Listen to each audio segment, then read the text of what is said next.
was in the Riverhead Railroad Station, upstate, right with Johnny Phoenix. He'd been freed about an hour earlier. I kept out of sight while we waited for the train. A good-looking guy, Phoenix. Bushy hair with nature's own Marcel in it. Spare, broad-shouldered, a good clothes horse when he could get properly togged out. No pallor to his skin, you'd never know he'd been confined. Well, the train rolled in, and I watched Phoenix climb aboard. When I tried to do likewise, I found opposition. One moment, sir. Hey, let go of my arm. My authority. A bag. I'm Sims of the state police. In civvies? Yeah, I'm off duty. However, you're under arrest. For what? Molestation. A woman complained. Molestation, meaning mashing? That's right. Her description of the man fits you. Well, I'd laugh, but right now I haven't got a sense of humor. Getting tough won't help. I'm a policeman myself. I'll show you credentials. Yeah, you do all that. At the station house. Are we going through with this, boss? I have authority to shoot a resistor. Put your gun away. I've missed my train anyhow. Well, there's a train every 2 hours. This train was special. Let's go see your complainant.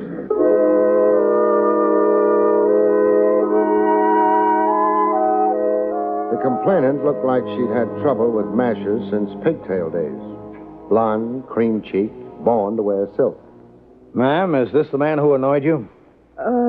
No, they have a superficial likeness, but my annoyer was oilier, grosser, and on his chin here, a cleft. Thanks for the exoneration, doll. Followed me around the station, talking at me in some strange tongue. Esperanto. Can I go now? Sorry if I caused you any inconvenience. Oh, it was nothing at all. I'm only out a probably lousy 10 grand.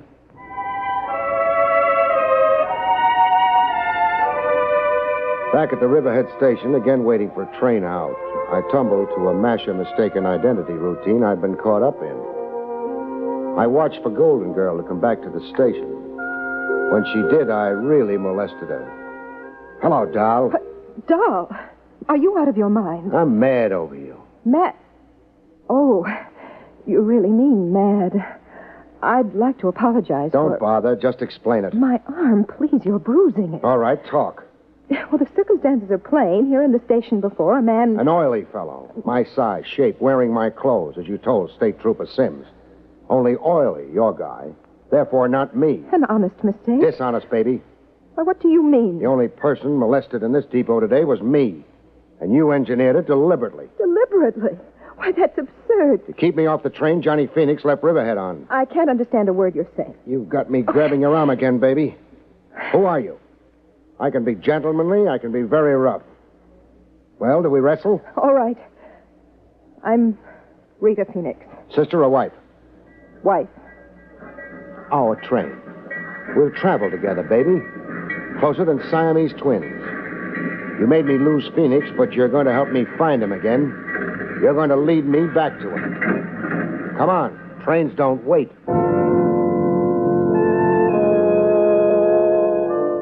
On the train, we sat as close as the law allowed. I took the precaution of searching Rita's handbag. The ivory-handled gun surprised me just a little bit. I won it in a raffle. Does that explain it? Okay if I borrow it, baby? Can I stop you? I want a drink. So do I. Can't I even go to the club car without you? We're inseparable, remember? Boy, can I get a hate on you.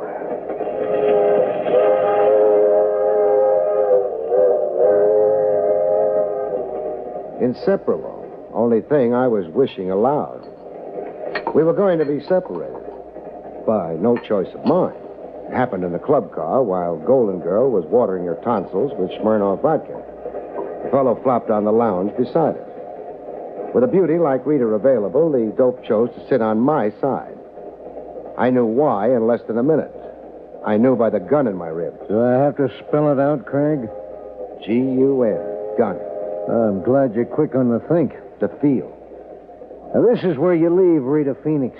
You've been hogging her company a long while now. You really expect me to obey?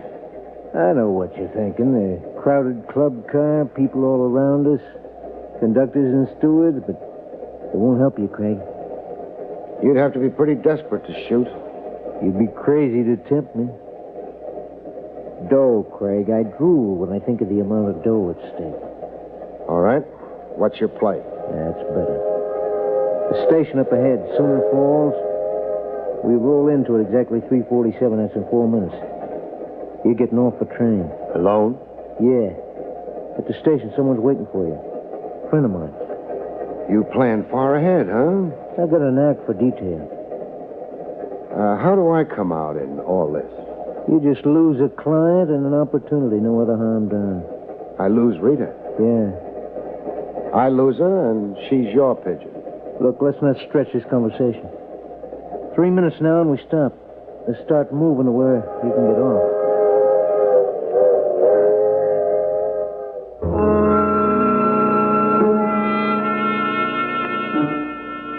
In Sooner Falls, I watched the train continue on to New York. The someone waiting to greet me was right on hand as promised. Hiya, pal.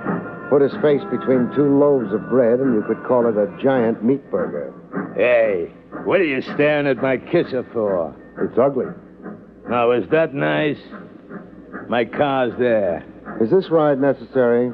Yeah, Canby set it up. Canby, huh? Oh, did I just leak his name to you? No. Canby's an old acquaintance. Oh. What makes this station so lonesome? No people. Sooner Falls is a hick town. Nobody in it. Well, why are you in it? For my asthma. I got asthma bad. This burger's pollen-free. So let's ride now, huh? Where will we ride to? Around. Just around? Yeah. You're worrying. Don't. This rot on you don't mean nothing. No holes in you, so don't worry, huh? My orders is just to stall around with you, see the sights, run you into 6 o'clock, and then give you the heave. Run me into 6 o'clock. Until Rita and Canby land in New York, get off that train, and get lost together. Canby doesn't want me phoning ahead. Hop in, pal. Delighted to. I'd love to tour Sooner Falls. Hey, let go of my throat when your lovely face turns from beet red to purple. Let go. It took a long time throttling. And when he finally dropped, I fell on his gun. And just lay there.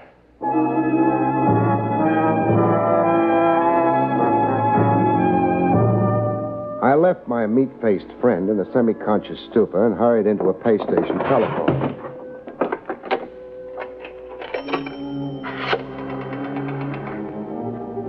Operator, get me long distance. New York City. Police headquarters. Person-to-person, reverse charges. I want to talk to Lieutenant Trav Rogers. Finally, at long last, I arrived in New York. I'd sure missed a lot of trains. Trav Rogers had come through for me at his end. The man and woman you described on the telephone got off the train here in New York. They went off in separate directions. You had them shadowed? I did. Where'd they go to? The lady's registered at the Parkfront Hotel as Rita Manning. A phony name. She's Rita Phoenix. How about Canby? He checked in at the Kilgore Hotel. Kilgore? New name to me. Over in Brooklyn Heights. Oh. Rita, the Parkfront Hotel. Canby, the Kilgore. Anything else you can enlighten me on? I think so. That story of Johnny Phoenix you told me over the long-distance phone. The original theft from your client, Jip Moody. The subsequent trial of Phoenix, his insane behavior in court, and the resultant confinement in an asylum. Et cetera, and so forth. What can you add to it? I found a discrepancy in your tale. What? The alleged $200,000 Phoenix stole. Alleged? In my review of the record of the case, no such sum. Phoenix was booked and tried for the theft of exactly $50,000. For a fact? I have a duplicate of the district attorney's file, if you'd care to see it. I'll take your word. Quite a gap between $200,000 and $50,000. A gap that can buy Boku cherries for the wine. Your client magnified the figure to fire your zeal as a retriever? No, Moody's queer, but not like that. His $200,000 figure has some other significance. What? I can't know until I put the question to Moody.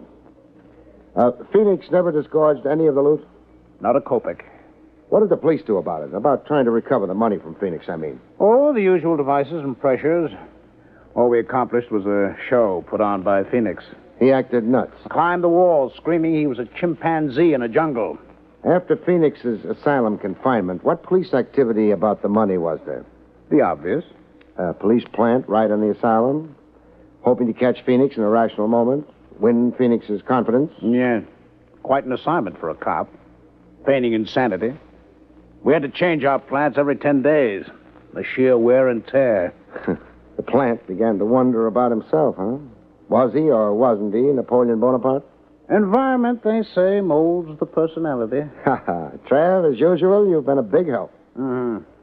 Write a letter of commendation to my superiors.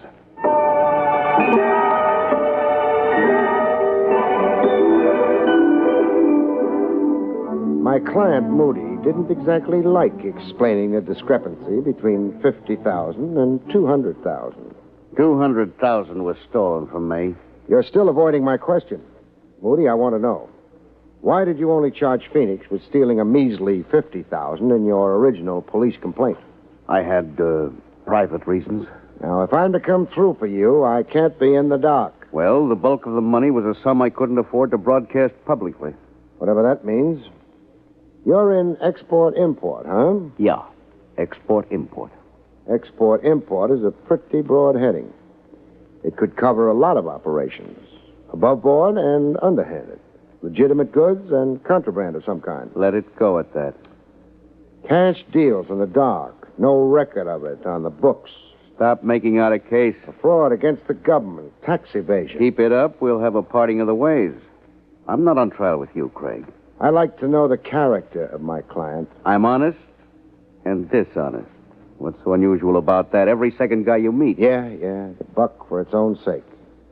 No wonder the old world's in a spin. Phoenix took advantage of my sensitive situation. He knew in advance you could never prosecute him for the whole sum of money he stole.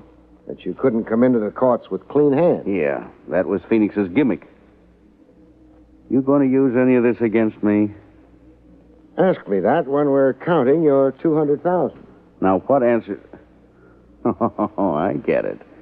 When you're counting your 5% fee, you mean? Sure. You like money like everybody else. Now, tell me something. Who is Canby? I don't know. Never heard the name. An alias, maybe. Now, you recognize this description? Well-built, little on the short side. 5'7", say. Brown hair, brown eyes, natty dresser. The description means absolutely nothing to me. That's funny. Here's a guy who knows you well enough to be scrambling for your money. Well, it's a mystery to me. Leave a side of beef exposed and the jackals come around. Jackals and jackasses? Okay, I'll circulate around. Craig. What? The way you cross-examined me before, like a cop, not a confidential operator on my payroll. So? Don't double-cross me. Or? I'm not stupid, and I'm not helpless. Put it on the line, Moody. Be a cop with me, after all? I'll kill you. I'm sure you could. Well? Well, what? Reassure me that you're still confidential. I did that, I'd only be lying. Meaning? I'm not working for you anymore. You're off the case? I didn't say that. Then it is a double-cross.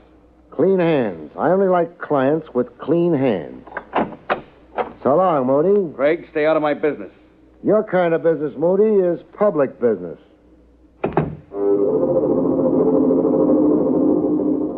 Oh, they happen like that. Case where you dump a client midstream. Where from confidential cop you change to Boy Scouts. You're working without fee in the public weal and welfare. Great. Only doesn't buy any groceries. At the Kilgore Hotel over in Brooklyn Heights, I got Canby's room number from the desk clerk. I also got an advance hint on how frantic it could get up in Canby's room. I spied the desk clerk on the telephone a second after I started for the staircase. The desk clerk tipping Canby off to my visit. There'd be a gun upstairs waiting to greet me. What kind of a hotel was it? It was that kind of a hotel. In the hall outside Canby's room, I had a scheme to outmaneuver Canby's gun. Canby? Frank Canby? Yeah, what is it? Linen service. I got your fresh linen. Yes, ma'am. I flattened against the side wall of the hall, out of line of fire, and waited for Canby to open the door. Come right in. Hey! My turn to shoot now.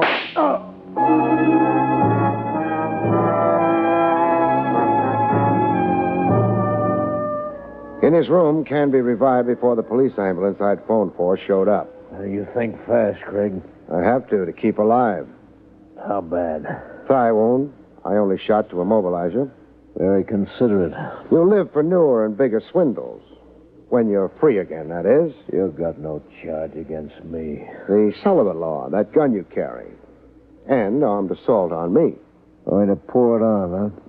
Depends, maybe, on how you cooperate. Cooperate how? Frank talk. Ask me. Where do you come in on Moody's missing $200,000? I forced myself in. Meaning? Well, I'm out of left field. I don't know Moody and I don't know Phoenix. But I do know about the dough, you understand me? I think so. You freelance in crime. You're a fly. Honey anywhere draws you. That's it, yeah. Got a prison record? So far, no. Been lucky, huh? Until you. Who tried to detain me for you in Sooner Falls?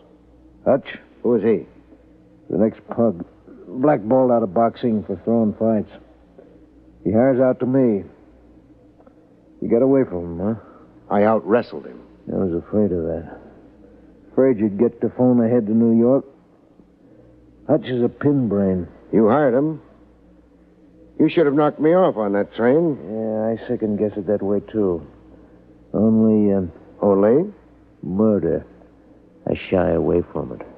You shot at me out in the hall. I shot to nick you, slow you up. Well, what are we waiting for? Police ambulance. Snake eyes for you, Canby. You're out of the game. Pass the dice.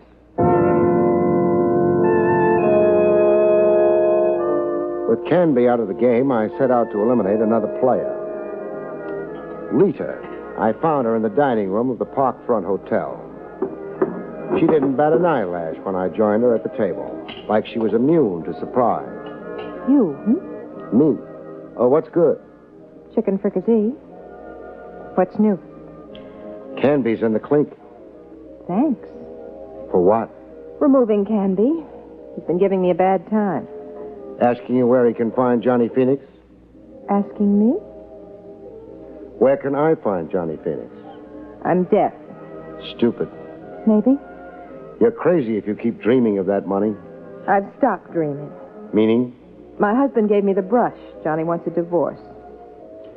What does Johnny say about the hidden loot? Not a word to me. What do you say about the loot? Meaning? Us? No deal. I get the money, I kiss it once. Then? Hand it over to the authorities to be held in escrow for Gyp Moody. Now, where do I find Johnny Phoenix? Expect me to tell you? You might, seeing Johnny's read you out of his life. 742 Bond Street, a rooming house. Johnny's holed up there. When you surprise him, tell him you're there by courtesy of Rita. Rita without love. At 742 Bond Street, I finally got back with Johnny Phoenix.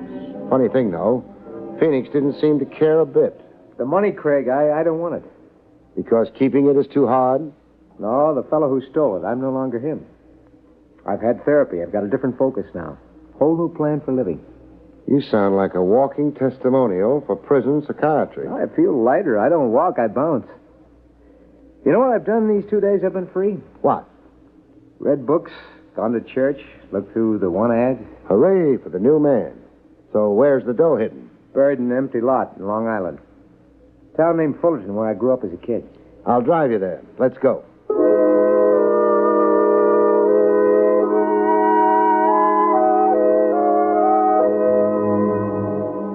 In Fullerton, we ran into a surprise. No empty lot. I don't recognize the setting. You've been away 5 years. Just what's different? Well, what you see, the house standing there, that Cape Cod. You say the house there was built on the empty lot you buried the money in? Yeah, the exact spot.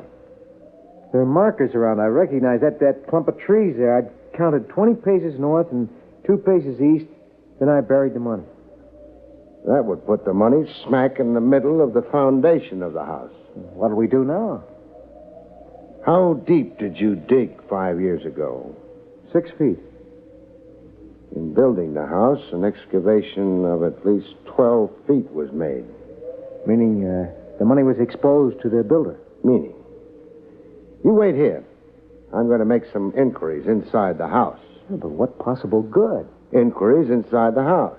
Inquiries around Fullerton, generally. Then some research into police files. I'm curious as to why a house was built on that exact spot. Badly chosen location in a lowland where rains create a swampland.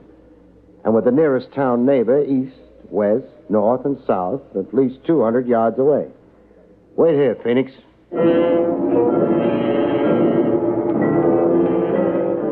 I made my inquiries, nosed around, did my research. The following day, I dropped in to see Trav Rogers to tell him who to go arrest. I'm to arrest a homeowner in a town on Long Island called Fullerton? That's right. A homeowner named Cy Canaday? Cy Canaday, alias Joe Cliff. The name falls on deaf ears, huh? Should I know it? A cop should. I could send you pouring through police files on Johnny Phoenix. Spare me the toil. Police headquarters assigned stool pigeons and plants to the asylum Phoenix was confined in. Yes? I have the names of the miscellaneous and sundry plants and stoolies here. Abrams, Tyler, Wilson, Mackenzie, Cliff. Is it beginning to dawn? Yes, Cliff. Joe Cliff. A professional stool pigeon the department employed years ago. A stool pigeon who spent time in a prison asylum with Johnny Phoenix. Time enough to pump Phoenix and get himself a road map to a bonanza. Double-cross the police department. You always take that chance when you engage stool pigeons. It's a calculated risk.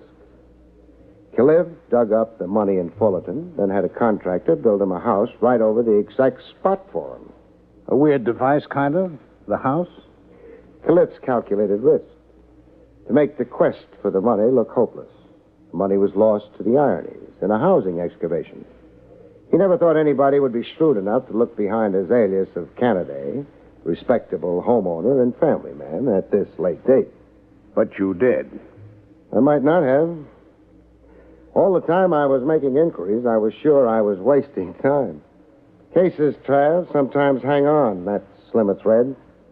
So, make the arrest.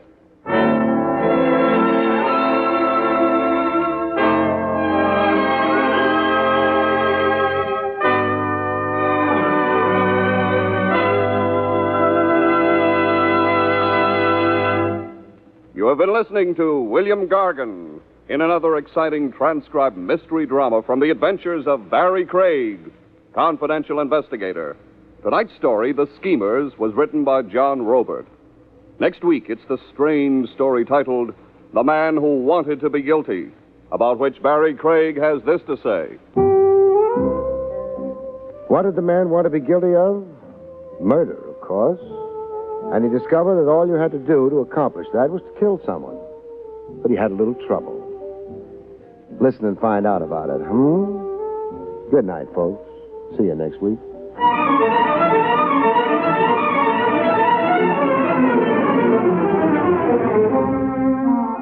The National Broadcasting Company has just brought you William Gargan, starring as Barrie Craig, confidential investigator. Featured in the role of Rita was Terry Keane. Don Pardo speaking. It's another exciting Dragnet adventure tonight on the NBC Radio Network.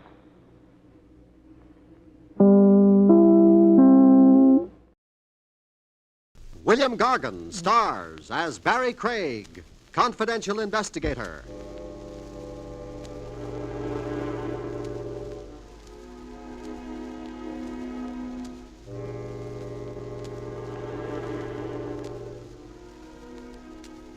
If you crave all the elbow room you can get, folks, be sure to have your coffin built to your own specifications. The National Broadcasting Company presents William Gargan in another transcribed drama of mystery and adventure with America's #1 detective, Barrie Craig, confidential investigator.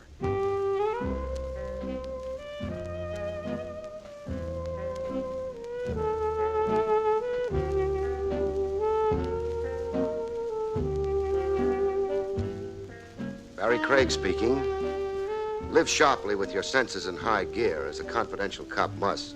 You notice things the average citizen never sees. Little situations that look normal on the surface, but aren't really. Like a loving couple on the subway, the Sea Beach Express, en route from Times Square to Coney Island. A cute redheaded girl with an ice cream look and a young fellow with an actor's profile. He had an adoring arm around her waist, inside her coat. Young lovers, peaches and honey. Only thing, I could see the hard outline of a gun under the girl's coat. She was acting cozy, all right, by persuasion.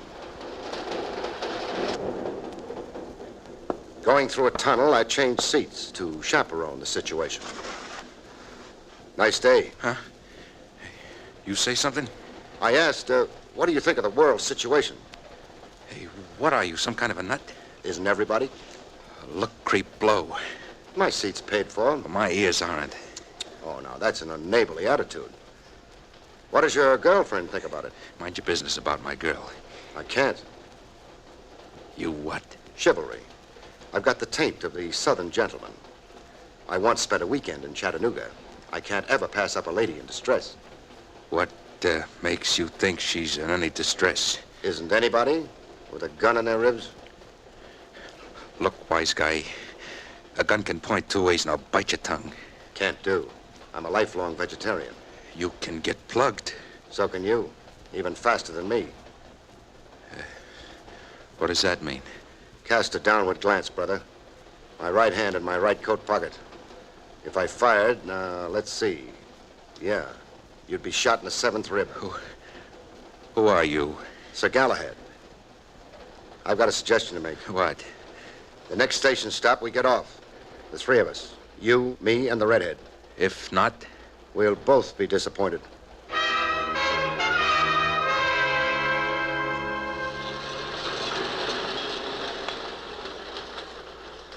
On the subway platform, I took the obvious precaution. Your gun. Let's have it. Huh? Hand over your gun. Yeah, I guess you would want that. Only thing I'm not so sure I've got the drop on you. I know. First shot's yours, then my turn. You want it like that? Call me crazy. Tex, give him your gun. Tex, please. Looks like Angie's for you, mister. For you? She doesn't want you dead. Look, it's my life. You're not getting my gun. I'll have to lose it to you. Okay. You give me no choice. Don't, mister. Don't, please. Don't shoot Tex. No? He's stubborn, hard-bitten, crazy stubborn. That's his trouble. That's always been his trouble. You sound like it's been a long time with Tex. It's been a long time. I know him through and through. I see. So what's your line on the situation? Let him go. Just let him walk away. Take a walk, Tex. Sure. Sure, if you say so. I won't thank you, Angie. My hunch is Galahad here's too yellow to shoot anyway. Go, Tex. While you can, go. Sure. I'll be looking you up again. We got unfinished business, Angie. Now what, miss? Take me home. Home was a cheap hall bedroom. An all-iron bed and a linoleum rug with designs of cherubs pointing bows and arrows on it. There was a blue waitress's uniform hanging on a clothes tree. I wait on tables. Renzi's Chop House. No, I won't be able to. Tex, huh? He knows about my job. But doesn't know your home address? That's one secret I managed to keep. What are you two to each other? Sweethearts. We used to be. We grew up together on Elkin Street off Chatham Square. Rough neighborhood. A street killing once a month like clockwork. We became engaged when Tex was 14 and I was 12. A ring he stole from his mother. You still love him? How can I? Yeah. He's a bad actor. What gives between you two now? I don't feel free to discuss it. Well, maybe you'd better. He left threatening, quote, unfinished business. Also, I'd worry about his gun if I were you. I do worry, believe me. I'm up nights smoking and walking the floor. I'm a cop. Not the regular kind, private, confidential. I can handle a situation without being hemmed in by regulations.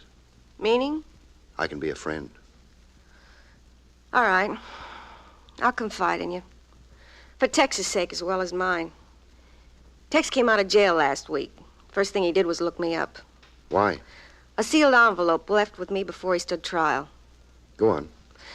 Tex was convicted of robbing a payroll messenger. The Hubble Electrical Company. $30,000 was stolen cash. The court never got Tex to tell where the money was. Just took his lump, served 5 years. He stashed the money away. I don't know that. The sealed envelope left with you, it had to do with where Tex had the money. I'm sure you guessed that. Yeah, I guessed it. But I never opened the envelope. I didn't want it on my conscience. I felt that I owed some loyalty to Tex for what we'd been to each other. I remembered good times we'd had. Times Tex acted civilized and normal. You turned the envelope over to Tex last week. Then what? Well, Tex came back the next day. He couldn't find the money. It was gone. He accused you of a double cross. Yeah, imagine that I'd steamed open the envelope and then sealed it back. Where was the money supposed to be hidden? Well, Tex didn't say, and I don't know. Are you the only person Tex suspects? No. He also suspects his brother, Willie. Willie's his twin. Well, how does he connect Willie with the alleged double cross? Well, while Tex was up, I'd been seeing Willie. Oh. Dates. I needed companionship. I couldn't sit around like a stick of wood. Well, Tex thinks Willie got to the envelope, that I was careless with it. Where did you keep the envelope? Oh, there, under the linoleum. Could Willie have kidded you along just to get at the envelope? I'd say no. Willie's sweet.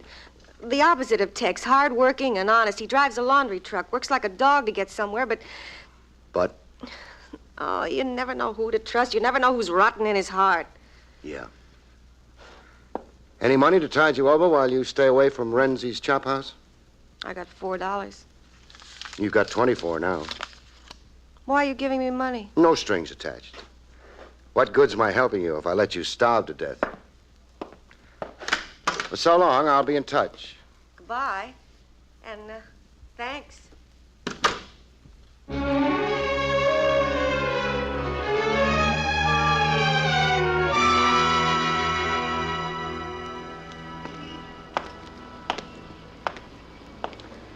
A few doors up from Angie's furnished room, the neighborhood got over-friendly.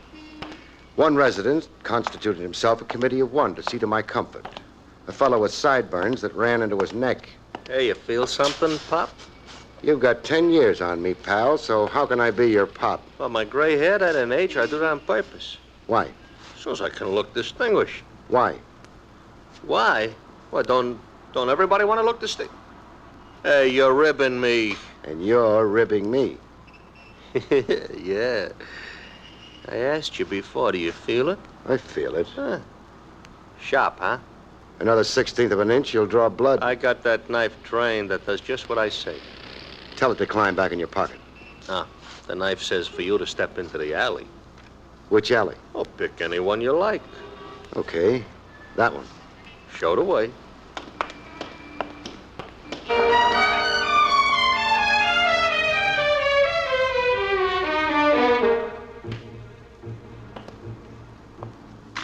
In the alley, I submitted to a frisking. Hold still. What, pray, are you looking for? A gat. How come, fella? Check my wallet and deduce for yourself. Oh. Private eye, huh? Worried? No, cops don't worry me. I worry them. A cop fighter. I was 10 and one shot my old man for nothing. I never forgot. Shot your old man for nothing? All he was doing was a saloon stick-up, only for laughs.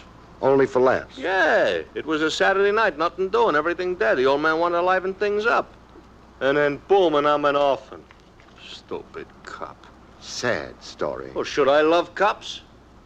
No, but don't hate me. I'm private. I work for me. Now work for me. What do you want? I seen you with Angie Palmer, showing her home. So? So the dough Angie held for Tex when he was sent up, don't leave Nick out of it. You being Nick? Yeah. Me being the Nick that used to beat the ears off of Tex when we was kids, PS 142. 30 G's. And hot money. I've been drooling over it. Who's got it, huh? I don't know. Angie or Tex, huh? I said I don't know. Or maybe you. All I've got is what's in my wallet. $10. My worldly goods. Here, take back your wallet. I'm after big stuff. Just like you're after, huh? Meaning? Oh, you're after Angie for my reasons. Maybe. You make out. Remember, don't leave Nick out of it. Your knife says. My knife says. That fence there, you see it? I see it. Climb over it and find yourself some other street. I don't want to be seen with you. I'm hard luck climbing fences. I tear my pants. Get.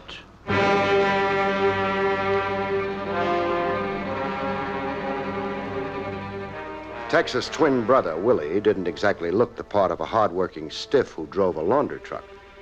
The suit on him was custom tailored. The shirt under it was pure silk. The ring on his finger had a rock in it the size of a rhinoceros egg. Prosperity all over him in neon lights. I haven't seen my brother Tex in 5 years. Trains stop at Ossining. Oh, Tex warned me never to visit him in Sing Sing. A feud between you? We're peas in a pod, only on the outside. Meaning? Tex has always given me a bad time, abuse, trouble. He resents my respectability. Being twin to a bad man has its complications. Such as? I'd been arrested time and again for something Tex did in the years before he was sent up. Ladies have identified me as a purse snatcher, stuff like that. I'd stand sweating it out in police lineups. Angie, why are you romancing Tex's girl? The normal reasons. Love? Uh-huh. Head over heels since I was this high. But Angie's been Tex's girl. Once. That's over. The guy your brother is, you're asking for a headache. I know. It scares me, but it scares me more to give up Angie. I see. I glean you've had more schooling than Tex. Night school. I take courses in speech and electronics. Pointing for trade? Radio, TV repairman. I figure someday to open my own shop. Tell me, what's the twist in Tex? Well, he was a show-off as a kid. He got used to the wrong kind of applause. He'd pull all kinds of petty stuff just to get attention. He couldn't stand being ignored. It drove him crazy, made him feel like dirt. He's still a kid showing off. But don't take my analysis for it. I'm not a psychologist. I've got a rough question for you. I think I know it. Go ahead. Did I get close to Angie? Or just to nose out where Tex hid the stolen $30,000? What's the answer? No. You have no idea where the loot is? No idea. Where can I find Tex? Have you any idea? It happens I do. In my own way, I keep a corner of my eye on him, concerned for Tex and to protect myself. He's hot-headed and unpredictable. I never know. Well, where can I find him? 22 Tillery Street, a yard house behind the Corning Iron Works. Tex has always used it as a hideout. Thanks for the information. Go easy on Tex, huh? He needs understanding. He needs a straight steer into his future. He's got a blind wall in front of him. I'm referring to the 30,000.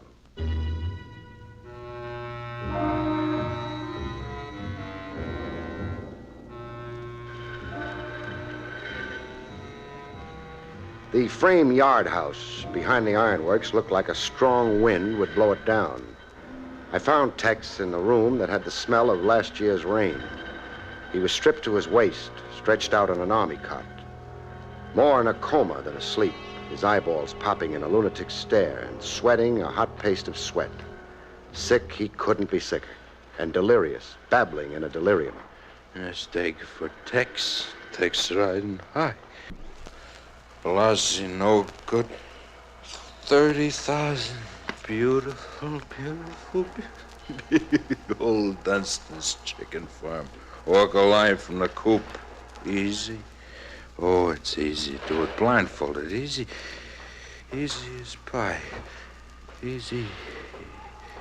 Pretty soon, I was playing nurse to a hoodlum, bathing his brow and cooling him down. And then his eyes were on me, blind to who I was, and suddenly calm as if the fever had passed. Oh. You. Yeah? The bottle. The shelf over the sink. Reach me a pill, will you? Sure. Oh. Here, now, raise up a little. Oh. Thanks. The pill brings me to. Fine. Oh, I must have passed out. You were delirious. Yeah. Fever. I got it in the tropics once. I was a kid on a job in the tropics. Rubber plantation I was hired out to a surveyor. 40 lousy bucks. The fever. It hits me and goes all the time. It hits me and it goes. Chronic, huh? Yeah, chronic. The prison medic had me on shots. You... What? Do me another thing, will you? Fry me a couple of eggs. Oh, my stomach. It feels like an empty drum. How do you like your eggs?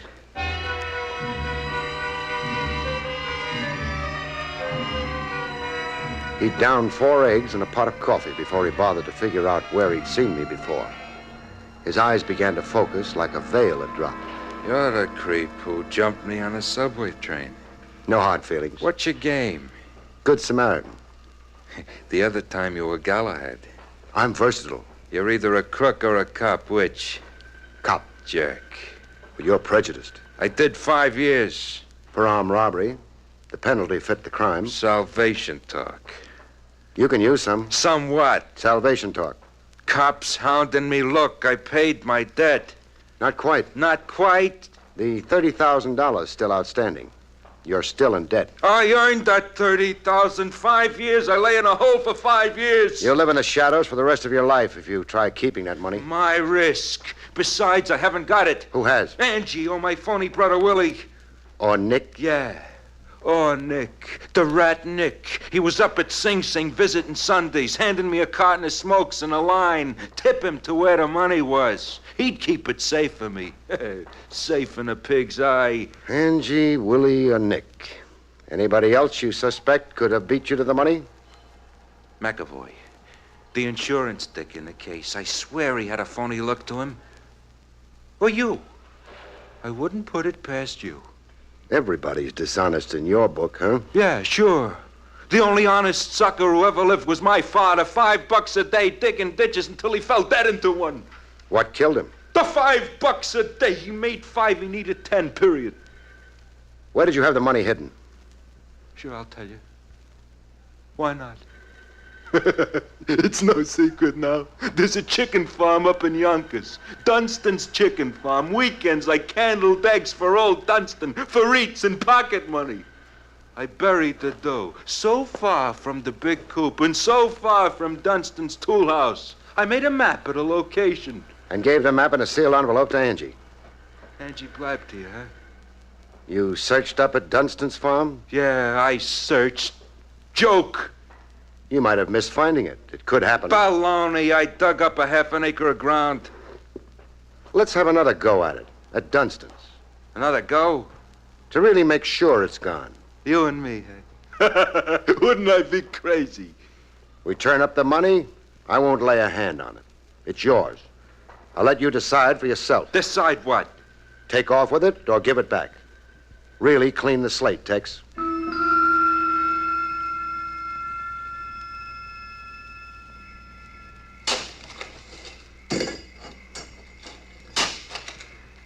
We had 4 hours of digging in the evening quiet of Dunstan's Chicken Farm. What used to be Dunstan's Chicken Farm, that is. Dunstan was gone, and there was a for sale sign on the abandoned property. I give up. Oh, my sentiments, too. We've at least dug up an old shoe. Now, if we can find one to match it... Oh, don't make with the jokes. The money's been snitched. I know it. Maybe old Dunstan himself. Don't sell me that. Or anybody. Some lucky stranger. Still no sale. It's Angie, my smart aleck brother, or Nick. Hey, somebody mention my name? Nick. Yeah, in person. Hiya, kid. Greetings. This disposes of one suspect, Tex. Yeah, how's that? Nick trailing around after us, letting us dig and watching us. Would he if he had the $30,000? No. No, I guess not. Unless it's a smart cover-up. Yeah, don't beat your brains, Tex. I ain't got the loot. Yet. I was sure you two chumps was gonna lead me to it tonight. May I offer my regrets? Save 'em. So it's Angie or Willie, huh? Nick, stay away from him. Says who? I'm warning you. Oh, long time since I batted your ears, little man. Yeah. Yeah, I have taken my lumps from you. Sure, from kid days up. You've been my pigeon. Oh, Nick. What? Got your knife sharpened? Yeah, and pointing at both of you. I notice. But see what I've got. What? Hey, a gun. Cocked and ready. Drop your knife, Nick. Oh, sure, no argument. Drop it. Tex. Yeah? I've got a hunch about you. That you've taken a lot of guff from people right from the cradle. That it gave you, say, a complex. Made you try awfully hard to pass yourself off as a tough guy. Yeah, I've taken a lot of abuse from Nick here, right? He made me the joke of the block. All the time, the joke of the block. With his fists, fair and square, and the best man wins? Fists, my eye. With his knife. I got scars to show. Then go to it. Go to it? Here's your chance to lick Nick in a fair fight, man to man. Lick Nick and lick a few of your complexes. Wait a minute. Yeah. Yeah, I always wondered how I'd do it, Nick, fair and square. Let's get to it, Nick. Hey, wait a I'm minute. gonna beat your brains No, in. now listen. Show some fight, Nick. Listen, Tex.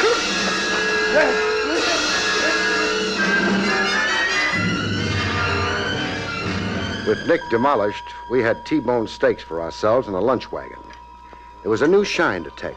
Confidence, but of a different variety than before. Oh, I feel great. Great. I'm glad to hear. Oh, like a weight off me. Like Nick was the symbol of something that had me down. Always had me down. Well, in flattening Nick, you proved to yourself you could make out on the level with honest sweat and toil. Yeah.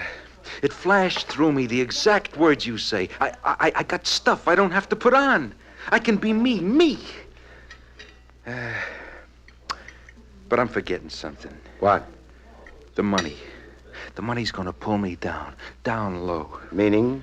Somebody's enjoying it. But it's my rap. I'll get the short end of it from the cops, the insurance outfit. They'll never believe I lost the loot to somebody. I gotta put the screws on Angie and Willie. Tex. Yeah. I'll make book that neither Angie or your brother have double-crossed you. Well, why wouldn't they? They're just not the criminal type. Ah, that's crazy. While you're learning things, also learn to have a little faith in people. That's gonna come a little tough. Angie's a sweetheart, and your brother's solid gold. Yeah, nice words. Now, about the money. Who got it? I've been picking my brain. Well, who hasn't? I've got an advantage. I'm a cop. Meaning you think better? 20 years as a trade gives a man a certain training. Yeah, well, you show me. Your room behind the ironworks. When I came across you earlier today, you were in a coma, delirious, babbling out loud. The fever. The fever. It comes and goes, you said. Yeah, it comes and goes. Now think. Did the fever get you in prison? Yeah, it did. Very bad once. Last year, that was, I was in a hospital for a week. A week of babbling out loud, like you babbled to me in that room. You know some of the words I caught from you while you were delirious? No, go ahead and tell me. Dunston's chicken farm. Walk a line from the coop, blindfolded. Do it easy. Wait. Babbling in my delirium. Is that like talking in my sleep? Talking things wild horses couldn't drag from you when you were conscious. The DA and a judge couldn't drag it from me. Neither could the warden. Where was the dough? I laughed in their faces. Now think hard, Tex, if you get my drift. I'm ahead of you. I know who we're after. I got his face in front of me. Who is he? Joey Stutz, a short-timer in Sing Sing. He was an orderly in a hospital. He couldn't do enough for me. With the alcohol and the sponge, with the medicine. Every time I'd come to, there was Joey sitting in my bed. Smart Joey. He got an earful of your babble. Oh, yeah. I made him a present of 30 grand. Know where we can look him up? Yeah, I know. I do know.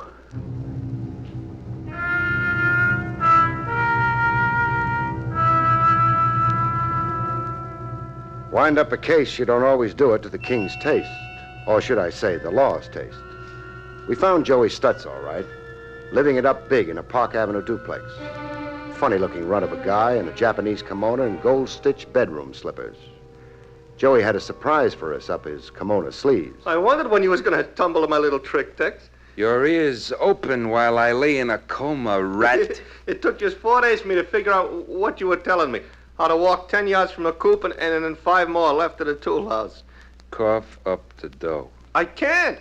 Make it tough, Joey, so No, help no, me. no, no, take it easy, Tex, take it easy. I'll give you what I got. Look, here, how much is there, huh? 82 cents. 30 G's, Joey. Oh, wait till I show you, Tex. Here, looky, look. Canceled checks. Eh? You total them up, I think you'll get 30 grand, just about. You went through 30 grand? Sure, in a year it was easy. I had myself a ball. I had horses and dames and a fancy foreign sports job that I rented. Whoa. Tex, it was like a dream come true. A dream? Yeah, for 1 year, but you're king of the world.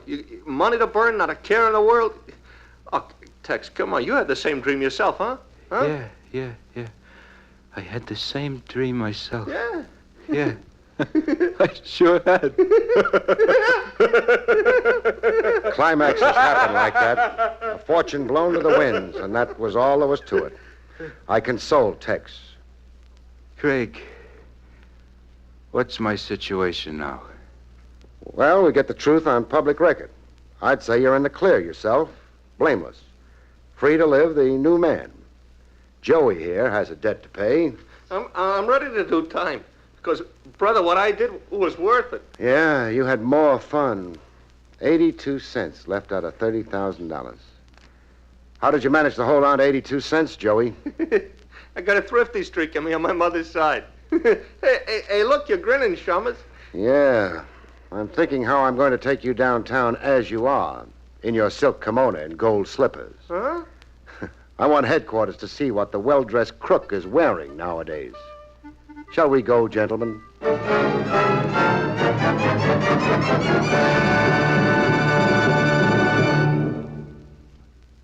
You have been listening to William Gargan in another exciting transcribed mystery drama from the adventures of Barrie Craig, confidential investigator.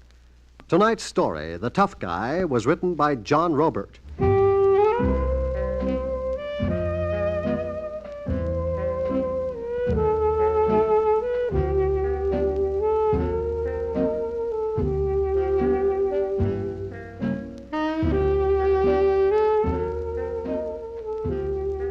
Next week, it's the strange story of murder by error, about which Barrie Craig has this to say. Next week's story, Murder by Error, a footloose husband stubs his morals and almost collapses into the electric chair when a hot pistol sends a cold chill through him. Good night, folks. See you next week.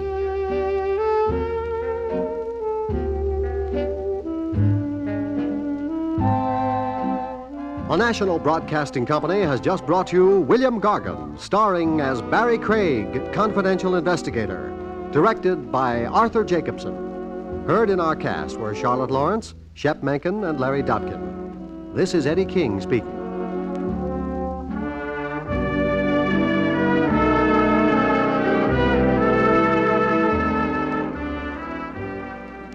NBC sends a welcome to WAPI Birmingham, its newest affiliate and Alabama's oldest radio station. This is the NBC Radio Network.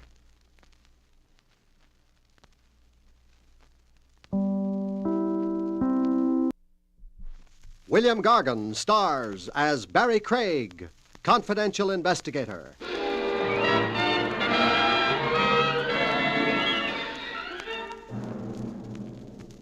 Distemper is a human failing, but don't ever try blowing the lid of your coffin. You'll only frustrate yourself.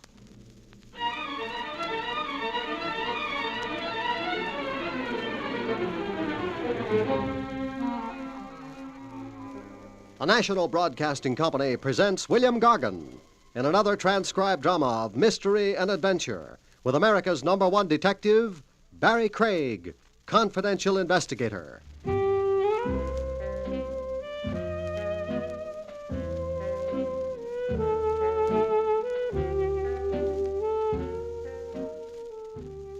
Barrie Craig speaking. A long-legged blonde follows you to the ends of the earth.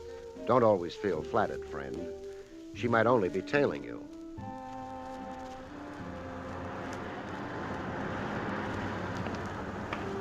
Such was my case on the public streets one sultry summer's evening. A doll panting after me, but keeping a discreet 50 or so yards between us. I got a look at her face without turning around. How? A gimmick standard with cops. a pocket mirror held in front of me. My pursuer was good-looking, with twin dimples in her cheeks and an aristocratic hook to her eyebrows. I let her follow me into a cocktail lounge. Inside, I watched her fidget at the far end of the mahogany bar for a couple of minutes. When the sweat began to spoil her makeup, I joined her. Hello. Look, you're wrong if you... If I confuse you with a pickup, I don't. Well, then... Cry wolf if I'm wrong, but I get the impression we've been inseparable for hours. Inseparable? I left my office at 3:45. I've been east, north, south, and west, and now it's 5:15. In all that time, the shadow I threw was you. Well? No, you're right. I'm sorry I couldn't help but follow you. I'm your dream man? I meant nothing personal. Oh, that deflates me. If I can explain. Do. At 3:45 outside your office building, I didn't dare come up. Why not? I discovered that I myself was being followed. Oh? You were strongly recommended to me. As a confidential investigator, I could trust implicitly. To whom do I owe that bouquet? Never mind. I followed you, hoping we could eventually talk somewhere without being observed. Like this. What makes you think we're alone with each other now? What makes... You mean the person following me? I do mean. I haven't seen him for the last hour. Shadows don't generally quit, any more than you did. Now, look around. He's not in here. Describe him. Unusually small man with an enormous head, totally bald. He wore an odd candy-striped suit. You're describing a freak. He did look freakish, yes. Tell me, lady, how do you feel generally? I'm quite sane, believe me. Which brings us to your problem. Well, it's more precisely my husband's problem. Well, introduce yourself. Vera Baxter. My husband is J.C. Baxter. You say that like J.C. Baxter is a muckamuck. My husband is someone substantial. Rich, upper class, a figure in the business world? All of those things, yes. He hasn't been himself for months. He's morose, secretive. He can't eat, he can't sleep. I believe my husband is submitting to blackmail. Does J.C. know you're aware of his situation? No, he doesn't know. He's always been violent on the subject of his own privacy, his own private affairs. Mr. Craig, I'm frightened for him. And for myself. Then you want me to pinpoint what it is that has your husband in the toils? Yes, watch him. Follow him if need be. See who the persons are who telephone and molest him And? If humanly possible, help my husband out of his predicament. Don't you maybe mean if morally possible? A fellow yielding to blackmail, he's generally a little dirty himself. I played tail on the monkey to J.C. Baxter for 36 hours, on foot and by automobile. J.C. leading the parade in an expensive custom job hardtop. And me rattling behind him in a jalopy no self-respecting junkie would even buy for salvage. I knew the trip wasn't just a waste of gas by the route J.C. was taking. All back roads and the fringe areas where the city began to look like the Sahara Desert. I watched him slow up, crossing a small bridge. I could guess what J.C. was up to on the bridge even before I saw the parcel go sailing over the bridge rail. I let him speed off before I stopped. A familiar payoff pattern. Money thrown into a specified area. A blackmailer wanted dough, but didn't want to be identified taking it.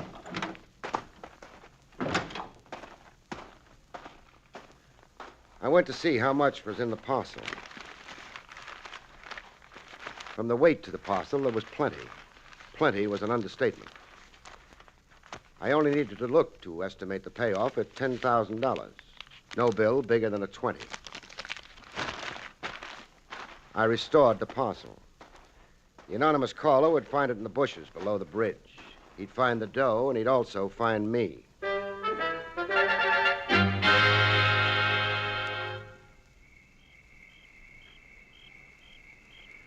The moon was out, and the cricket serenade was going full key when somebody came looking for the money.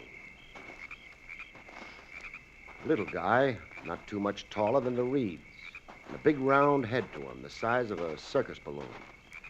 When he finally found the parcel, I found him flush on the jaw.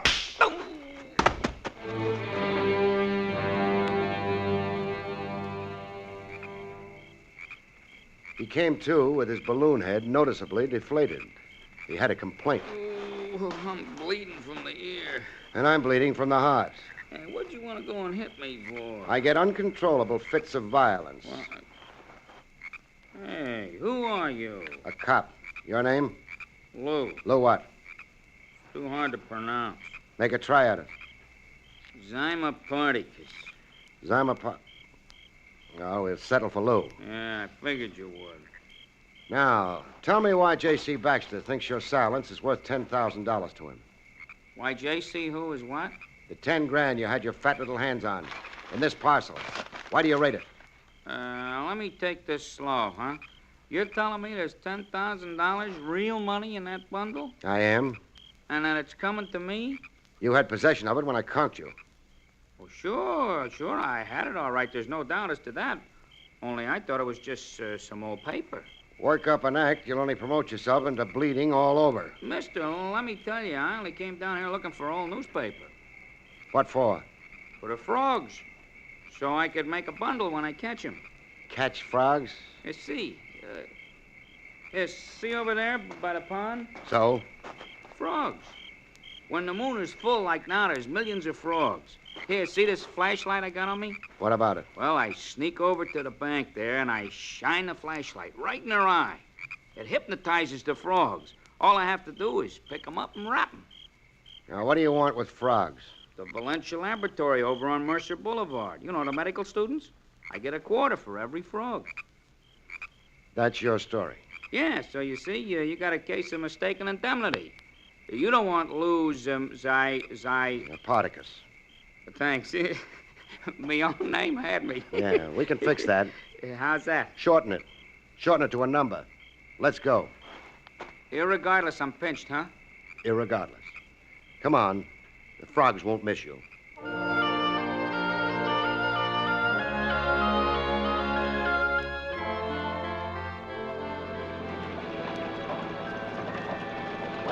Riding back to town with my frogman in custody, my jalopy began to shake as if age and abuse had finally gotten her. Hey, the heat shimmying from side to side. Yeah. The wheels are wobbling front and rear, like, Old age. like all the bolts are worked loose. Hey, come on, stop before we turn over. You said arrest me. You didn't say kill me.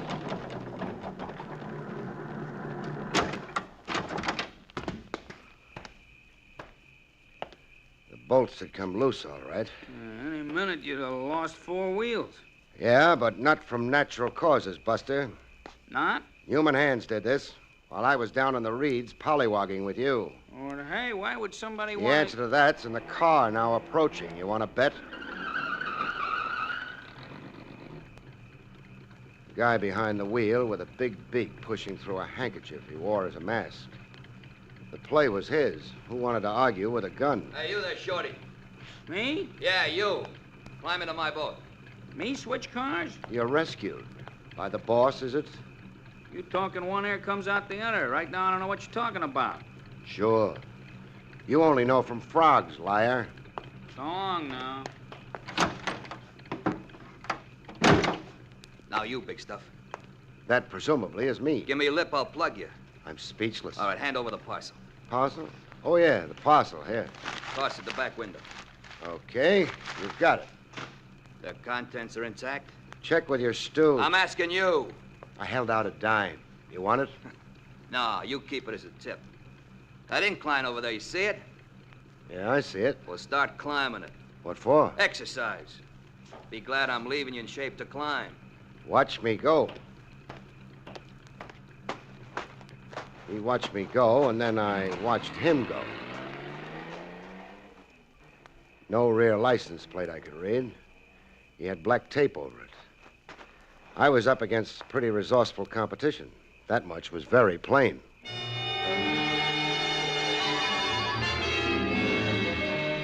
When I finally escaped from my country exile, I organized a progress chat with my client, Mrs. Vera Baxter, in an apple orchard.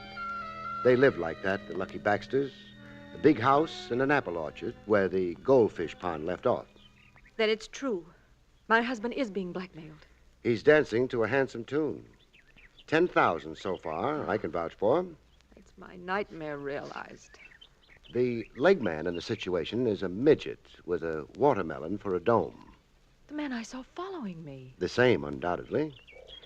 The gent ordering him around is self-conscious about his kisser. Covers it up with a handkerchief. But I caught one facial detail. His nose. It's a pelican beak. That mean anything? No, nothing. I've never seen anyone my husband's in negotiation with. Just what I told you. Just letters, whispering telephone calls, and mysterious conferences in the garage. Yes, that's right. Mrs. Baxter, Yes, Mr. Craig? I'm stymied. I've only got one next approach. What? Your husband, J.C. himself. Grab the dog by the tail. I've got to talk directly at him. Oh, no, please. Oh, without involving you. He won't know you brought me into it. What will you say? One artful dodge or another. I've got a lot of experience at being noncommittal. Well? All right, if you think you must. I have to get back to the house now. I'll wait 10 minutes and then ring the doorbell.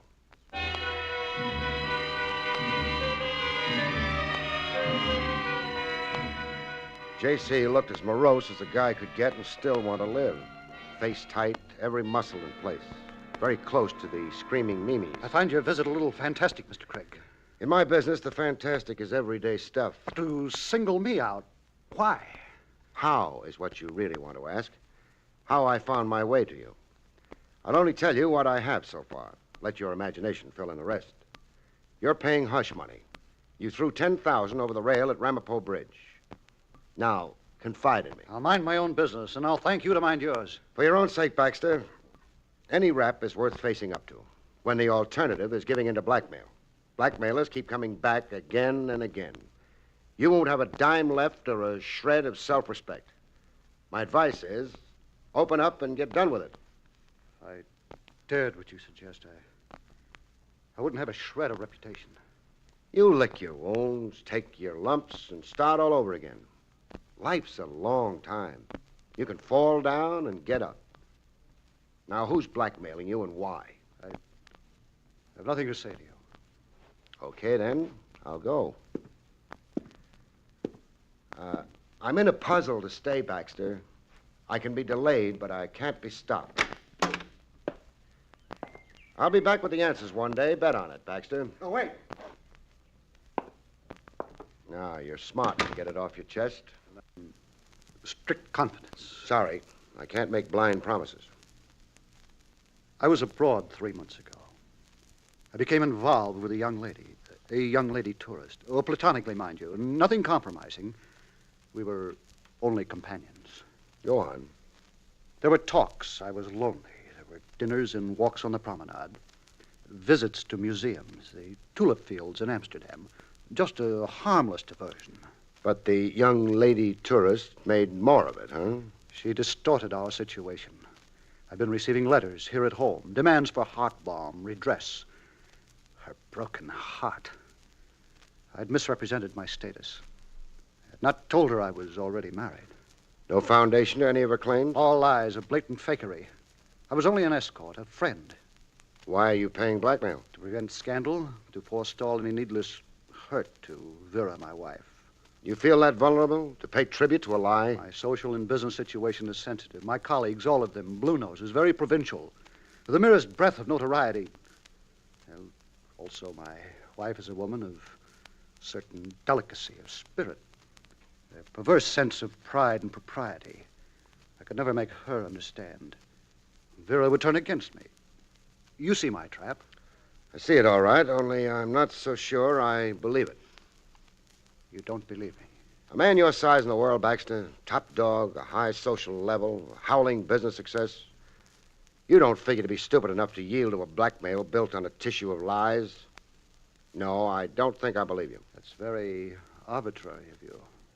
Whatever's got you playing obliging sucker is motivated by something a lot more potent than an old-fashioned badger game. Now, this girl, what's her name? I'll not disclose that to you. And you won't either disclose what she's really got on you. She and company, that is. I've already told you all there is to tell. You fed me a line of bunk. I'm sure you can find your way out. Yeah, out and right back in. Watch for me. I'll be back to tell you some of the things you've left unsaid. Goodbye now. In due time, I got to identify Baxter's young lady tourist. It wasn't too tough. I accomplished same at the customs desk of the international airport. The passenger list of the plane Baxter had returned from abroad in 3 months before. Only one of the passengers qualified for the description of young lady tourist. Paula Wiley, age 23, residence Manhattan, New York, 216 Marlborough Heights. I found Paula at home and about to decamp, dressed to go out, and 2 suitcases at the door. Who did you say you were? Barrie Craig, my credentials. Police? Private investigator. I bring you greetings from J.C. Baxter. Oh, you're not going to deny knowing J.C. How is Mr. Baxter? Oh, he's got an ulcer growing in all directions. Where were you going?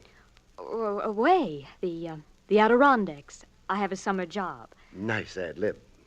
I suppose I should resent your talking. Oh, but you can't. Guilt's all over you like prickly sores. I'll give you a choice. Choice? Talk to me here, or let's do it at the Tombs. The chairs are more comfortable here.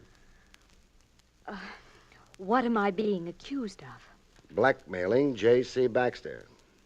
He complained to you? How else would I be here? Why, the dirty, underhanded... Now, try to live up to your ladylike looks. What did Baxter tell you? All kinds of things. It's still inconceivable to me that he'd dare. Dare send me after you? Yes. You did say he engaged you. Well, call him up and ask him. Confirm it. Be smart, baby. Hang Baxter with his own noose. What's Baxter trying to scare you out of? I'm not sure you're not handing me a line, a come on. Oh, take the gamble. You're gambling anyhow. Blackmail has its risks. I take you on good faith. You won't get rich. I'm resigned to being poor. Baxter, I was with him in Amsterdam, Holland, the Diamond Center. We were picnicking and taking color pictures of the tulip fields. But Baxter was there for another purpose. Buying up diamonds. Industrial diamonds. He didn't know that I knew what he was doing. You looked beautiful and dumb. You can guess the rest. Baxter never declared the diamonds at customs. He smuggled them into the United States. Yes. And that's the real blackmail gimmick. Yes. Now, the 2 gentlemen sharing your gold mine, who are they? Why must you know that? Well, I like to know all the company I keep. Ben Stacy. He's a sort of boyfriend. He handled all the contacts with Baxter. I never personally appeared in the situation. Well, where does Stacy hang his hat? Down the block, the Baker Apartments. And who is the little fellow with the pumpkin head? Lou. Stacy uses Lou for odd jobs. And other times? Lou works in the Imperial Bowling Alley. He's a pin boy. Oh, wait a minute. Here. For you. Money. $500. There'll be more for you another time. Oh, the things I could do with $500. You're not going to refuse it. Take it, I'd lose my license, let alone my self-respect. Oh. Then you're a cop after all. You're disillusioned? No, I half expected an outcome like this. But I took the gamble. It's a funny thing. Yes?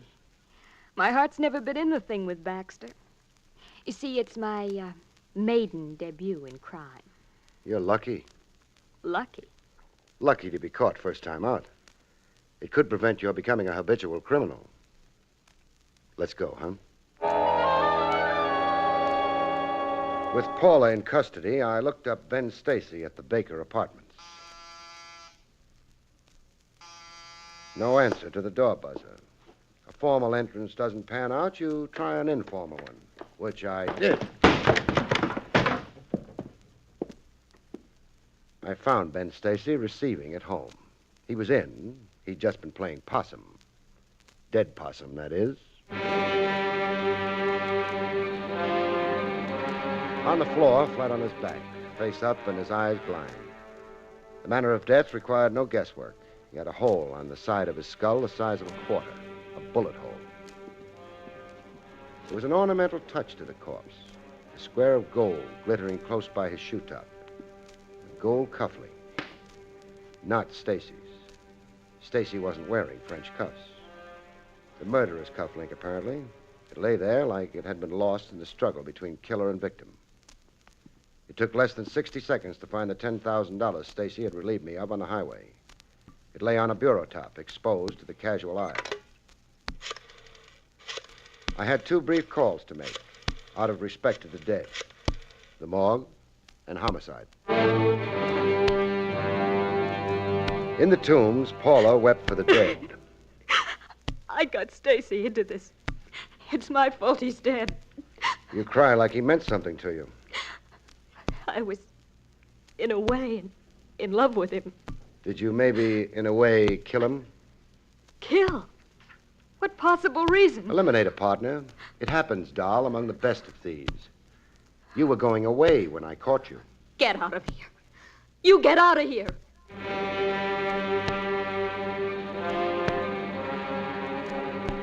In the Imperial bowling alley, the balloon-headed stooge Lou looked like he only wished he'd lived a clean life. I can't leave here till 6 p.m., mister. They're short of pin boys. Very sad. So come around and see me then, huh? So a mourning band on your sleeve, Lou. Huh? Hey, somebody died? Yeah. Your once-in-a-while boss. Stacy? Stacy. What'd you want to go and tell me for? You'd rather I hadn't? Now I won't be able to keep my mind on the pins. Better that way. Now you can concentrate on your troubles. Troubles? You're fingering me for the Stacy killing? You're a suspect, chum. Please join me. Wait till I set up the alley. And lend a hand there on number 4, huh? Like I told you, they're short-handed today. In a more fragrant setting, by the shade of ye old apple tree, Mrs. Vera Baxter clutched her heart. Murder? Murder it is.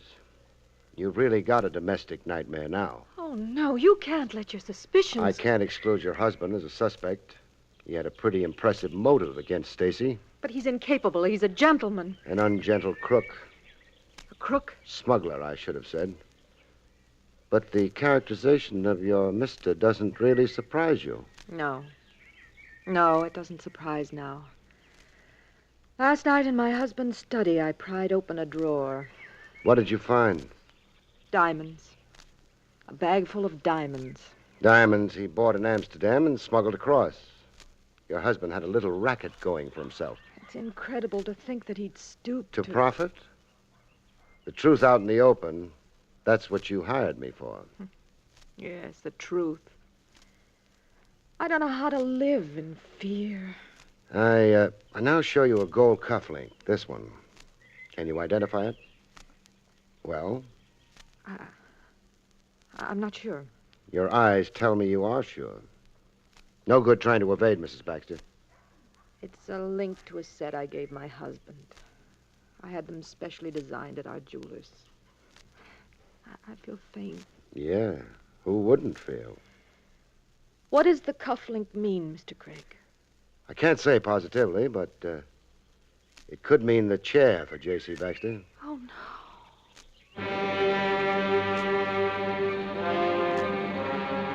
While the DA's office figured out which of the 3 was eligible for electrocution, Baxter, Paula, or Lou, Mrs. Vera Baxter decided to be the best wife a husband ever had. She was in my office in the bright and early a.m. My husband couldn't have murdered this man, Stacy. Why not? I believe the word is alibi. You can alibi his time? I can. Jay was at home with me all that day and evening. Well, that's a sudden thought. I was too upset to even think yesterday. You wouldn't be telling a big lie. I'll swear to what I say. Jay couldn't have done this murder. Funny thing, I'm inclined to agree with you. I've been doing some clear thinking myself. You don't need to alibi him to save him. A nice try and a nice lie, but unnecessary as it happens.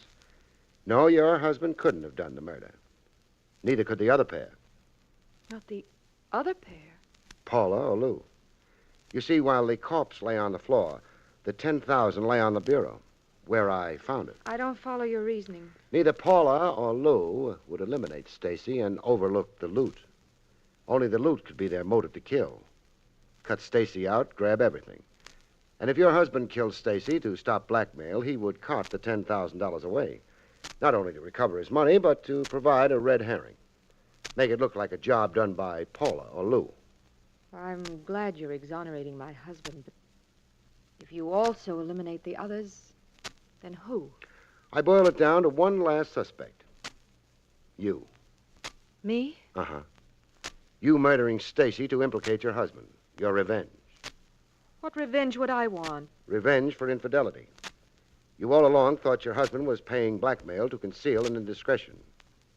You didn't know until last night that his actual crime was smuggling. Not philandering with Paula, but smuggling. I'm afraid you played some kind of a crazy joke on yourself, lady. I don't know what to say. Oh, don't say anything. Think for a long time. And when you're through thinking, make a simple confession, huh?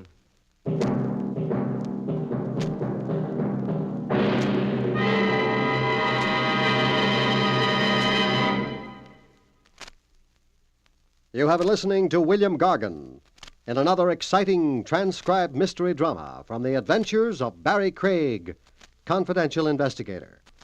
Tonight's story, Murder by Error, was written by John Robert.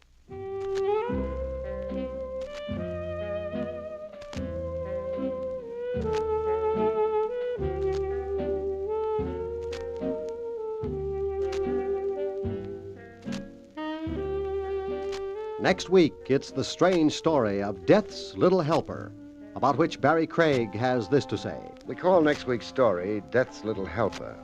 It deals with a beautiful girl and a couple of highly unbeautiful corpses, and winds up when a killer realizes that death doesn't need any help. Good night, folks. See you next week.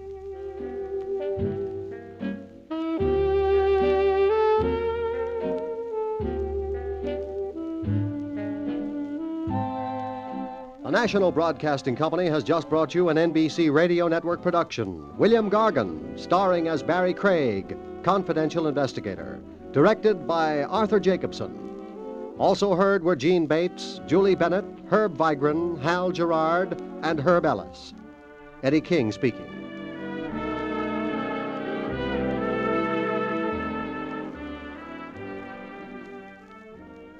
Hear tonight's exciting Dragnet adventure on the NBC Radio Network.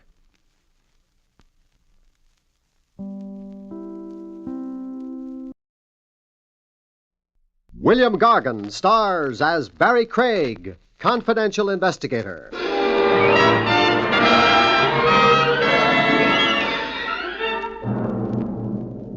Murderers are human, just like anybody else. Every once in a while, their work begins to tire them.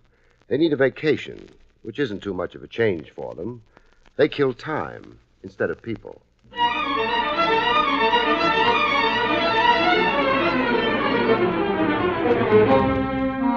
The National Broadcasting Company presents William Gargan in another transcribed drama of mystery and adventure with America's #1 detective, Barrie Craig, confidential investigator.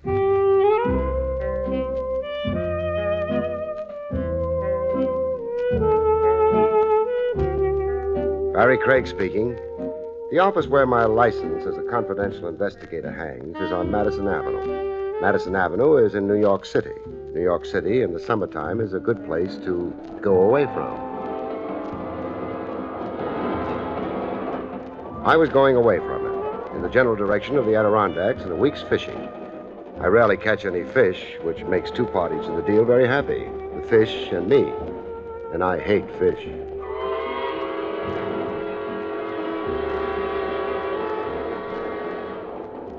I was in the club car looking admiringly at a Planter's Punch when company came. Would you have any objections if I sat here? Well, would anybody object to Santa Claus dropping in? Thank you. What's your name?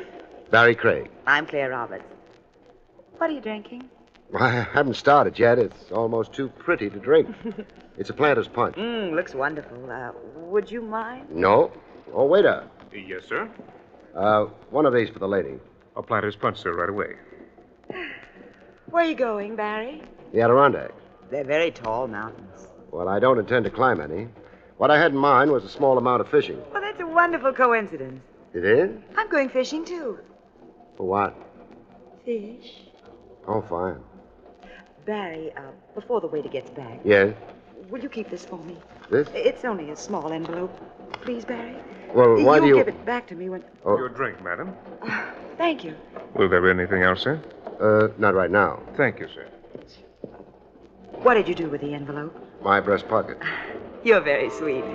And now let's drink to... but Barry, watch out. Well, you knocked the glass out of my hand. Yeah. Well, I suppose accidents will happen. No accident. What? I spotted the waiter dropping something into your drink when he was bringing it. Oh, no. Hold it. A little accident, sir? That's the way it looks. I'll get the lady another drink. Don't bother. The lady isn't thirsty anymore. Thank you, sir. Come on, Claire. I did want that drink. Even if it was poisoned?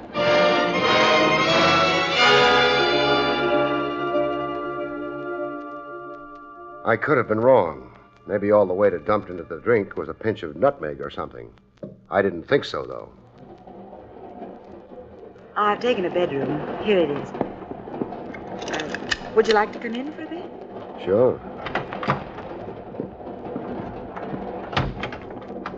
You're wondering about me, aren't you, Barry? A little. Was it nice? It was puzzled. Oh, you mean the envelope and the drink. I'd like to tell you what's in the envelope, but I don't dare. Why not? Because then you might become one of them. One of who? One of the people who want me to die.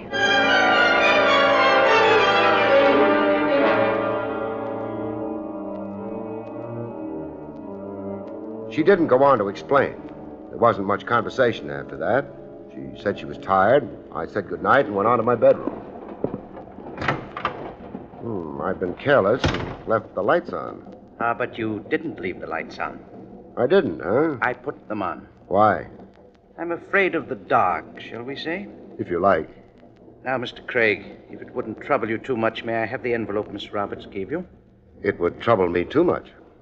I was being polite, but only superficially. The envelope, if you please. I don't have it. Mr. Craig, you may be under the impression that this gun I'm pointing at you is merely for display purposes. It isn't. It's a rather deadly weapon. If I must employ it on you, I shall. Aboard a train filled with people? Oh, come now, Mr. Craig. Surely you know enough about firearms to recognize a silencer, don't you? The only sound this gun will make when fired would resemble a cough. I don't have a cold. You were pleased to make a jest. I have smiled. Now, the envelope. I haven't got it. I'm not a child, Mr. Craig. I know Miss Roberts gave it to you. You must have been snooping. I would rather have that envelope from you alive, but I am prepared to forego my preferences and take it from you dead. Well, stick to your preferences. Would you like to search me? Take your jacket off. Okay. And toss it to you? Oh, no. Just drop it at your feet. Thank you. Now move back against the wall. A careful boy. An explanation of why, in my profession, I am still alive. Now, your jacket. No envelope. No envelope. Mr. Craig. Yeah? Where is it? I don't remember. Very well. You have exactly 5 minutes in which to remember what you did with that envelope. 5 minutes in which to remember or die.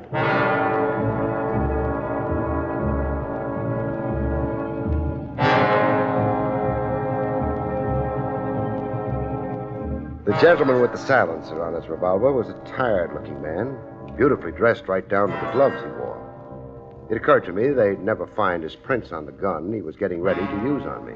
I felt bitter about that. I also began wondering how smart I'd been hiding Claire's envelope in Claire's bedroom. You haven't very much time left. I haven't got the envelope either. But before you knock me off, maybe it would be more polite if you mentioned your name. It's Wiley, if that helps you any. Wiley. Doesn't help at all. Oh, come right in. Don't tell. Sorry. Mr. Craig, I'm Craig. I have a telegram for you. Fine. You'd better wait. There might be an answer. Mr. Wiley here is leaving anyway. Yes, of course. Leaving your bedroom, Mr. Craig. Not the train. Well, let's get at the telegram. Hey, nothing here but a blank sheet of paper. That's right, Mr. Craig. Maybe it's right, but it isn't usual. Well, I thought it would be the best excuse for getting the other gentleman out of here. Any excuse would have been the best. I don't understand how you come in on this, though. Miss Roberts sent me. For what? The envelope she asked you to hold for her. She would like to have it now. Of course. Oh, conductor. Yes? Oh, what time is it? Let me see. Yes, 10:50. Thanks. Now, if you'll give me the envelope. That's a nice costume you're wearing. Costume? Sure. I've never seen a real conductor wear a wristwatch before.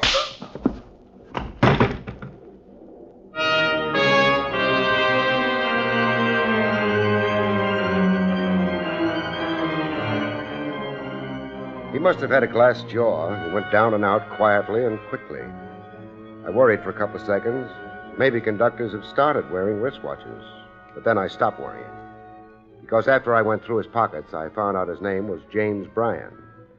His shoulder holster told me he preferred a .32 caliber revolver with its serial number filed off. And the haircut under the borrowed conductor's cap said that Mr. Bryan had very recently been a guest at a penitentiary.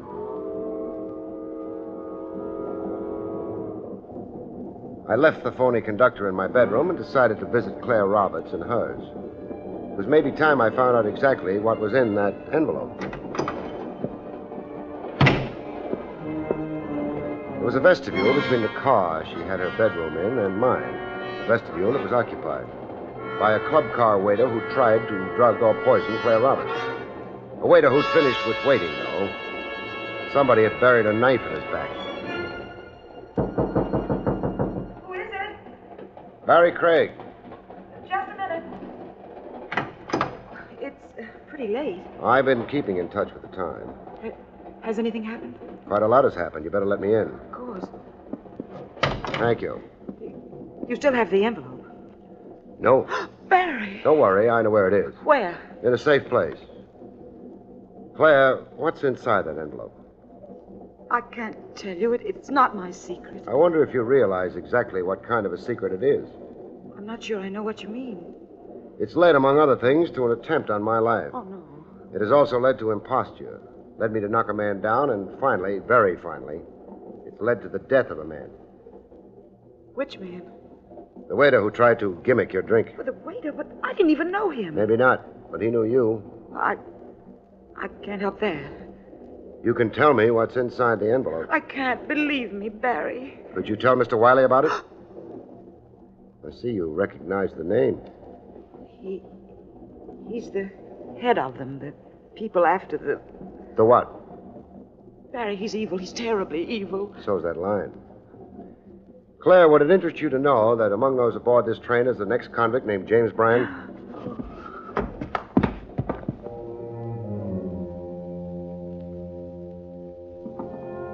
I didn't catch her as she fell. I let her fall. She hit pretty hard, which told me at least one thing. The feint was genuine. I didn't rush to revive her. There were things to be done first. One of them was to get her suitcase open. I did. Well, there were clothes in it. Maybe I was a cad for intruding on a beautiful girl's privacy.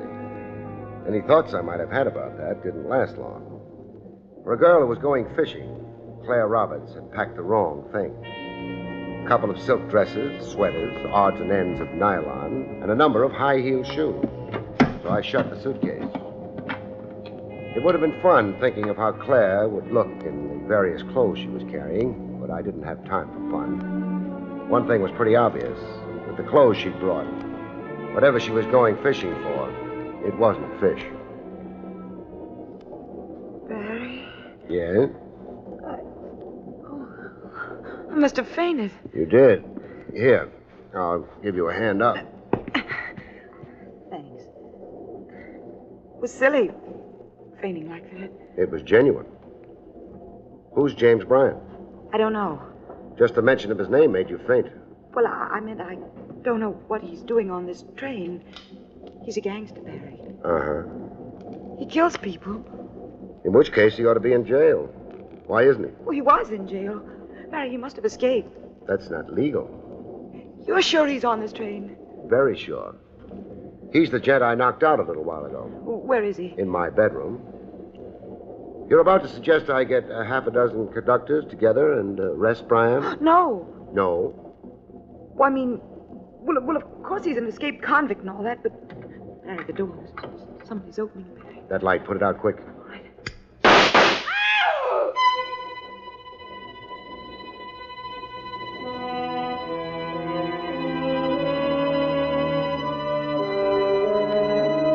The shots missed Claire. They missed me.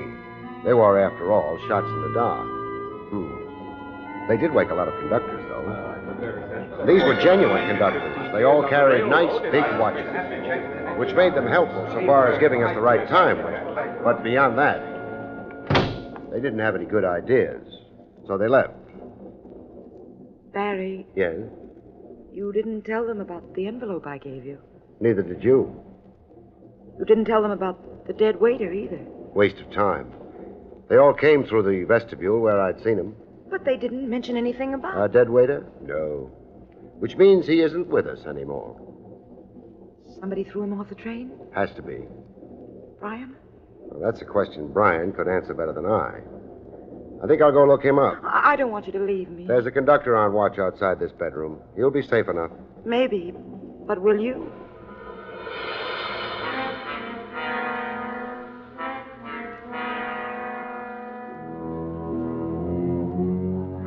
I didn't waste any time thinking up an answer to that question. I couldn't think of a good one anyway. I did hesitate for a minute outside my bedroom door and then decided that he who hesitates is a hesitator. Mr. Bryan, I discovered, had left.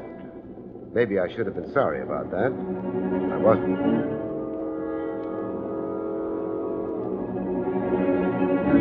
Time was 20 past midnight. In a few hours, we'd be reaching the Adirondacks and the fishing lakes that Claire was heading for, according to her. I wondered if going to sleep was the smart thing to do. Well, I could brush my teeth anyway, I decided. It's good for your teeth. By the time I got my toothbrush out, though, I changed my mind. I'd packed a blue one. The one I found in my suitcase was yellow. I lifted it to my nose and put it right down again. The bristles had been thoroughly soaked in something I strongly suspected was a deadly poison. Poison that gives off the odor of almonds.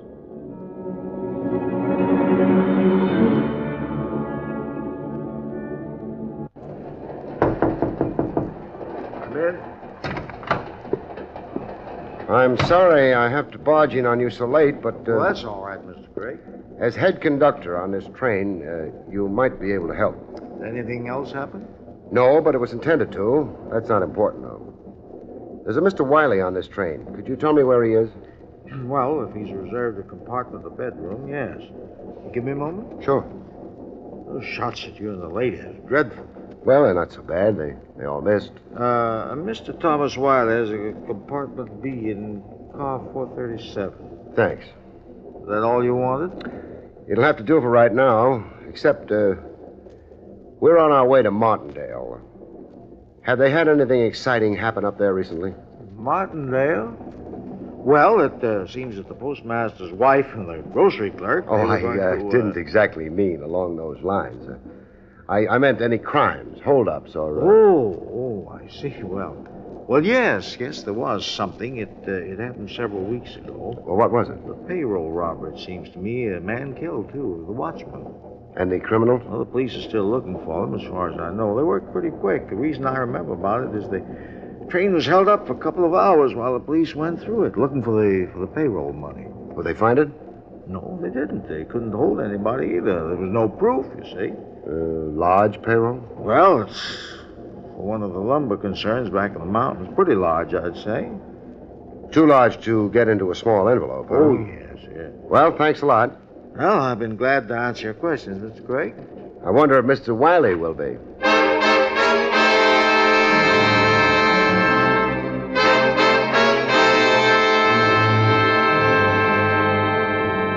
I had plenty to think about while finding compartment B, car 437. By the time I found it, I stopped thinking. Who's there? Barrie Craig. I wasn't really expecting you. Weren't you? Better take your hand out of that pocket before I come in. There's a conductor in this car. He wouldn't approve of shooting passengers. Very well. I'll disarm for the moment. There, guns out of the way. Come in. Thanks. Now, to what do I owe this visit? The fact that I didn't brush my teeth. You're being obscure. Blunt. Someone tampered with your toothbrush? You did. You have proof of that? Enough to satisfy me. Among other things, how did you know it was the toothbrush and not the toothpaste that had been tampered with? Lucky guess. Maybe not so lucky. Wiley, did you know that James Bryan is on this train? He is. I find that of no interest. You're a liar. Have you seen that waiter recently? The one you bribed to drug Claire Roberts' drink? You're making quite a number of unfounded assumptions. No assumptions, not unfounded. Have you? I don't choose to spend my time with waiters. Too bad you didn't spend more time with this one. Oh, why? You might have talked him out of testifying against you. You're lying. You really think so? I don't know what the waiter may have told you, but whatever it was, it's not true. He's a blackmailer. That could be. Miss Roberts and I were shot at less than an hour ago. Well, I've been in this bedroom for the last 2 hours. Got any witnesses to prove that? No, you could hardly expect. True enough. Mr. Wiley, how do you feel about payrolls? I've no particular feelings about them. We're reaching Martindale in a few hours. You're getting off there? Why should I be traveling there otherwise? For the same reason that Claire Roberts is, or James Bryan is. And that reason being? The payoff.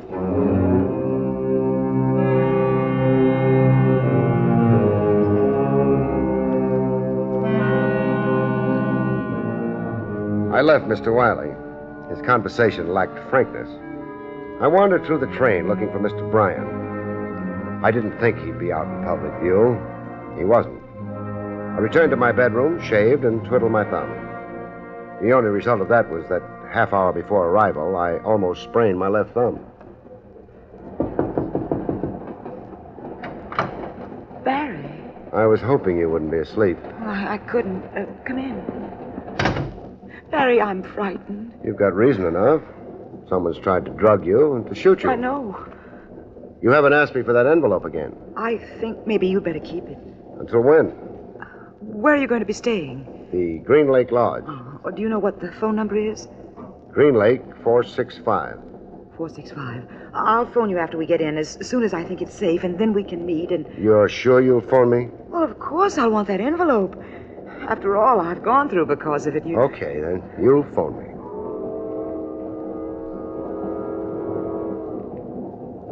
Well, looks like we've arrived. On time. Yes. I think maybe I'd better get that envelope now. Get it? Yeah. I slipped it behind the seat cushion here. What? Uh-huh. Untouched. You hid it here? Sure. Safest place for it. The last place anyone would think of my hiding it in. After they'd seen you give it to me in the club car. Barrie, you are clever. Now, you better leave first. I'll follow after a while. And Claire. Yes? Give me a ring sometime, huh?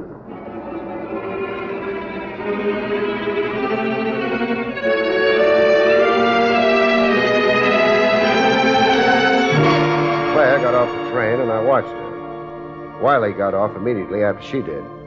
He didn't follow her. Bryan also must have left the train, but he didn't show in the open. However, he didn't follow Claire either. Nobody, it would seem, was interested in where she was going. But when I got into a cab, it was a different proposition. Mister? Yeah? Ain't none of my business, but there's a cab following us. There is? Well, you're right. Matter of fact, it's even more complicated than that. It is? Yeah. There's another cab following that one.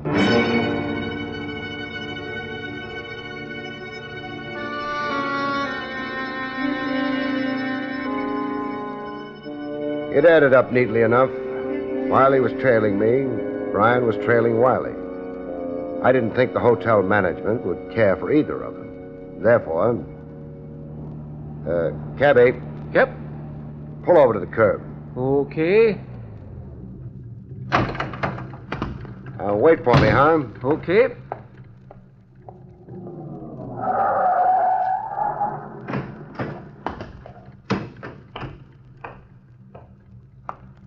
Craig? Craig? Have fun following me? Oh, look here, Craig. I suggest you look back. Back? What? Brian. Yeah, Brian. What are you after? Stop kidding. You're not the only one who has a gun. You dirty... Take it easy, boys. You've got too big an audience for fireworks. 3 cab drivers, me. Hey, don't bother me. You don't either. Even if I owe you something for that sock on the jaw, but we'll forget it the minute you hand over the envelope. You can have it. Now, wait a moment. You can have it, too, Mr. Wiley. Both of you can have it. One condition, though. What's that? That it's opened here and now. No. No? No envelope. Don't be a fool, Brian. He could have opened it at any time if he'd wanted to. We've got nothing to lose. Well, okay. Thanks. This is the envelope given to me by Claire Roberts. So it would appear. Yeah, ain't been opened. Fine. I will now open it. And we discover, to somebody's surprise, maybe, that the envelope was... empty. Right. Goodbye, gentlemen. Hey, wait. Greg, how can I be sure you didn't open it before I... You can be sure because Mr. Wiley is leaving. Yeah, he must have figured... So long, Greg. Goodbye. Or maybe only till we meet again.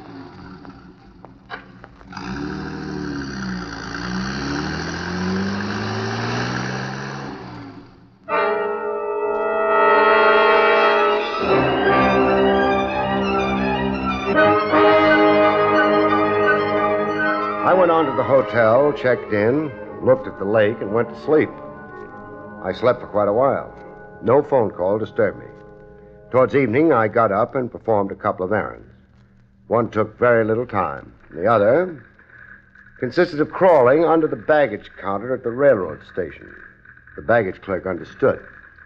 Clerk, Yes, miss. will you get my bag for me, please? Here's the check. Oh, thank you, miss. Get it for you right away.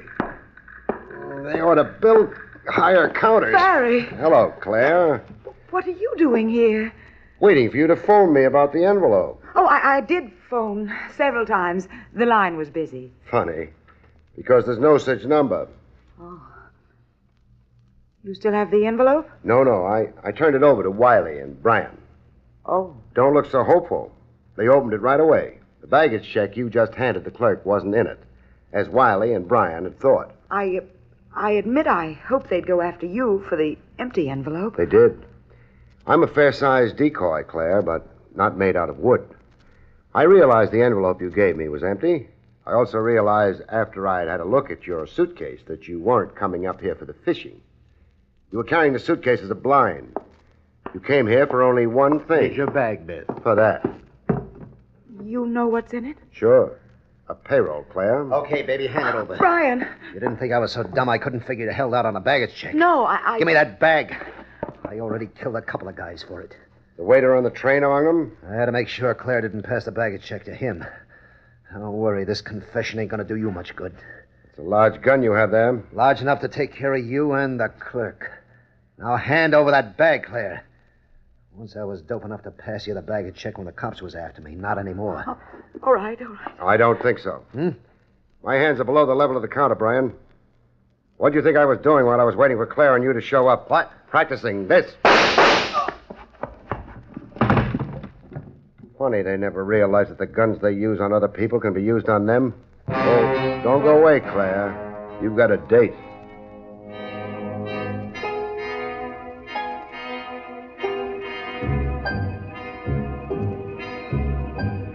It didn't take the police long to arrive. They took Claire with them and Brian. Brian wasn't badly hurt.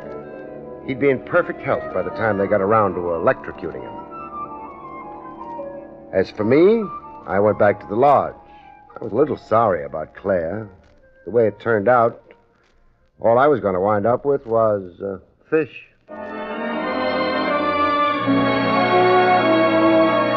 The next week's story, For Love of Murder, is A jail cell built for two becomes a honeymooner's cottage. When a prisoner of love squares a triangle by simply eliminating the competition. Good night, folks. See you next week. You have been listening to William Gargan in another exciting transcribed mystery drama from the adventures of Barrie Craig, confidential investigator. Tonight's story, Death Buys a Bedroom, was written by John Robert.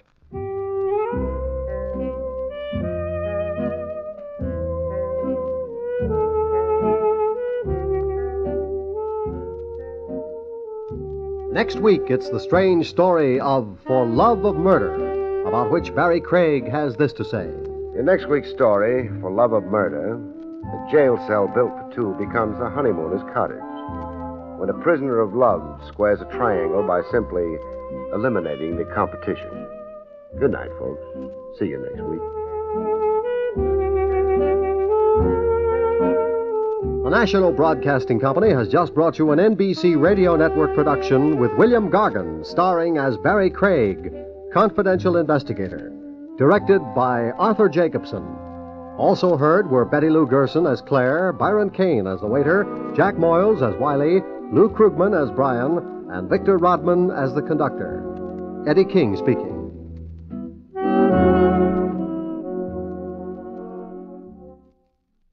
Here's a word about the daytime listening NBC has in store for you Monday through Friday. It's a refreshing schedule with quiz, music, news, and heartwarming drama. A well-balanced lineup for your summer day. For quiz fun, there's Strike It Rich, the quiz show with a heart, and The Phrase That Pays, a program that can mean prizes for listeners at home as well as the studio audience. For music, there's The Bob Smith Show with plenty of laughs blended in with a melody. The drama is supplied by a series of longtime favorites, programs like Stella Dallas, Young Widder Brown, The Woman in My House, and many more. And for news, NBC is your best bet all through the day for keeping well informed.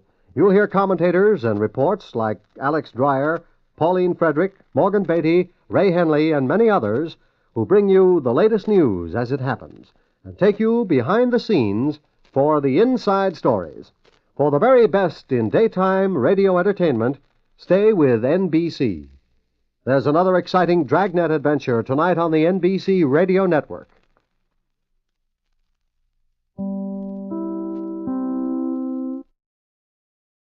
William Gargan stars as Barrie Craig, confidential investigator.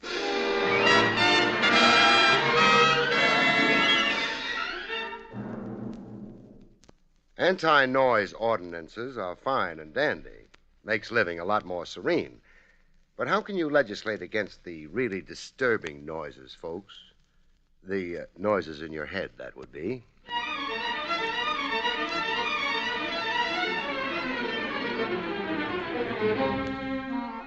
The National Broadcasting Company presents William Gargan in another transcribed drama of mystery and adventure with America's #1 detective, Barrie Craig, confidential investigator.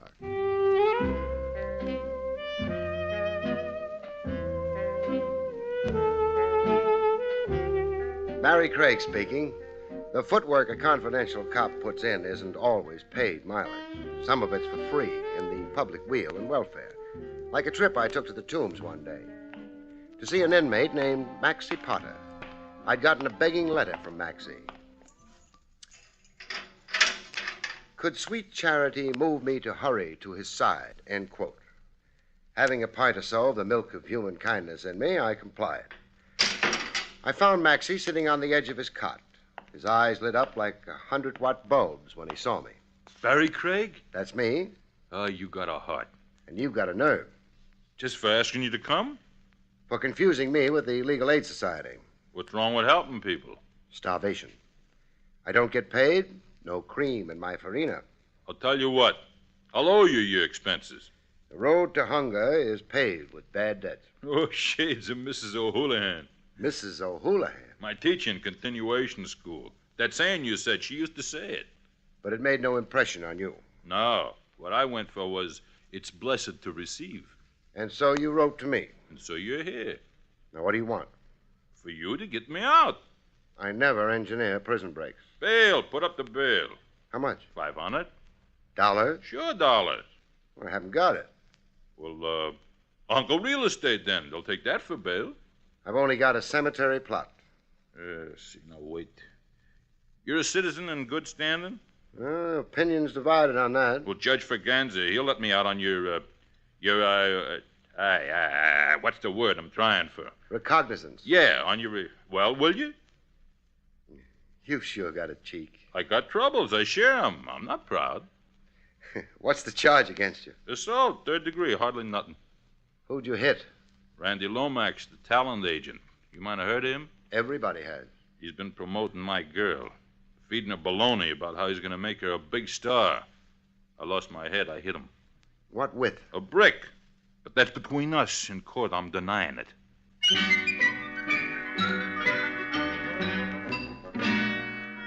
Maxie had an appeal for me. He was pure Damon Runyon. I arranged his freedom on my recognizance. When that was done, I bought him a hamburger and coffee. Hey, reach me to relish once more, huh? You've just about demolished the jar. There's vitamins in relish. Besides, it's on the house. Relish? Man, you're sure a friend. And you're such a leech. Sadie, my girl, Sadie Sachs, we've been keeping company for 6 years. It's a long engagement, but Sadie likes long engagements. We had plans, the two of us. Raise rabbits and grapes soon as we got $2,000 saved. $2,000 saved? To buy a certain going business over in Jersey. Sadie and me, the two of us, we worked in the Blue City distillery. In a distillery? Bottle washers, both of us. Oh. I made 60, Sadie made 40. Anyhow, everything was hunky-dory. Until Randy Lomax came along. Yeah, one fine day, the rat. He saw Sadie in the fun house at Atlantic City. He followed her around to the Ferris wheel in the Wax Museum. Couldn't let Sadie out of his sight. She had $1 million legs. He kept writing that down, passing notes to her. All this behind my back. Please continue. Oh, you try and stop me. Then Sadie wrote out a telephone number and passed it to him. Still behind your back? Oh, I had a couple of beers. I was blind. Anyhow, they met next day, and Lomax sold Sadie a bill of goods. Would she be a model? And did she have theatrical ambition? To which Sadie said, yay, brother. Well, what girl ain't conceited? That's the story, anyhow. Sadie signed up with Lomax. He gave her a new name, Paula Paloma. From a dirty blonde, he made her jet black so he could pass her off as Spanish. What a name. Paula Paloma. Which brings us to your fight with Lomax. He told Sadie to give me the brush. I was wrong for her future. I was a slob, and she was now imported stuff. The rest I told you. I met Lomax, I beaned him, I got locked up. I bailed you out. Now you go see Lomax and get him to drop the charges. Here, now, wait a minute. Wait till I write something out. Okay. It's written. Here. A note? Read it. It's an IOU. I don't want you doing too much for nothing.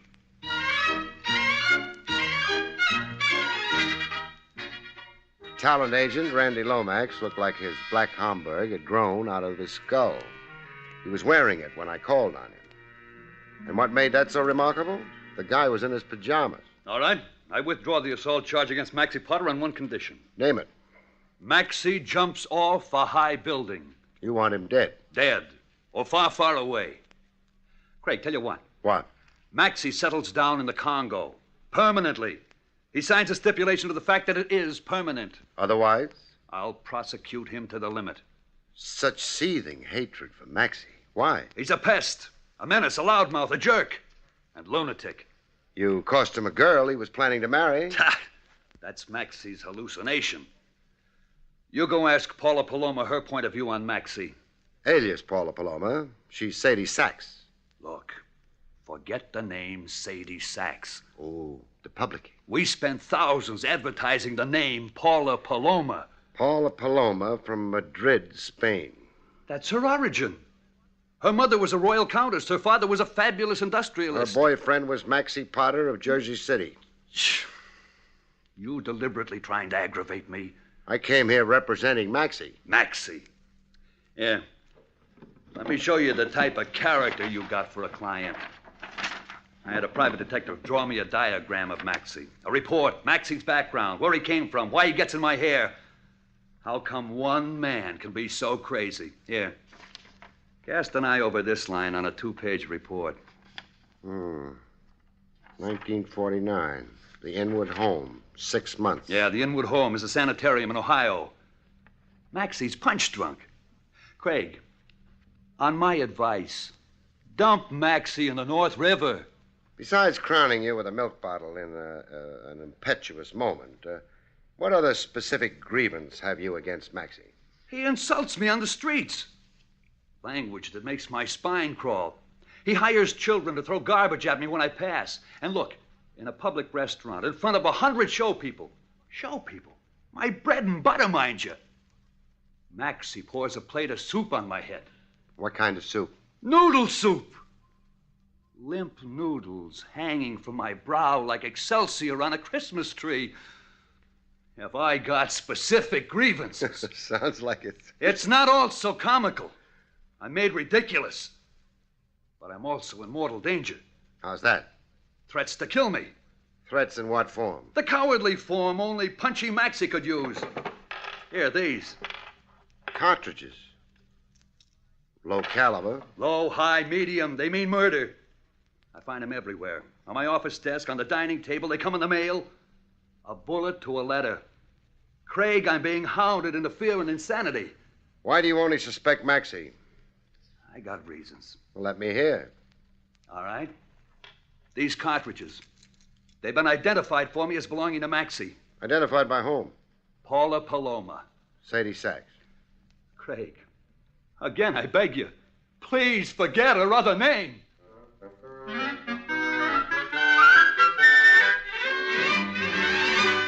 I checked Maxie's mental condition with Paula Paloma. Was he ever actually confined to a sanitarium? In the time we were going together twice. I see.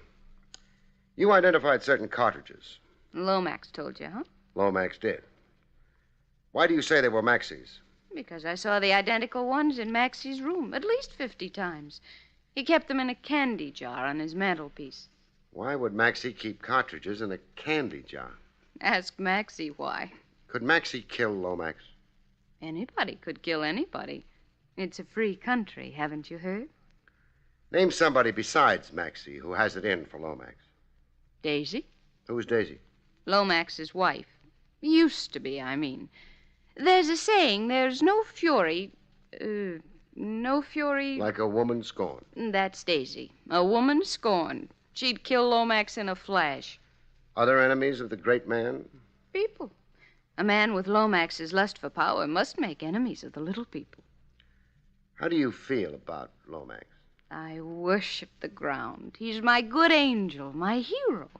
He took me out of a $40 job as bottle washer. And made you the toast of New York. In one short year, I've got furs, a French maid, a Belgian wolfhound, and a bank account. Love that Lomax.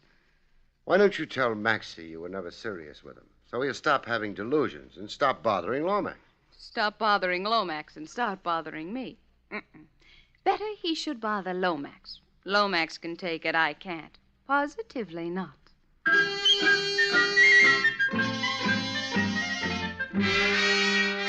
That evening, my client Maxie made no bones about being a little on the weird side. Sure, I'm spooky. I ever say I wasn't? No, not in so many words. Why you looking shocked, Craig? Well, the fact is, I had you characterized as whimsical, sort of a colorful screwball. So now you know different. So you ever get really violent, Maxie? Every so often. The other day, I bit the ear off the dog. Why? The mutt was annoying me, jumping on and off my lap so I couldn't read the racing form. Was I justified? Maxie. What? I don't want to be a fair-weather friend, but... Hey, you're not edging up to ask me to go back to the tombs. Well, on the loose like this, I'm responsible for you. So I ain't behaving? Are you? Yeah, I am. How about the cartridges you keep bombarding Lomax with? Oh, you, know about them, huh? I know about them. Well, quit doing it, okay? I don't need to be doing it anymore anyhow. What does that mean? Well, I did it to scare Lomax, but Lomax won't scare anymore. Not the way he is. The way he is? Well, what does that mean? It means I had a dream just before right after lunch. I dropped off for a snooze, you know, a few fast winks. Anyhow, I had a dream about Lomax. I always dream after pastrami and gherkins. Gherkins is what they call pickles. Yeah. Well, what did you dream about Lomax? That he was sleeping like me. Only he wasn't dreaming. Couldn't dream even if he wanted to. Not with all that lead in him. You dreamed Lomax was dead? Yeah, in his parlor. His head on the floor and his feet up on the sofa. An upside-down position. A comical look to him. Hey, where you going? Telephone, Lomax. I want to know if you were only dreaming, client. You're wasting time, Craig. How can a stiff get up to answer the telephone? Maxie, get your hat. We're both paying Lomax to call. Sure. Oh, but hey, on the way, let's stop off at a florist, huh? I want to blow $10 on a wreath for Lomax. I soon discovered that Maxie had uncanny powers of prophecy and divination. Get off the buzzer. Lomax can't hear it. Door's locked. Give it your shoulder. I'll have to, I guess. Some light on the subject, huh? Well, is it like I dreamed? Yeah. Only there's a discrepancy. What? You said feet on the sofa and head off. Yeah, I said. All of Lomax is on the floor. Hey, what do you expect from a dream? 100% accuracy? Oh. Shot through the neck. And down there, in the ribs. Maxie, did you do it? I wished I had. You may wish you hadn't. I was asleep in the room, I told you, dreaming. Hey, you gonna cause trouble for me? I should have my head examined for bailing you out of the tombs. Do that, why don't you? I'm for examining heads, like teeth. Why is a head any different than a tooth, huh? Maxie, right off, I'm handing you back to whence I got you. Right off? Take care of Lomax first, huh? He's dead. Show some respect.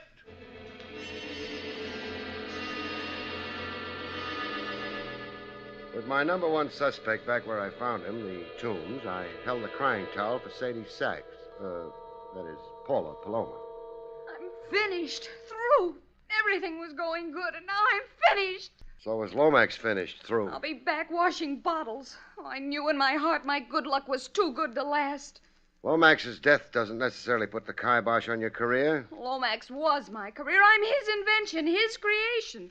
Without him, I'm nobody. Boy, consider what the man did for me. I've seen the billboards. He got me elected Miss Gooseberry Pie of 1954, Miss Bottle Drink, and the girl most likely to... Most likely what? Oh, I forgot. I'm destroyed. Utterly destroyed. I'm a battleship at sea without an engine. Oh, that Maxie. Nothing points conclusively to Maxie. That ex-wife of Lomax's. Daisy. Do I remember your saying she had it in for him? She hated him. Everybody on Broadway knows that. Well, we're off Broadway. Where can I find Daisy? Stand on any corner and holler. She'll come running. Look, I want to cry myself to death, so stop asking me questions and go away, huh?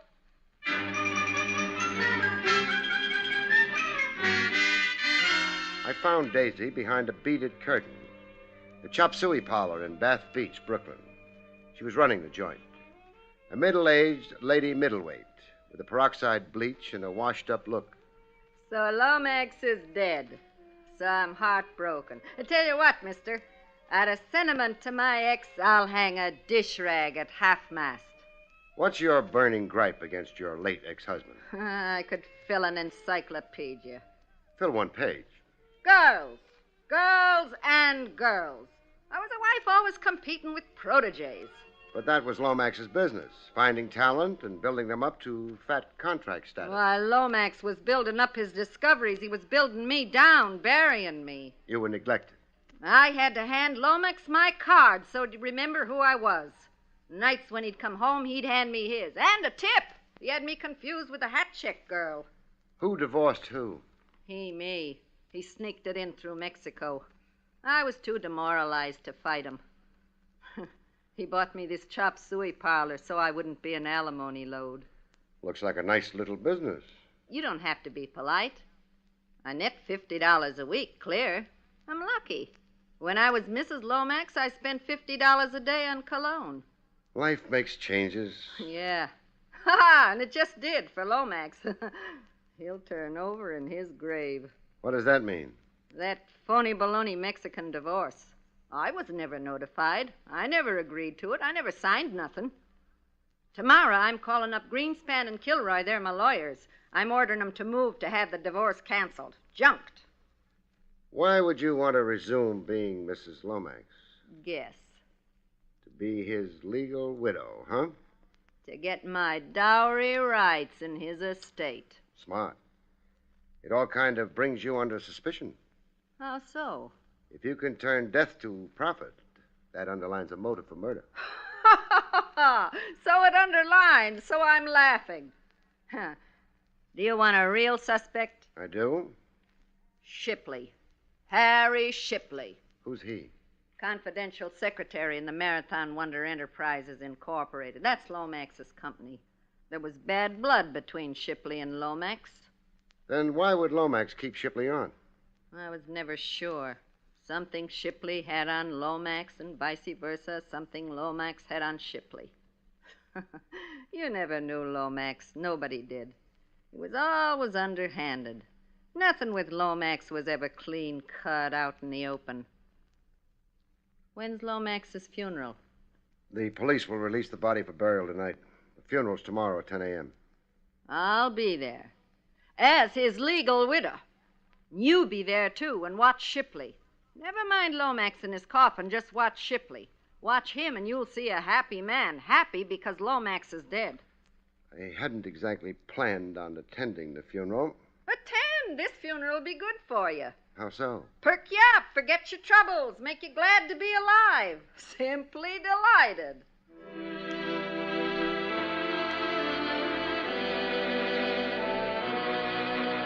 At funerals, sometimes the skies smile. Other times they don't. Thunderbursts, rain in buckets. The skies weren't smiling a bit. But Shipley was. Grins as wide as a poster advertising a Coney Island funhouse. I'd seen guys smile before. Sweepstakes winners, fathers of quintuplets. DiMaggio when he married La Monroe. Never in my life before had I seen a smile as big as the one on Shipley's kisser.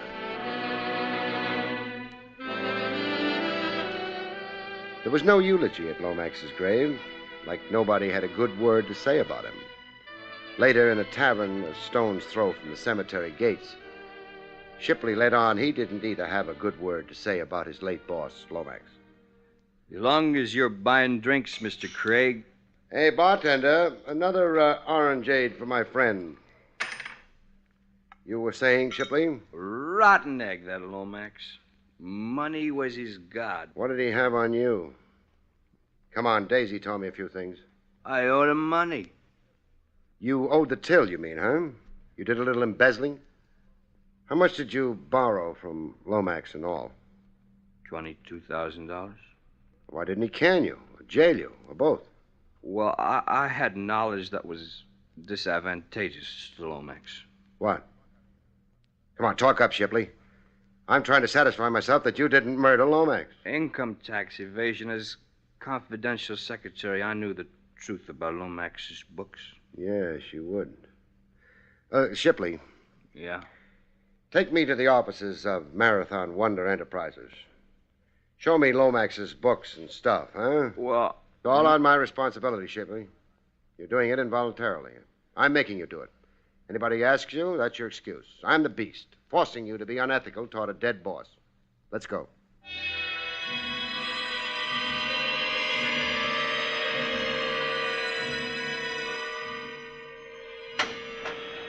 After 4 hours of snooping at the Marathon Wonder Enterprises, I got to know Lomax's business so intimately it would send a chill through Lomax. If he were alive, that is. I've done my very best to acquaint you. You've been a real help. Lucrative racket, Lomax's. His estate, when audited, will easily total $1 million. Well, all for talent scouting. Ownership of talent. Lomax wasn't only a 10%er. No, he wasn't. That much became clear tonight. He signed talent to 10-year contracts with renewal options on lopsided terms. Lopsided in favor of Lomax. Mm-hmm. One Lomax property, the actor Baxter Burroughs, now with Clinton Pictures, made more than $250,000 in the last 2 years. Yeah, I read those figures. Had Lomax lived, he was certain to make an equivalent or greater sum through Paula Paloma. Sadie Sachs. Oh, let's see that letter again, huh? Yeah, here you are. From the Mecca Elwyn Bayer Motion Picture Company. A firm offer of a 7-year contract to Paula Paloma. At $4,000 a week, scaling upwards every year. I'd say that's the best contract offer Lomax ever received for any talent he represented. $4,000 a week with Lomax in for half. Half plus certain expenses. Lomax was a genius at adding expenses. The 50% generally came closer to 70. Bad time to die, with money coming at him from all sides. Thanks, Shipley. It's been enlightening. Wait, Mr. Craig. What? The money I borrowed from Lomax, I've been repaying it so much a week for years now. How much still outstanding? Oh, a relatively small sum, really negligible. Then I'd guess you've got nothing to worry about, Shipley. Thank you, Mr. Craig.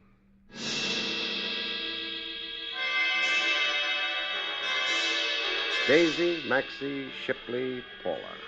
Eeny, meeny, miny, mo, whodunit. Maxie tried to simplify the guesswork for me. He tossed a bombshell at me through Paula. Read this. Love letter from an admirer? From Maxie in the Tombs, a human document. Mr. Craig, it's the cry of a tortured soul. Dear Sadie. Well, very interesting stuff. So what do you think? Maxie himself write this? It's Maxie's handwriting. Well, say something. It's a little incredible. In the letter, Maxie apologizes to you for murdering Lomax. He cost me a dear friend and advisor. Now Maxie's sorry. If true, this amounts to a confession. If true. Why shouldn't it be true? It's Maxie's own statement, his own words. Nobody forced him. Maxie being Maxie, you can't blame me for taking him with a box of salt, huh? Wrap the body beautiful in the mink doll. We're paying a formal visit to Maxie.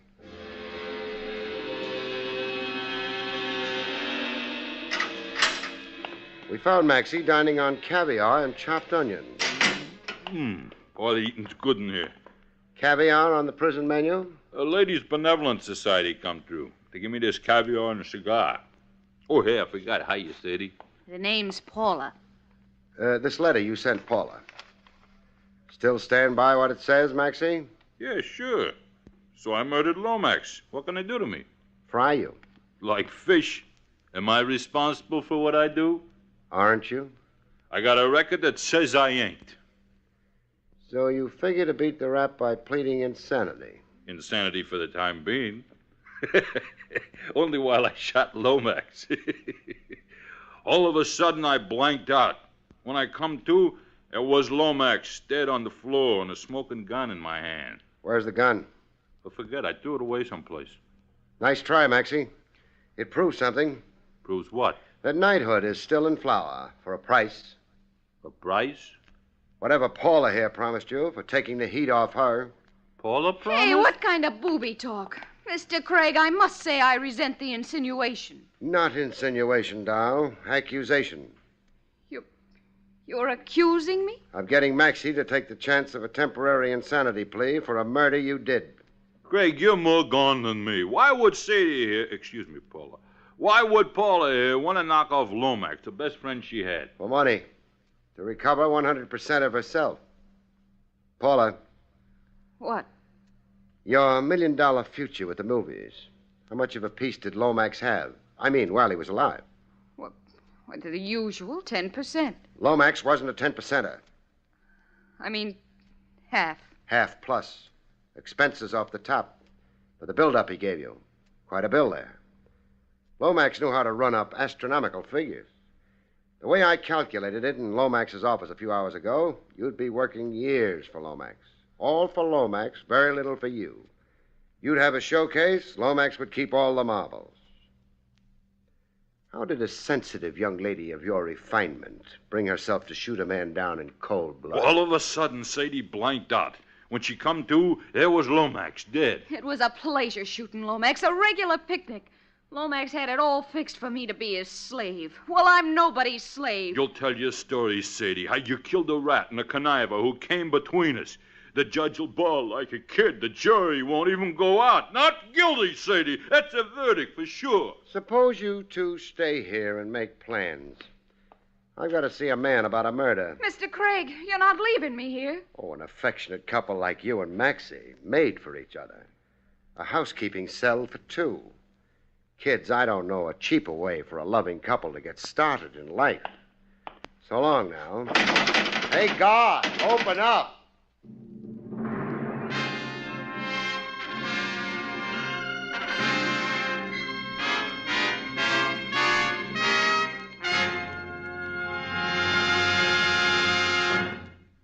You have been listening to William Gargan in another exciting transcribed mystery drama from the adventures of Barrie Craig, confidential investigator. Tonight's story, For Love of Murder, was written by John Robert.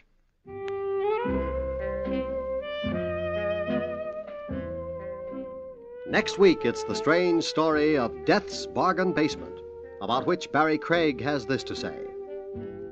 We call next week's story Death's Bargain Basement. It takes place in a department store because, as you all know, bargain basements are always found in department stores. But so, on occasion, is death. Good night, folks. See you next week. The National Broadcasting Company has just brought you an NBC Radio Network production with William Gargan, starring as Barrie Craig, confidential investigator, directed by Arthur Jacobson. Also heard were Barney Phillips, Tom McKee, Barbara Fuller, Gloria Ann Simpson, and Herb Ellis. Eddie King speaking.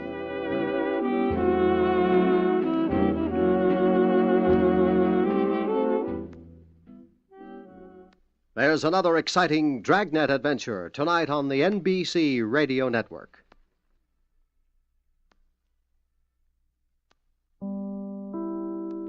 William Gargan stars as Barrie Craig, confidential investigator.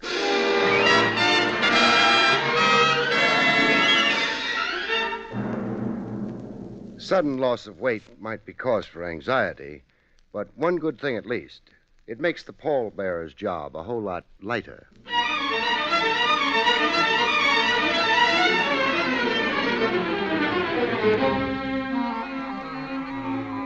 The National Broadcasting Company presents William Gargan in another transcribed drama of mystery and adventure with America's #1 detective, Barrie Craig, confidential investigator.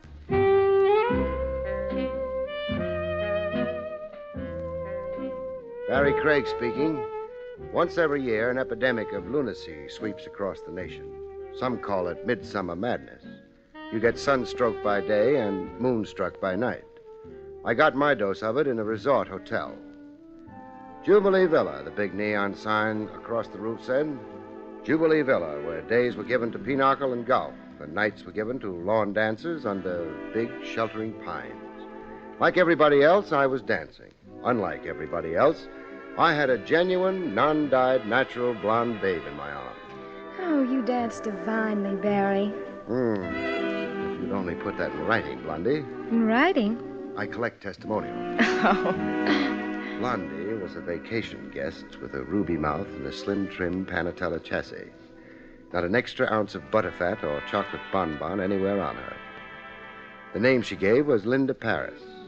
I was kicking my heels at Jubilee Villa at Linda's own request. She'd phoned me to please come. What she had on her lovely mind, I didn't know yet. I was too busy totaling up what she had on the outside. Well, I suppose the time has come to talk, Barrie. Cruel words. You've probably been wondering why I telephoned you and dragged you up here. I stopped wondering after the second highball. Down that path there's a grape arbor. We can be alone there. You've enticed me. Only to talk about my problem. Oh. I really do have a problem, Barrie. Yeah, I know, with men. You've had that same one problem since the age of 3, I'll bet. But leave us sojourn.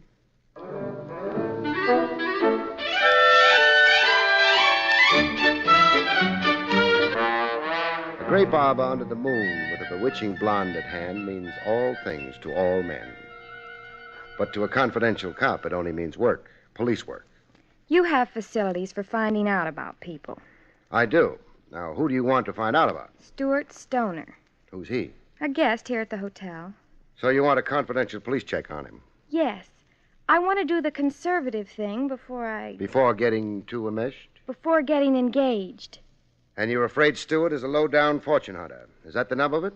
Oh, well, he led me to believe that he, too, is rich. I'm assigned. What are the vital statistics on Stuart Stoner? Hometown, family, business, etc., and so forth. I know nothing except that his people are supposed to be in Milwaukee society. You'll know more when I'm through. Milwaukee, here I come.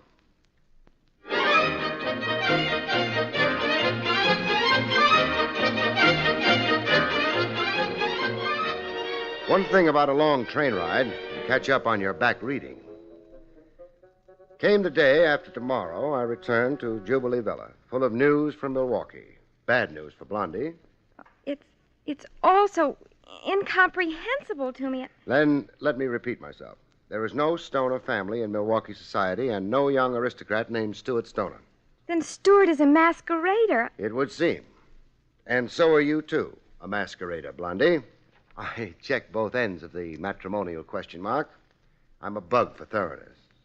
Linda Paris of Brockton, Massachusetts. No such she-animal. Now, what's the real name, Blondie? Mary Ranceroff, A working girl. a wage slave. Department store ribbon counter. I'm a manicurist. You're putting on quite a big show here at Jubilee Villa. Where'd you get the wardrobe? And the $55 a day? My savings. Your pitch to snag a rich husband. It's just as easy to love a rich man. Touché. All right, assignment completed. Pay me off and kiss me goodbye. No. No. I still want to know about Stuart. Like you, he's fortune hunting. Oh. Well, well, you see... You go for him. Nevertheless, and notwithstanding. Okay, then. I'll stick around a while. On the day I go, you can call me the guy who murdered Cupid. I didn't buck Stuart Stoner right away. I made a study of him first from afar. Watched his behavior like a guinea pig behind glass. A guinea pig with a pencil-lined mustache. I watched him whack a tennis ball. Well, an ace. I joined in the gallery applause. I watched him elbow up to the oval bar in the cafe lounge.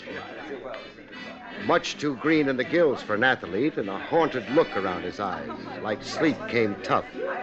And ordering the type of drink guaranteed to drown anyone's sorrow. Steve, another one of the same. Double. I watched him playing cards in the casino, a two-handed game for stakes that could lift the national debt in Pongo Pongo. Well, that beats me. Guess it's not my night. Well, better luck tomorrow. That's what you said yesterday. I'm afraid I'm a little short of cash. Oh, check is fine, Stoner. Huh. And if you're overdrawn at the bank, an IOU's just as good. $6,000 loss for the afternoon's play. But what made it especially interesting for me was the face of the winner. I knew the face. I'd seen it around, on the streets and in the rogues gallery. Lou Latimer, a conman, card sharp, and plain crook. The question I asked myself was, why was a card sharp accepting IOUs from a phony vacationer posing as a son of wealth? Latimer worked like a cop worked. He checked the pedigree of every sucker he sat down to cards with. Latimer had to know that Stuart Stoner was a made-up name. So why was Latimer accepting paper instead of cash? That evening, after a supper orgy of borscht and baked herring, I tackled Stuart Stoner in person. He was sprawled on a hammock, letting the supper digest. Evening. Hello. Craig's the name. Barrie Craig. You, don't feel sociable? Frankly, I don't. That's a surprise. Why is it surprising? I've watched you around the clock. Tennis, cards, and chit-chat. I've seldom seen a more gregarious and sociable guy. Well, maybe it's a question of the kind of company. That remark meaning? You interpret it. You draw the line where I'm concerned. Now, if you don't mind... You want to be alone. Look, Mr. Craig, I've an absolute right... Don't let your thermometer rise, Buster. Who warned you off me? Why do you say that? Because that's my guess about our unfriendly little situation. So who was it? Oh, friend of mine. Your card partner, Latimer? What did Latimer tell you? That I was an unsavory character or something? You're very astute. All right, he warned me that you were, well, some kind of operator. Underhanded, a type that... Works vacation resorts. Words to that effect, yes. What if I now told you Latimer was describing himself? I'd expect you to say that. You would? Latimer also told me you'd lie if trapped, that you'd reverse everything. That you were clever like that. Look, Buster, Latimer's a card sharp and a crook. And let's settle the question of my veracity once and for keeps. I'm a detective. Here, squint your eyes at my credentials. The badge is authentic? Did Latimer also warn you that I'd flash a phony chicken inspector's badge? I'm confused. So am I. What particularly confuses me is why a smart boy like Latimer would collect your worthless IOUs. My worthless... You're here using an alias. The name Stuart Stoner is made up. You've been handing a doll named Linda Paris a line of bunk. You let the impression circulate that you're loaded, filthy rich. But the odds are 100 to 1 you haven't even got cash enough to pay your board bill. You were saying? I have nothing to say. Don't please heckle me anymore. I'm spinning. Yeah, you are. In a steaming sweat, your eyes rolling. You subject to fits? No. no fits. Just every now and then a feeling of suffocation, like now I blank out. Stoner. Blank out he did, big. Eyes staring blindly and not a flutter to him, hardly a pulse. And his face contorted in ugly red folds, like it was an outside picture of some deep agony inside. I left him as he was and went for help. The house doctor had been gone for almost 20 minutes before Stoner could put words together coherently. Please, don't broadcast what you saw tonight. You seemed to slip into a fog then, Stoner. I got the feeling your eyes were seeing sights you were trying to shut out. My eyes were seeing sights? The eyes of memory, let's say. Well, like you were looking over your shoulder into yesterday. Like you were an amnesiac. What's in yesterday that gets you by the throat, Stoner? Oh, you're talking talk I don't understand. Stuart Stoner, you call yourself. But what's your right name? Some other time, huh? If you insist on this sort of weird interrogation right now, I just want to go to bed. Want help getting upstairs? No, I want nothing from you. I'll help Stuart to his room. Hello, Stuart. Margot. The house doctor told me you'd fainted. I came as soon Introduce me, Stoner. Mr. Craig, Margot Swift. Hello. Mr. Craig? You want him, lady? He's all yours. Margot, if I can just have your arm. I watched them move away slowly, her arm around his waist and a love light in her eyes. A tightly trussed look to her figure, coal black hair, colored gypsy kerchiefs around her neck, and a look of experience to her. Older than Stuart, but you'd need her birth certificate to prove it. She was that preserved. Linda and Margot, blonde and brunette. Stoner was doing okay with the ladies. A while later, in my room, while wrestling with a knot in my tie as a prelude to showering before bed, I found a typewritten note propped against my bureau mirror. The management regrets the need to terminate your stay due to a prior reservation made for room 211. Room 211 was my room. There was a deadline noted on the bottom of the eviction note. We would appreciate possession of room 211 by 9 p.m. 9 p.m. was 1 minute away. Correction. It was 9 p.m. I acted calm in the emergency. I tore up the note.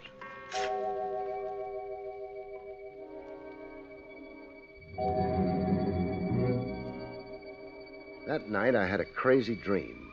I dreamed there was a load of iron hanging from the ceiling like a chandelier, hanging on a line with my head, ready to drop if the length of wire holding it ever snapped. I lay there making book the wire wouldn't snap. I was wrong. It did snap.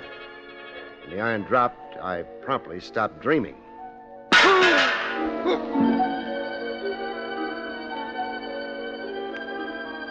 Wake up from a Midsummer's Night's Dream, you can find yourself in strange surroundings. I imagine I found myself on the bottom of a lake. But that was too crazy, even for midsummer. What was a fact was, the lake lay around me only ankle height. I was plopped in reeds that were taller than me. The kind of reeds you find around the edge of country lakes.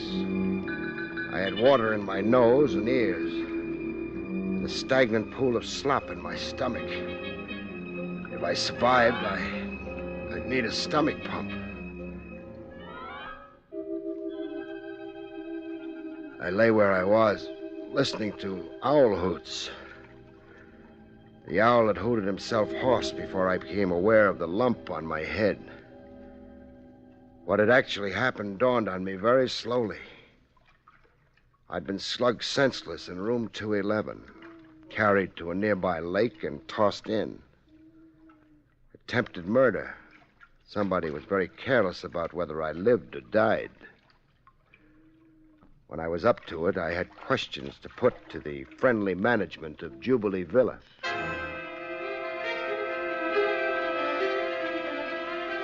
The guy managing Jubilee Villa looked like a wax museum exhibit. Skin you'd hate to touch unless you were a fellow zombie. And horn-rimmed glasses with lenses so thick his eyes magnified into the size of golf balls. A brass nameplate on the desk read Otto Henser. His attitude towards me was downright contemptuous.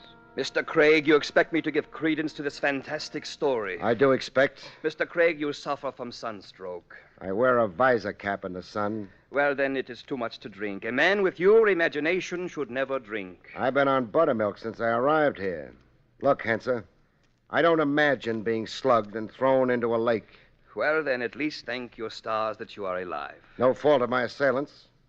My guess there is he didn't figure I'd land in a shallow bed. Then you insist on this preposterous story. At the top of my lungs. Someone in Jubilee Villa resents my being around. I'm a meddler. There's some scheme afoot and... Wait. Yes, Mr. Craig. The management of Jubilee Villa, that's you, wanted me out of the place at 9 p.m. tonight. Why, Henser?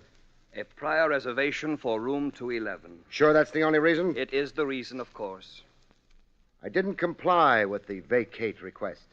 I went to bed, and from there I was forcibly evicted. I woke up in the lake. Mr. Craig, there is no connection between our simple request that you give up your room and this hallucination. I'm getting awfully tired of you insinuating I'm a nut. All right, then. I will accept your story. And your explanation of it on that basis? A prowler. There have been other incidents, come to think of it. A trespasser entered your room. You were assaulted. And carried a half mile from my room to the lake. Mr. Craig, the criminal mind is something unpredictable. There is no logical pattern. Bull. You've sure been trying to sell me one idea after another, Henser. Why? Because I'm perplexed. Like you are perplexed. I think one thing and then I think another. I see. Right now, Henser, I'm thinking one thing. And what is that? That you could be a grade A 14-carat phony. The next day, I let the con man and card shop Lou Latimer tell me a few lies. Man has a right to live down his past, Craig. No question. I had a few brushes with the law once. Sure, I don't deny it. You served a few sentences? One sentence. Pardon the slander. I'm a changed man today. Pillar of the community. San Quentin community? Oh, the way you cops love to ride a guy. Beastly of us. Look, I'm a respectable businessman today. What business? Salesman. Selling bunco? Machine tools. What are you doing here at Jubilee Villa? Vacationing. With a deck of cards in every pocket? I don't play cards the same old way. Meaning? I play for pastime. For profit. So I play to win. Who doesn't? Which brings me to a basic question. What? An IOU. I saw Stuart Stoner give you a $6,000 piece of paper. I won it fairly. Even supposing you did. How come you're accepting paper from a masquerader? A what? A masquerader. The name Stuart Stoner is an alias. The young man is here representing himself fraudulently. Now, wait a minute, Craig. Stoner's loaded. He's from a rich clan. The Stoners of Milwaukee. He is not. That's only a cardboard front. Stoner is a phony. And you know it, Latimer. How would I know it? Because that's how you operate. Before skinning a sucker, you check every detail of his pedigree back to the day he was born. You know how much he's worth or how little, so you can judge how much to take him for. Well? Well, what you say is a fact, that Stoner's a phony, then I've been rooked, huh? I'm holding worthless paper. Well, that's on me, huh? It would appear. But I still wonder. Latimer. What? See the giant egg built in my skull? Up here? Looks nasty. Want to claim credit for it? Oh, the way you try to cut me down. You've some surface polish. You look distinguished in your Bermuda shorts. But you're a mug underneath and a thug. Look, chum, if this heckling session is over... I've got another insult, killer. Killer? Until you convince me otherwise, I'll go on thinking you tried to drown me last night. So long. 1 minute, Latimer. Now what? A token of my very high regard for you.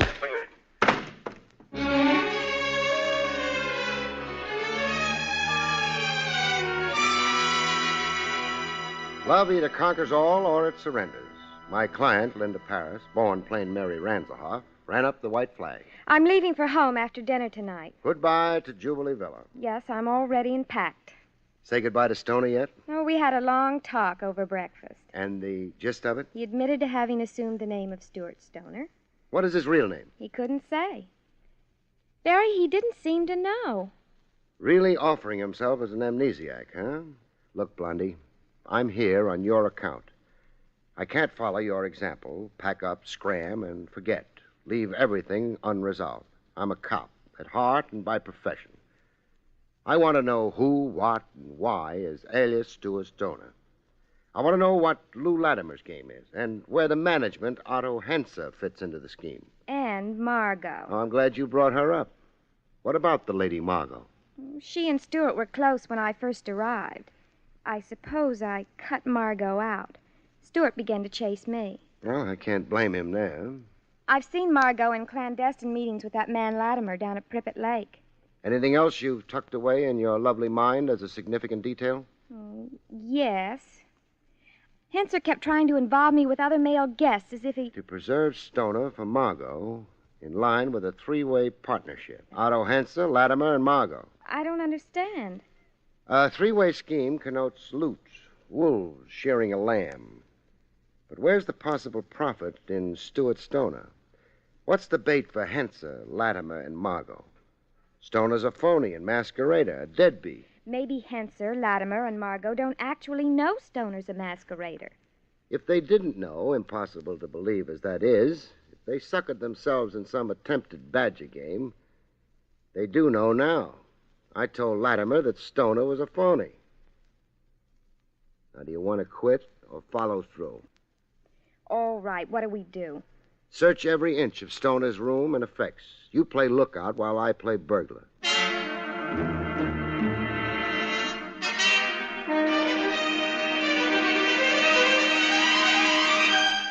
The results of searching Stoner's effects were a little frightening.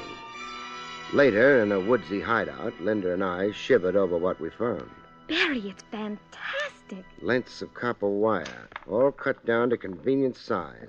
The tools of a strangler. I just can't believe it. Then try believing Stoner's amazing collection of newspaper clippings. These. Mystery Strangler terrorizes East End. Dateline, Minneapolis. And this one. Strangler claims elderly victim. Dateline, Seattle. And these similar clippings. Dateline, New York, Boston, Shreveport. For one man, too. Operate east, north, west, and south, all over the map. Yes, the scope of it. But this isn't one man's autobiographic collection of himself. It isn't? The dates on the clips cover almost 4 years. They represent a lot of stranglings and a lot of stranglers. A lot of stranglers. Some of whom have been caught and jailed. I recognize a few of the cases. Then? This is just a collection of clippings. Fetish is the word, I think. The pleasure the collector, call him psychopath, gets comes from the clippings themselves, let's say. The joy in some other fellow's crime. Stuart is a madman. It would appear. A madman or... Or? That's what somebody wants us to think. Mainly wants you to think. Me? So you'd scream and run, glad to escape a fate worse than... All this is part of a scheme? Well, that's my surmise. But what basis do you have? The character of Hensa, Latimer and Company. Thoroughgoing connivers who play to win. They knew the cop and me would sooner or later send me up to Stoner's room. This stuff was planted for me to find. Enough to disillusion me in Stoner, but not enough to pinch him. No real evidence of a crime or an actual criminal personality. What now? Well, let Hensa, Latimer and Company horse themselves into believing they hold trumps. That you're scared off. That I'm disinterested in any further to do with a nut. We make our fond farewells. We leave Jubilee Villa? Officially only. Unofficially, we're still around. We're holed up somewhere with our eye on this place, watching to see the next move of the gang against Stoner. But what can they want of Stewart? I finally come to the conclusion about that. One, Stoner is an amnesiac. Isn't sure of who he is and where from, etc. Two, he is not a poor masquerader, but a rich one after all. Stewart, rich? Uh-huh. Dough, position. And a good marital catch for Margot. Also a profitable game for Latimer to account for the IOUs. Also a Klondike for Hensa. Otherwise, there'd be no reason at all for a plot. Well, that means they know Stewart's true identity. They do, but Stewart doesn't. So will you join me in hiding, doll? Where do you hide with a blonde? Not being able to find a treehouse, we settled for an auto camp a quick 2 miles from Jubilee Villa, adjoining cabins. After 2 days of keeping Jubilee Villa under surveillance, we finally got a look at how Hensa, Latimer, and Margot planned to play their trump card. The kind of trap they had baited for weak-minded Stoner. Sweet music in the cool of the evening piped into the grape arbor. The grape arbor set with intimate tables, a canopy of freshly cut flowers, a few picked guests, and the local parson. A marriage was taking place. Margot and Stoner, with Latimer and Hensa there to give the bride away. You're not going to let them get married. Shouldn't I? Shouldn't? Oh, Barry, you're teasing. Shh. I'll stop it, Blondie, but only at a strategic moment. The strategic moment came. The man in the high collar was reaching the end of his text. If any man knows some reason why this pair should not be joined in the bonds of matrimony, let him now speak. Speaking. Stop the wedding. That most astounding thing.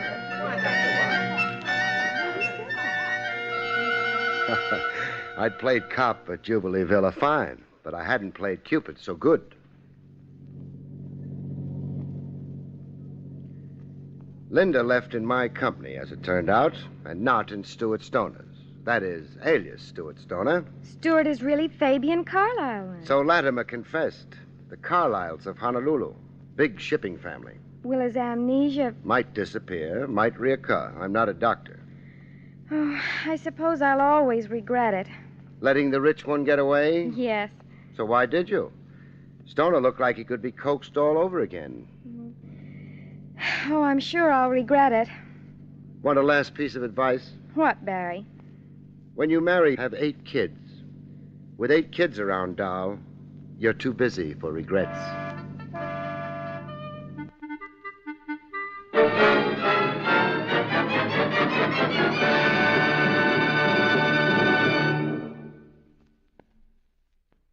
You have been listening to William Gargan in another exciting transcribed mystery drama from the adventures of Barrie Craig, confidential investigator.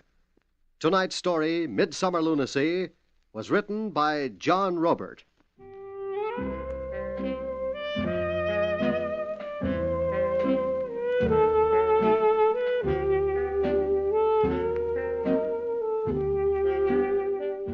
Next week, it's the strange story of Blood Money, about which Barrie Craig has this to say. In next week's story, Blood Money, an Oriental rug dealer finds himself as snug as a bug in a casket when a killer comes calling with gold in his eye. Good night, folks. See you next week.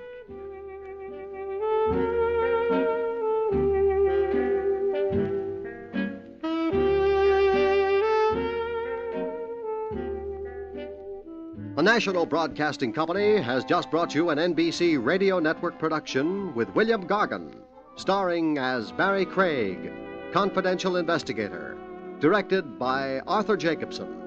Also heard Hilary Hall as Linda, Alice Backus as Margot, Tony Barrett as Latimer, George Neese as Stewart, and Herb Ellis as Henser. Eddie King speaking.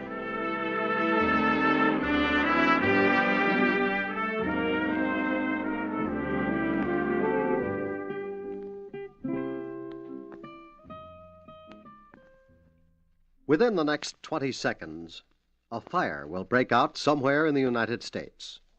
Lives may be lost, property damaged, homes or buildings destroyed. Yes, there are 4,600 fires in America each day of the year.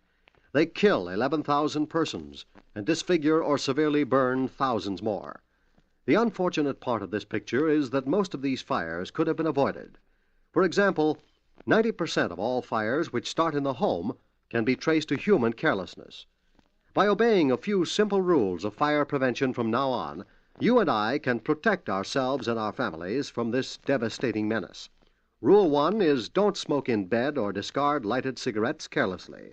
Rule 2, clean out old newspapers, magazines, and other inflammable debris. Rule 3, promptly repair defective wiring as soon as you notice it.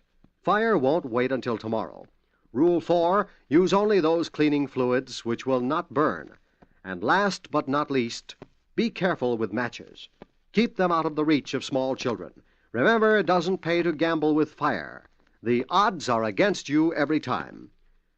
There's another exciting dragnet adventure tonight on most NBC radio stations.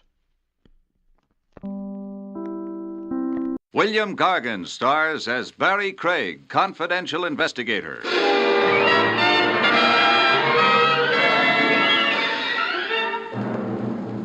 Overexertion can be dangerous, folks, but no exercise at all is even worse.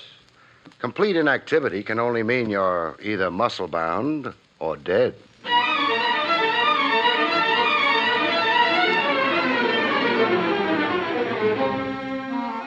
The National Broadcasting Company presents William Gargan in another transcribed drama of mystery and adventure with America's #1 detective, Barrie Craig, confidential investigator.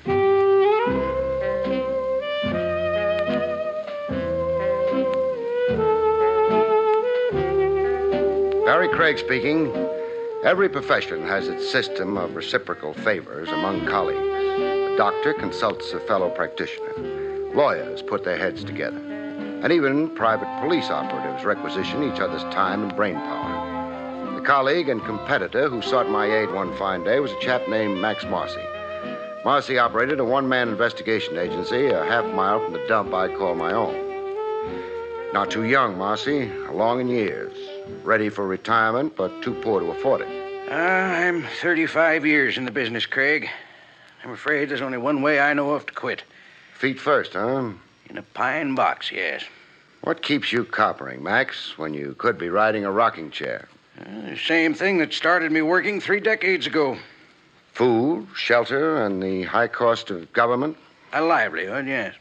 Nothing socked away, Max? Oh, maybe $500 in war bonds. Not much for a lifetime in harness. You know, there's an old axiom, Craig. Yeah, it's up there on my wall, reading Cops Die Broke. Work for me, Craig. On what? The man I frankly find impossible to locate. For 3 weeks now, I've used every trick I know, every avenue. His name? Anatole Barber. The only clue I have is that he was once a rug dealer. A rug dealer? Oriental rugs. 15 years ago, he had a store on 3rd Avenue. Cold trail, huh? Cold like ice. Who assigned you to look for Anatole Barber? That information is confidential. I understand. Client doesn't want his name bandied about. So you're really stuck, huh, Max? Oh, not so much stuck as... As? Sick. Exhausted. I don't have the old strength. You know, the machine runs down. This coming October, I'm 64, Craig. Then why not just dump a tough case? Why aggravate yourself? $2,000. Who can dump $2,000? No cop I know. Find Anatole Barber. I'll split with you. The fee's all yours. I'll just tap you for expenses. Barber, a one-time rug dealer. You've, of course, got a full description of him. Even a photograph. Oh, Craig, I don't know how to thank you. I'm not doing it for you, Max. I'm really doing it for me. I look at you and I see me. Me a quarter of a century hence. I'm out asking a younger cop to help me stay in business. One cop runs into a blank wall. Another cop finds a door through the wall. The luck of the game. What was tough for Max Marcy was easy for me, as it turned out. An ex-Oriental rug dealer is a member of a clan. The tricky science of rugs limits the colony of dealers to a small, tight elite. One big family of operators, so to speak. My information on Anatole Barber came from a gentleman named Amar Sarabi. Yes, Anatole Barber is well known to me. Under which rug is he hiding? For a long time now, Anatole is not in our trade. He had a store on Upper 3rd Avenue some 15 years ago, I hear. Yes, the Mecca Bazaar. He was the cleverest trader of all of us, Anatole. But he folded his tent. Why he gave up his business, nobody knows. You make it sound mystifying. Fine Oriental rugs are more than a business, Mr. Craig. They are a culture and a passion. I might even say a cult. It is in our blood. Now, really enlighten me, huh? Where can I find your renegade colleague, Anatole Barber? He lives in Sackett Bay. Sackett Bay out in Long Island? Yes. He's using his mother's name now, Belmar. His mother was English. Anatole Belmar? Yes. Tell me, how is it you have Anatole Barber Belmar's whereabouts at your fingertips? We have a trade association. I am corresponding secretary. Even though Anatole is retired from our trade, he has faithfully kept up his dues. I see. Well, I want to thank you, Mr. Sarabi. I've been privileged. You are perhaps interested in a fine Bokhara rug at a great sacrifice price. Mr. Sarabi, please, let go of my coat lapels. I phoned Max Marcy the good news. Hello, Max. Yes, Craig? That $2,000 fee, start spending it. You found Anatole Barber? Anatole Barber Belmar. He's using his mother's maiden name. Lives out in Sackett Bay. 30 miles out in Long Island, Max. Craig, I'm at a loss for words. Why, it's hardly been 12 hours. No bouquets, Max. It happens. The breaks. I got the breaks. Okay for me to follow through in Sackett Bay? Just to verify his presence there, how he's established. Craig, don't alarm the man into flight. I'll pose as a door-to-door salesman. Max, don't worry. Telephone me from Sackett Bay. Will do. So long. At Sackett Bay, Long Island, a guy with blue freckles in the general store told me where to find Anatole Belmar. On an island a half-mile off the mainland. Anatole B. was known around Sackett Bay as the recluse type. The gent with a black patch over his eye ferried me to Belmar's Island. He drove the leaky motorboat like a suicide, as many knots an hour as he had kinks in his brain. Hey, Buster, slow down. Hey, Buster, I'm 2 premiums behind in my insurance. No answer. Either a deaf mute or not the talkative type. I found a suitable prayer and began to mumble it. Belmar's Island had overstuffed seagulls on it the size of vultures. It also had a shack.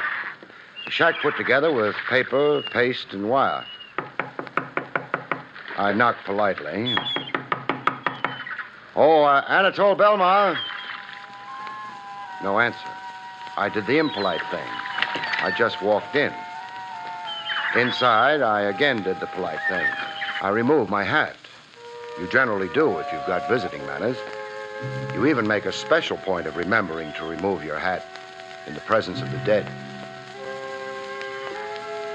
How dead was Anatole Belmar? Dead beyond recall. He was hanging by his neck from a beam 8 feet off the floor. I changed my first diagnosis of suicide when I saw the lump on his head. He'd been slugged and strung up by somebody hoping to pass it off as suicide. I had news for the local police, and after that, I had mournful news for Max.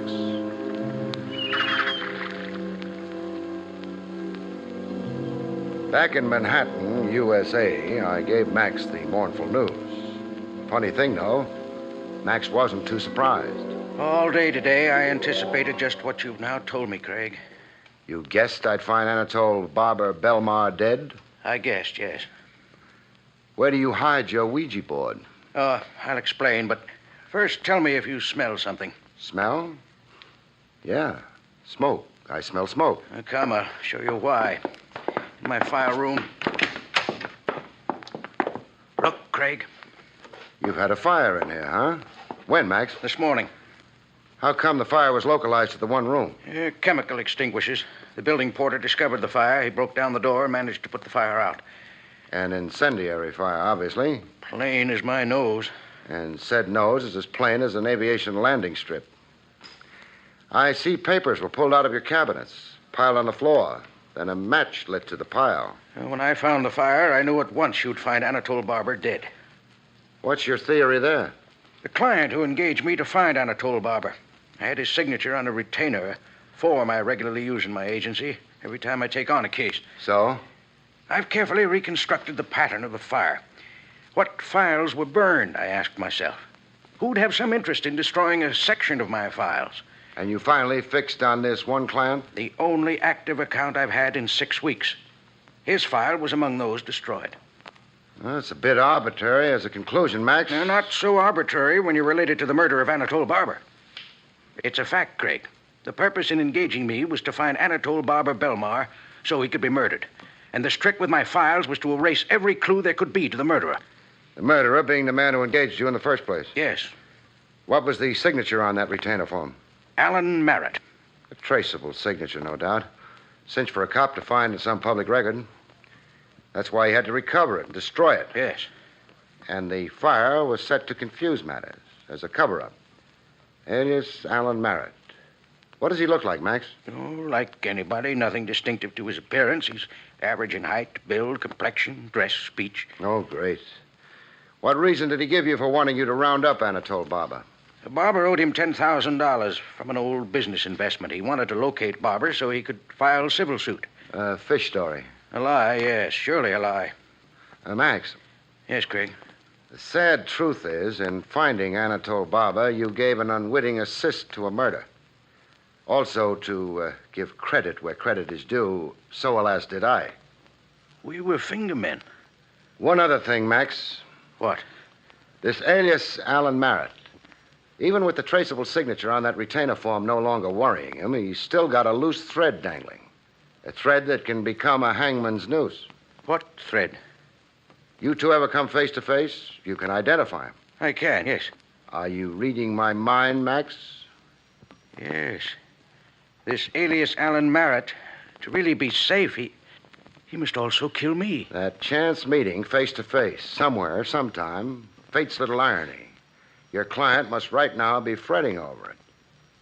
He'll try to kill you, Max, and that puts us right back in business. Or puts me in a grave. To get at you, he's got to show himself. He shows himself, and I nab him. Craig. What, Max? After you make the arrest, please see that Max Marcy gets a decent burial. A hearse drawn by 16 prancing chorus girls, Max. I make you that promise. In due time, the attempted murder of Max Marcy, Private Eye, came to pass. On a quiet street in the noonday sun, Max leaning conspicuously against a store window reading a newspaper, and yours truly deployed across the street, waiting and watching. The attempt came like a clap of thunder from the sky. Max was just a wee bit hysterical. Craig, look how close the bullet came. Here, see the crown of my hat. A hair singe is beneficial, Max. Helps prevent premature baldness. Craig, don't joke. If I didn't joke, I'd cry. He escaped you? Totally. He was staked out somewhere on one of the roofs. On that, frankly, I never figured. Now what? Well, we line up a second try at you. I'll have the roofs covered this time. All the men Lieutenant Trav Rogers over at police headquarters can spare. Sorry to do this to you, Max. The unfortunate thing about murder is you can't always predict where and when it will take place. We had cops staked out on roofs, Max sunning himself on the open street every day for a week. But when the second attempt on Max finally came, it came out of left field. It was in Max's office. In the afternoon heat, summer heat that dehydrated you every 10 minutes.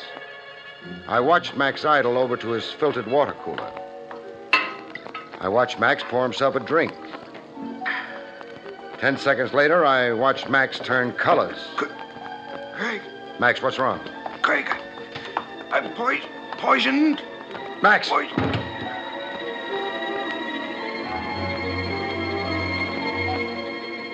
Poison in the water cooler, but not enough to kill, luckily. In the hospital 6 hours later, Max managed a whispered conversation. Craig. Yes, Max. 1, 2 attempts. Number 3. Ah, superstition. Fatalistic talk. Think of it this way. 2 strikes so far. Strike 3, the killer's out. How long will I be laid up? Overnight. You got a mild dose. Only enough to give you stomach cramps. Oh, it's hopeless, Craig. Alias Alan Merritt would even more in the dark. Better to give up. He's shrewd and slippery, our alias Alan Merritt. But I'll find an avenue to him. From here on, I'm going all out, Max.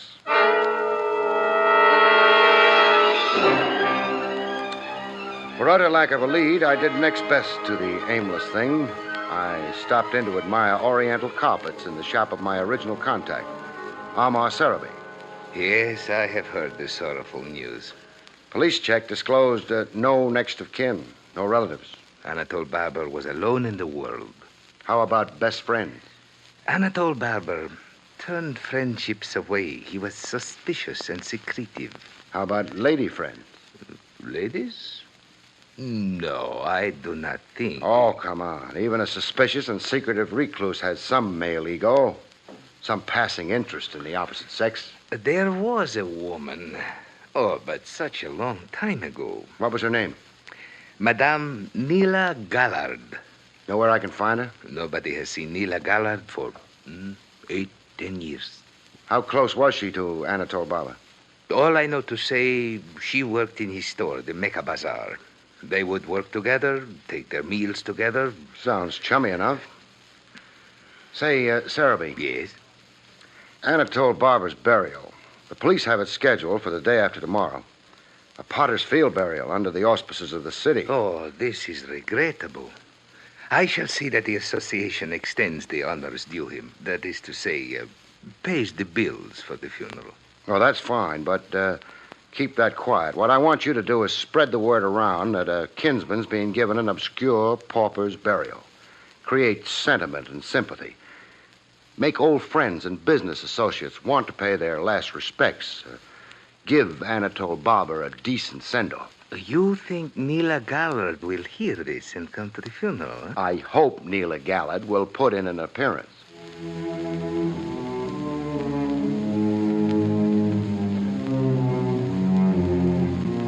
Funerals are sad, but to me, this one was a joy. I was all smiles when Amar Sarabi whispered the magic words into my ear. That woman standing there, wearing the black veil, she is Madame Nila Gallard. Some hours later, I took tea with Madame Gallard. Her home was a frame dwelling in suburban New Jersey. A middle-aged woman, once beautiful, you could tell, but heavy lines in her face now like she'd known troubled times. I knew it was a mistake to come to Anatole's burial. Now, look, you're a dignified woman, so let's do this with dignity. Don't make me talk like a bad-mannered cop. I have a sealed envelope given to me by Anatole Barber. I have kept it unopened for 15 years. He wanted it kept unopened? Yes, he was afraid. Afraid of what in the end was his fate. Murder? Murder. Here's the letter. On the envelope, you will see Anatole's own handwriting. To be opened only in case of my death. You're in the total dark, making blind circles, and then a bar of clear daylight knifes through the blackout. Suddenly, you're in the know. I let Max Marcy in on the contents of the letter left with Madame Gallard. Oh, you're a bloodhound, Craig. You keep moving and hoping. You've sooner or later got the spark. Anatole Barber spells out his secret in this letter. Blackmail. 15 years of it. Anatole Barber had been blackmailing an important social figure named Win Blake. Win Blake? Oh, that's very hard to believe. The man is one of 50 best-known people in the world. In the letter, Anatole sounds a fatalistic note, right in your style, Max. He expected to sooner or later be murdered. The blackmailer's chronic anxiety. They figure the worm has to turn. The sucker must finally strike back. Craig. Yes, Max. What's your attitude at this point? Meaning? Oh, don't misunderstand me, Craig, please, but... But? You can speak out openly, Max. Well, do I motivate decisions from now on, or do you? Meaning it was your case originally? There are these new ramifications. A lot of it none of our business as private operatives. Then a man like this Win Blake, a figure his size, we bungle handling it somewhere, it could blow up in our faces. Come down to what's bothering you, Max. All right. Frankly, is it any of our business now? It's my business, Max. You can scare off and quit. Figure the angles and decide there's no dough anywhere in it. Only headaches and risks. But don't please decide for me. Murder and blackmail is a public business, and while I'm a private investigator, I'm also a public citizen. You're pretty good at speeches, too. All right, forget I said anything. Do what you have to do.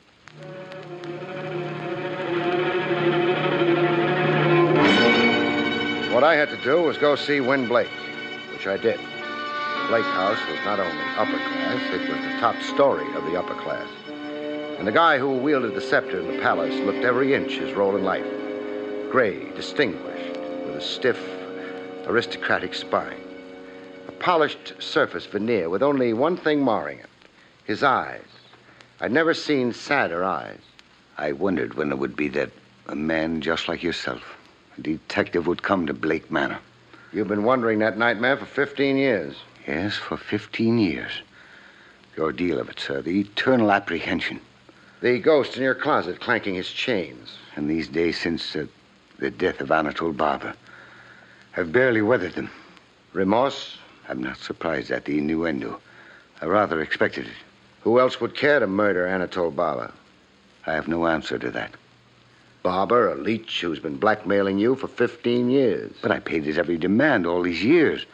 Why then now would I want to do violence to the man? I've got a simple answer to that. You just couldn't find Barber to kill him. I did not murder or cause the murder of Anatole Barber. What was he blackmailing you for? What did he have on you? Without legal counsel, I'm not sure I... All right, I'll tell you. I was involved in an accident in the summer of 1939. Automobile accident? Yes. A late hour in the driving rain, very little visibility. It was on a downtown street. I struck and killed an elderly pedestrian. Hit and run, huh? I'm ready now to face the charges, but I was coward enough and fool enough to drive away.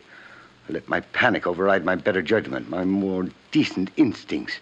You see... You had a lot to lose, you figured. You didn't want a vehicular homicide against you. I just drove away. But not unnoticed and undetected as you believed then. Somebody saw the accident, jotted down your license plate number. Anatole Barber. Mm-hmm. He operated a store where the accident occurred, a rug shop, the Mecca Bazaar. He saw everything through his store window. And he's bled you ever since. He promptly closed up shop and made you his chief business from then on, huh? He extorted a fortune from me in these 15 years. When did he tap you last? 2 weeks before he died. How much did you give him? The usual periodic $10,000 in cash. I left the money in a designated place, as I always did. Barber never showed himself personally. He wasn't taking any chances. Did you hire a private detective to locate Anatole Barber's whereabouts for you? I did not. No, huh? Anybody else in your family aware of your predicament with Anatole Barber? My wife knew, and so does my son. Your wife knew, you say? My wife is dead. Oh. And your son, where is he? He lives away at his school. What's the school? Eagle University, a medical college. Stuart's in the senior class. But my son couldn't possibly have anything How can you be sure? I suppose I cannot be sure. Son trying to get his pop out of a situation. A son nervy enough to commit the murder his father shrinks from doing. Win Blake or the son Stuart Blake. I ask you, who else would want to murder Anatole Barber? And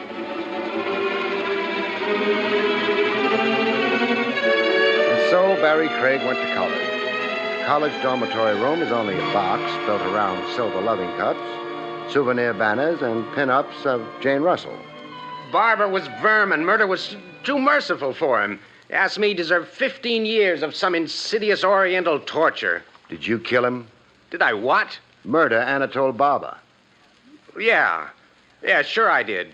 He had it coming, and I gave it to him. Nice try, Sonny. Try? Try at taking the heat off your father. My father? Look, Dad hasn't got the moxie for the job done on Anatole Barber. But you have, huh? I say I killed him, so let's not beat that question around anymore. Okay, we'll bypass that question for the time being. Now answer me this, and truthfully. Did you hire a private detective to track down Barber? I hired Max Marcy. Do you doubt that, too? Well, proof could help. Proof, huh? Sure. Sure, wait a second. Here. Here's your proof. A receipt. That's right, for $300, a retainer initialed MM. My down payment to Max Marcy for his services.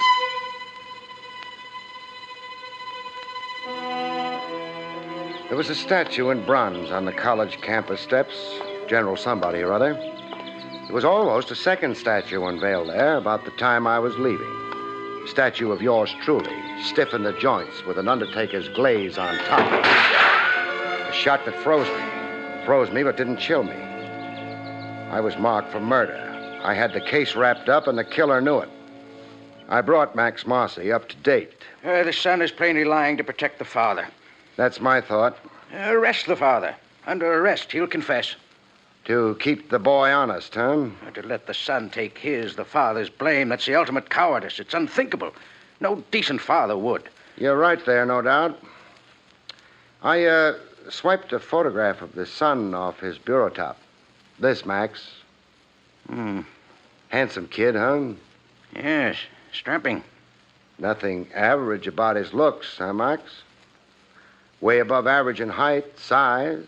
Very distinguished looking generally. Crew cut.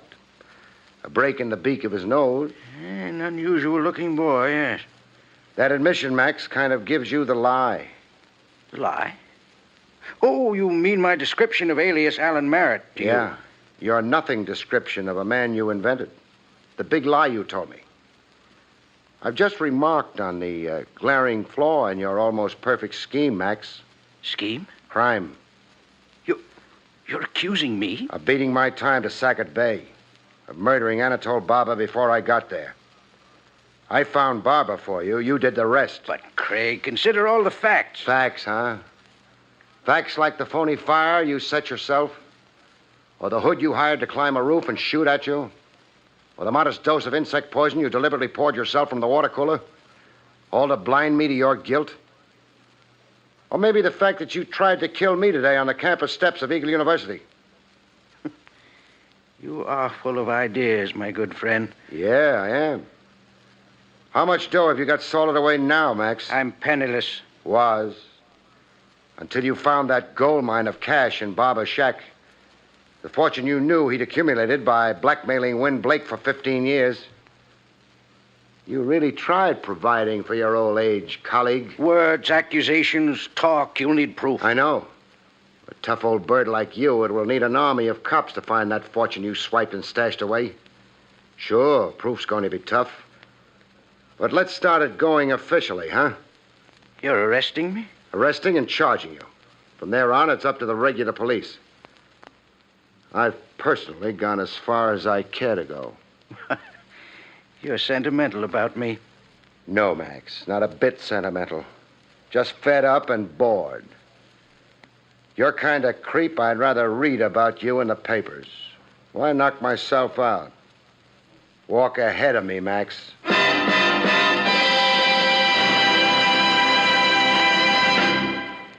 You have been listening to William Gargan in another exciting transcribed mystery drama from the adventures of Barrie Craig, confidential investigator. Tonight's story, Blood Money, was written by John Robert. Next week, our story is titled Hay is for Homicide, about which Barrie Craig has this to say. Next week's story is titled Hay is for Homicide. And the reason for this has something to do with a hayride and a farmer's daughter. With that combination, how could it help being murder? Good night, folks. See you next week.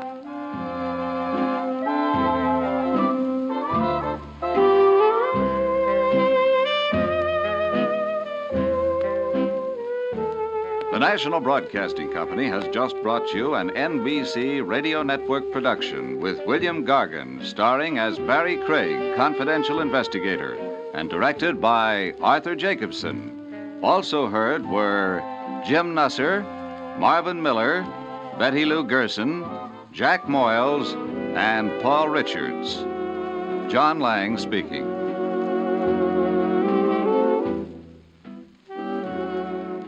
There's another exciting dragnet adventure tonight on most NBC radio stations.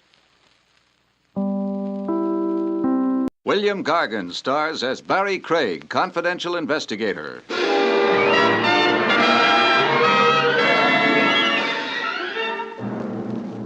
Someone once said that murder is a fine art. There's a catch, though. If you're a successful artist, they hang your paintings. If you're a successful murderer, they hang you.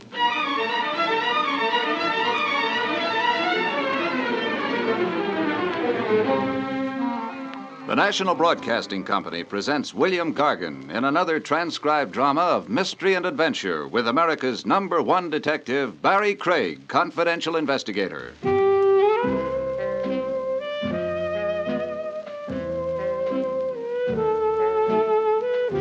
Barrie Craig speaking. Even confidential investigators need a vacation. Sometimes they've been known to take one. The place I'd chosen was Vermont. The main reason for that was Jake.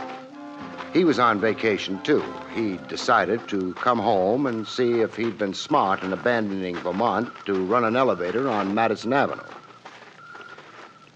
Say, Jake. Yeah? What's the verdict? Madison Avenue. Why? Is Madison Avenue dark and quiet like this? Nope. Is Madison Avenue surrounded by tall trees, cooled by gentle breezes, filled with the fragrance of unspoiled nature? Nope. Now, what's Madison Avenue got that this place hasn't? Girls. Well, you may be right, but... Or you may be wrong. That came from directly up the road. Nice night for a hayride. Is it? Yep. Could have been a giggle. A rather loud giggle. Girls got very loud giggles sometimes, especially on a hayride. Oh, Jake, stop pulling my leg. Hey, wait a minute. What's that in the road up ahead of us? Hay wagon. I refuse to believe it, but it is filled with hay. Usually are. There's a horse out in front of it, but where's the driver? Say, Jake, would he have gone off and left the wagon out in the middle of the road? It ain't too likely. Oh.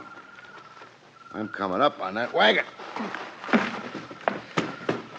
That girl, if it was a girl, didn't giggle. She screamed. I'd better take a look around in the hay. What for? Anything larger than a needle. Yeah, there's plenty of hay up here. Anything else? No, Mr. Craig? I was rushing things. There is something else up here. What? A man. A very pale man. What's he doing up there? Nothing. Just being dead. He lay very still. His eyes stared up at the summer sky overhead, but saw neither the stars nor the moon. The moon that shone on him and on the metal handle of the knife that was buried in his heart.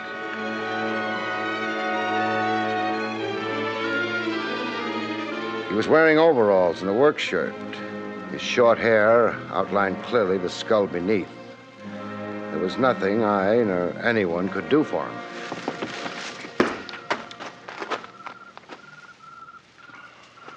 Murdered? Yes. Anything on him? No identification at all, Jake. We need a phone. Past farmhouse, half-mile back. Well, let's go. Think it's all right leaving him there? He won't mind.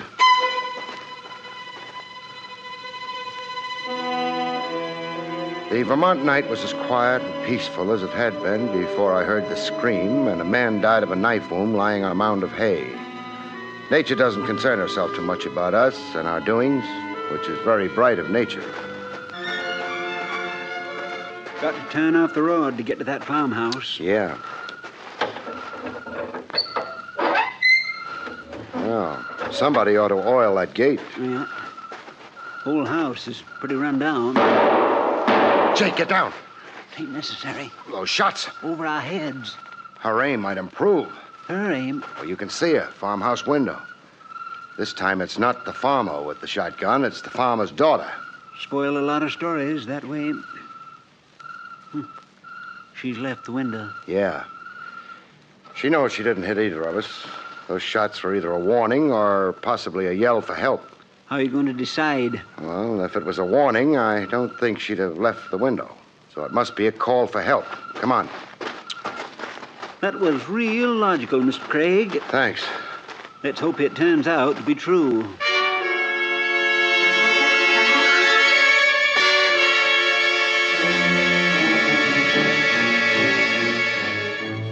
There were no more shots, which did or didn't prove I'd been right, because the shooting would be better once we were inside the house.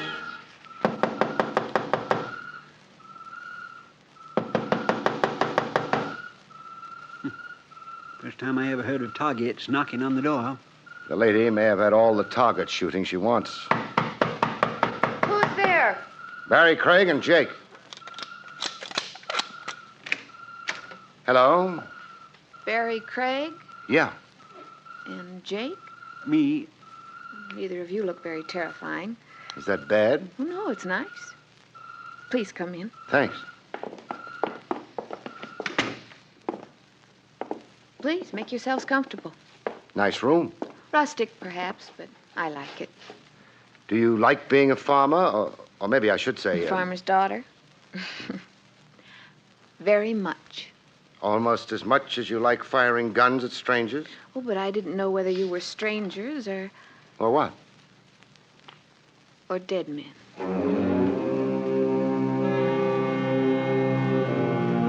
Maybe she was what she claimed to be, a farmer's daughter, but if she was, somebody's been telling me lies about farms.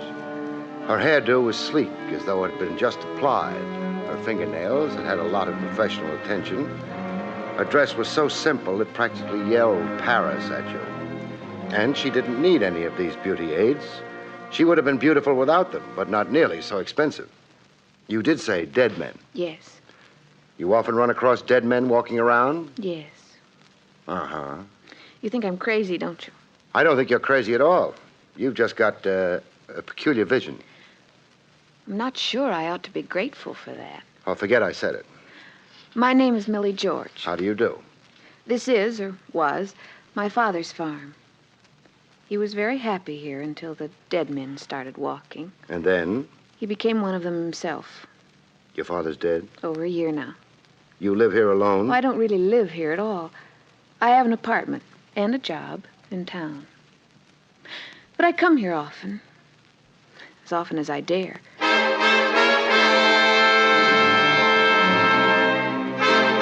My fingers idly traced a pattern in the inch-deep dust on the table next to my chair. Inch-deep dust. Millie George was very lovely.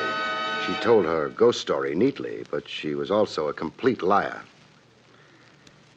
I think maybe we'd better skip the Walking Dead for a minute. There's something more urgent that's got to be done. Where's your phone? I'm afraid there isn't one. Father never cared for what he called mechanical murderers. Murderers? He meant things that killed time, interrupted work. I see. Destroyed quiet. I see. That's too bad. Why do you need a phone? Jake and I ran across a hay wagon some distance down the road. Oh? There was a man in it. He wasn't walking around like the people you've been telling us about. He was lying down, but he was dead anyway.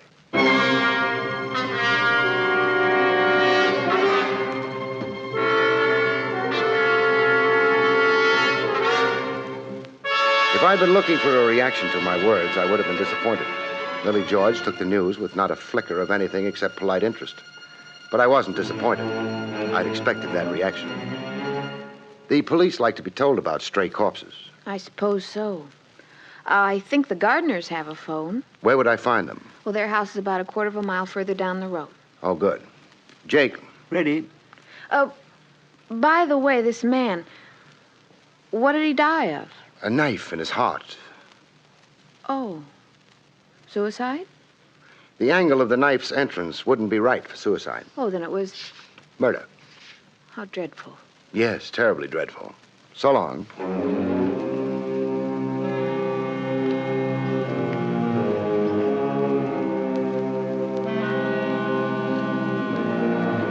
So far as Millie George was concerned, murder belonged in pretty much the same category as a run in a pair of new nylons. You said how dreadful and bought another pair. You couldn't do exactly the same thing with a damaged life, though. Mr. Craig. Yeah? Millie George said the gardener's house, the one with the phone, was down the road that way. That's what she said, Jake. Then why are we going this way? I want to take another look at that hay wagon. Once wasn't enough? I think maybe there's been a change. Less hay? Less corpse.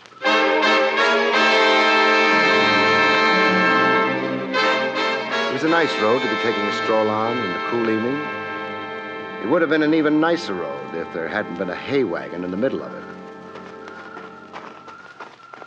Still there? Yeah. The horse must be getting lonely. Being a farmer, you get a wrong angle on a horse. You don't think being a horse's chum is romantic. I'll never say hello to a horse again. Excuse me. You're getting pretty spry at climbing hay wagons, Mr. Craig. Just practice, that's all.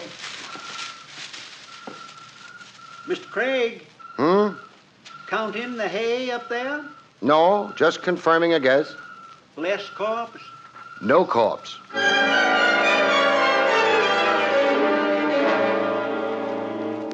I'd thought back at Millie George's house that the shots might have been a warning or maybe a call for help. I knew now they'd been neither. What they actually had been were distractions.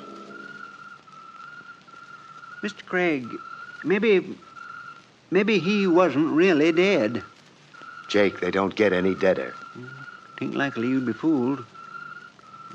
Somebody moved him out of there. Yeah. Well, what for? Can't be many folks enjoy dragging corpses around. Whoever dragged this one maybe didn't enjoy it at all. Well, what was he trying to do? Save undertaker's expenses? Maybe he was trying to save his neck. I got down out of the hay wagon and said goodbye to it. We wouldn't be coming back that way. Mr. Craig. What is it, Jake? Funny thing about city people, they like to walk. Oh? They do it deliberate, even when they don't have to. Well, Country people hate to walk. But, Jake, we've got to get back to that farmhouse. With the girl in it? Yeah, Millie George.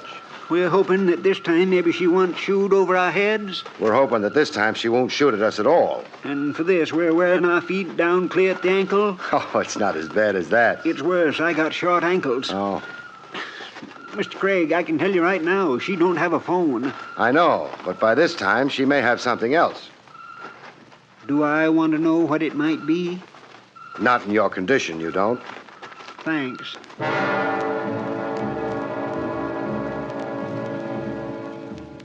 We didn't have much farther to go, which was just as well. Jake had started groaning at every step. Next to Jake's snores, Jake's groans are the surest recipe for punctured eardrums. Oh, you can stop groaning, Jake. We're at the house. Oh, dear, if I got strength enough to lift my head. At the house. Think you can make it inside? Oh, dear. I can try. Fine.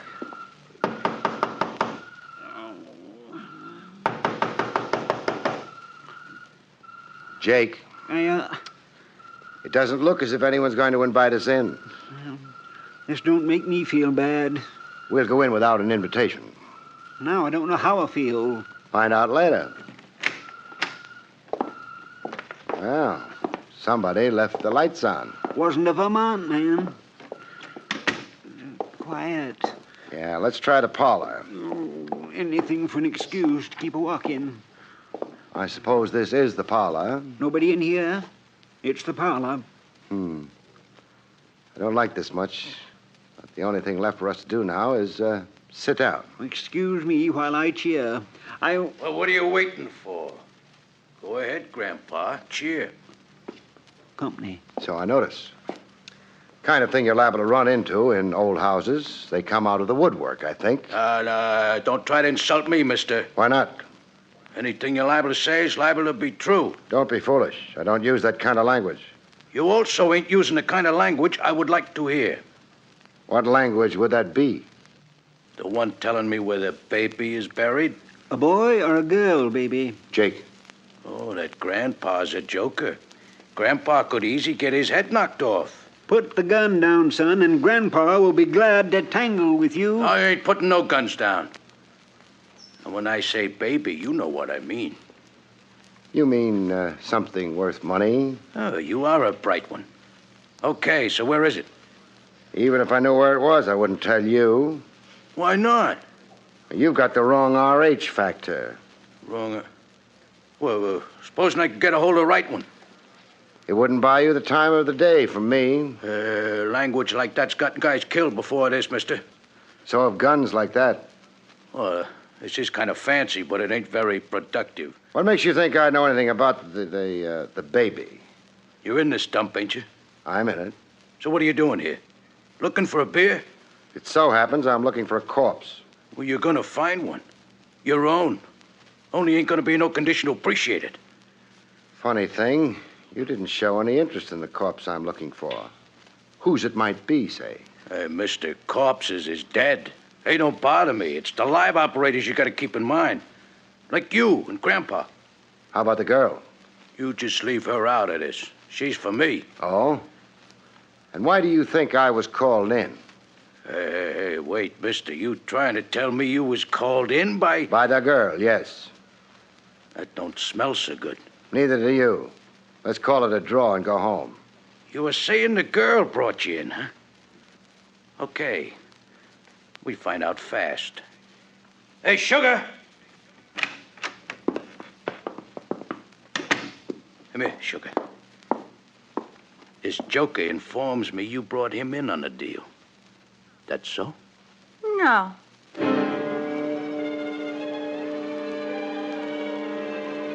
I had a long look at the girl who'd come into the room.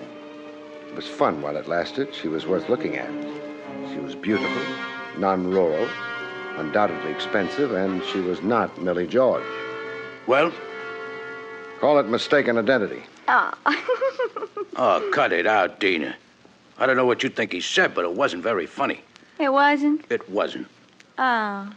This girl probably is on your side. She's not the one I was talking about. You mean there's been another babe around? Oh, honey, he must mean Joey's wife. Why don't you forget you ever learned to talk, Dina? That ain't a friendly attitude. I ain't feeling friendly. Joey makes it out of the pen, ducks for cover here, and account of here is where he buried the baby. Banks wouldn't like you calling their money baby. Well, I don't like banks. So it was bank money. Thanks for telling me. Who told you? Never mind. To resume. Joey gets here, and the first thing anybody knows, he winds up with a knife and a ticker. This is bad.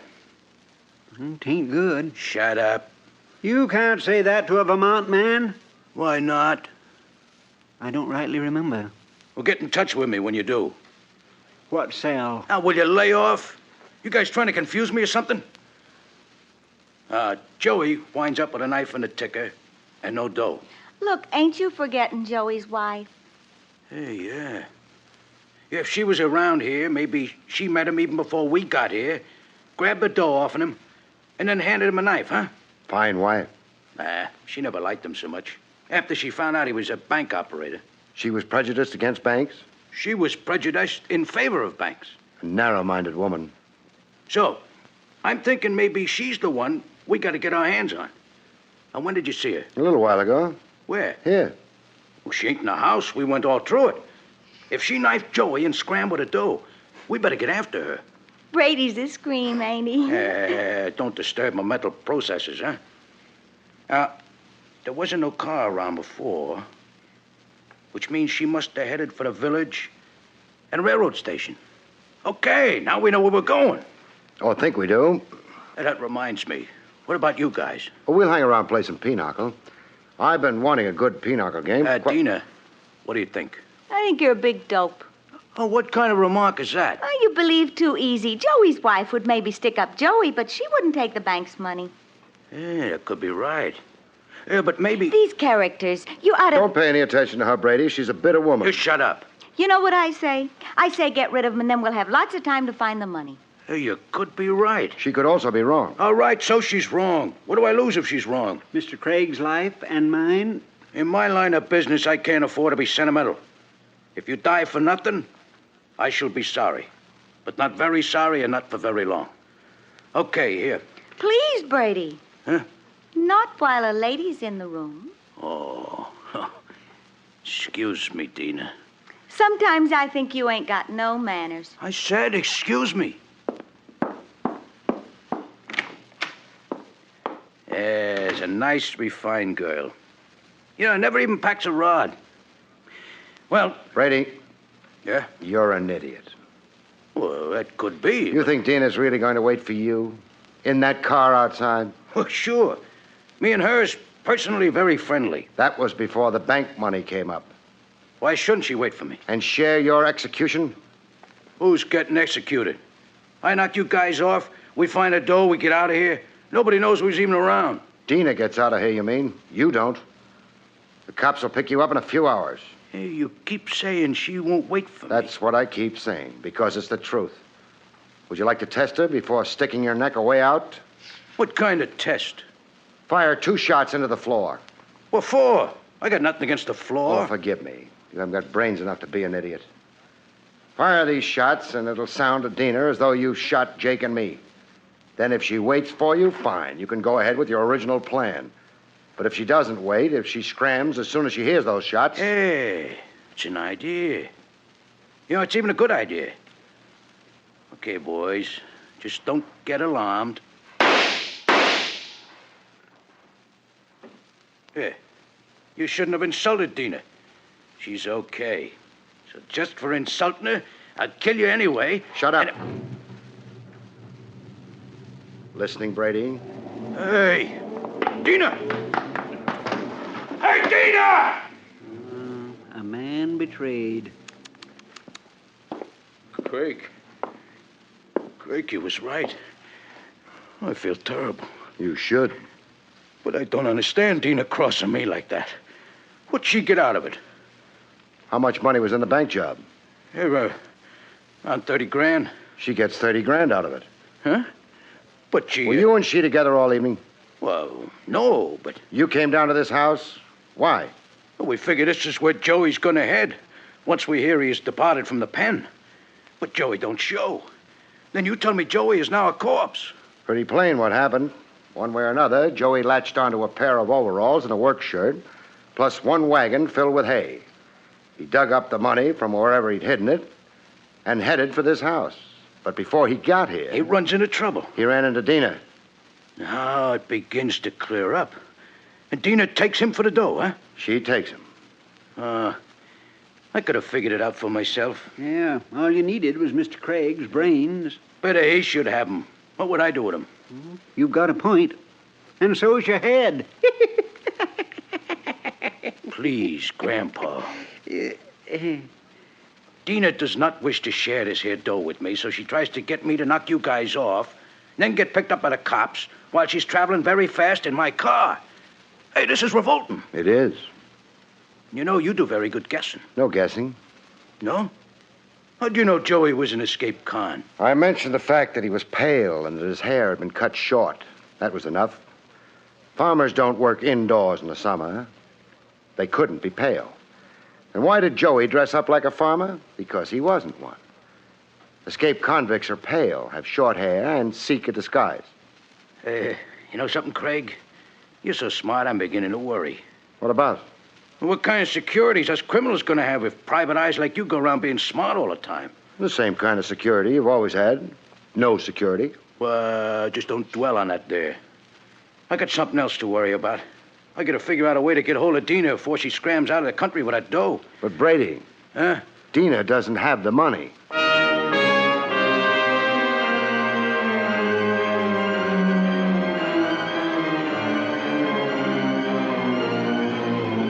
Brady had a little trouble with this. Even Jake began to look worried. As far as I was concerned, I hoped. Because I could turn out to be wrong, and being wrong in a case of this kind was only one short step before being dead. But you figured it all out yourself. Logically. That Dina was the one who knocked off Joey and took the dough. What you're forgetting, Brady, is that there can be more than one logical explanation for anything. Huh? He means just because something's logical don't prove it's true. Oh. And then, of course, logic can be twisted as your mind, Brady. You leave my mind out of this. It's got its own troubles. Please explain. Well, Joey was a desperate man running from the police. He was also a man owning $30,000. He was finally a man in a hurry. So? How would Dina have persuaded a man in those circumstances to let her get close enough to him to stab him? Well, maybe... There's no way. Well, somebody got close enough to him. Of course. Somebody who was armed, with a weapon that was dangerous at a distance. A gun, say. Oh, so Dina... No. You yourself told us Dina never carried a gun. Joey's wife. Wouldn't have needed to take the chance of killing him on the road. She could have waited till she had him here. You know something? I said you was so bright I was beginning to get worried. I ain't beginning no more. I'm worried. So you admit you were the one who stabbed Joey and took the money? Yeah, sure. Dina scrammed just now because she was afraid you didn't intend to share the money with her, but instead would kill her the same way you'd killed Joey. Could be. She realized you'd hidden Joey's body to gain time for doing just that. Won't do her much good. I know where she goes when she's scared. But before that... You can't shoot us. Why? Well, I don't know, frankly, but give me a little time and I'll think of something. Too bad, Grandpa. I ain't giving you no time at all. Oh, for a fellow who's just been shot, I feel fine. You weren't shot, Jake. Come on in, Miss Millie. I spotted her behind those drapes a long time ago. I was looking for her. The trouble with you, Jake, is that you spent so much time thinking about the farmer, you forgot about the farmer's daughter. It didn't quite end there, though. The police removed the debris, put out a pickup for Dina, and then... Barrie, Yeah, I really am a farmer's daughter. I know. So, Yeah? how about some country cooked ham?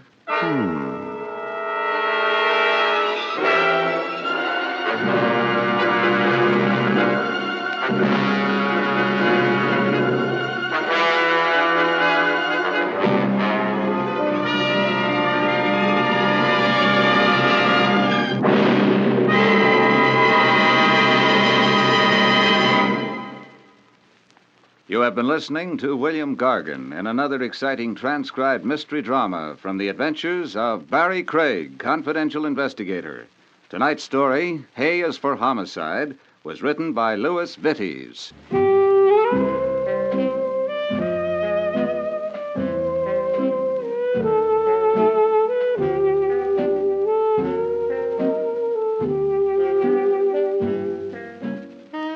Next week, it's the strange story of Ghosts Don't Die in Bed, about which Barrie Craig has this to say. We call next week's story, Ghosts Don't Die in Bed, which is a true saying. It's also true, of course, that they don't die anywhere else, because they're already dead. All except for one I run into when? Good night, folks. See you next week.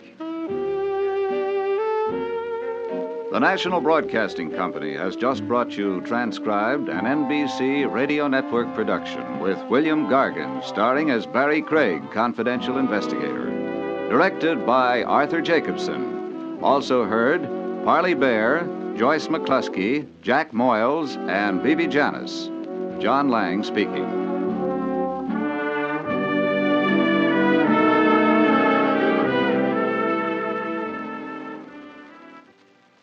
The aviation age of America is now in progress and calls to young Americans to keep in step by becoming members of the United States Air Force.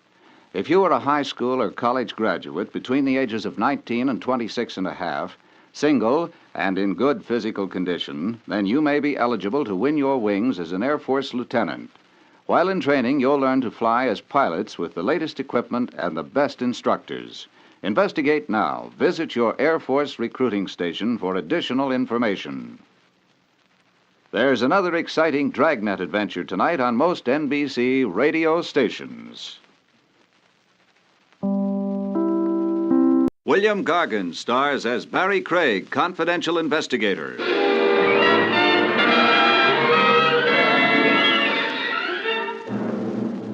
Murderers, by and large, probably lead very dull lives. But there's no doubt about the way most of them wind up. It's electrifying.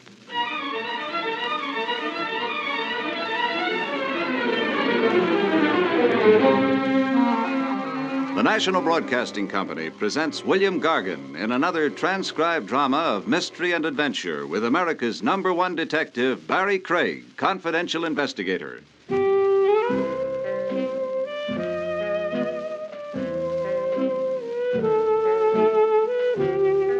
Barrie Craig speaking. An office in a shabby old building on Madison Avenue isn't the ideal place to spend the summer. It isn't ideal for fall, winter, and spring either. But if you're a confidential investigator, you settle for considerably less than the ideal. When the phone rings, though, you hope. 9 times out of 10, it's only the phone company testing your reflexes. The 10th time... Craig? Barrie Craig? Speaking. This is Mark Reed, Barrie. Mark, I haven't heard from you. Listen, I don't have much time. Can you get down here right away? Well, get down where? My house. The old tower house. It's right outside Dorning. That's upstate. Well, I've driven through Dorning. Don't drive. There's a train at midnight. Faster. Well, what's my hurry? Take that train. Tonight, please, Barrie. But why? I can't say any more. So long. Mark.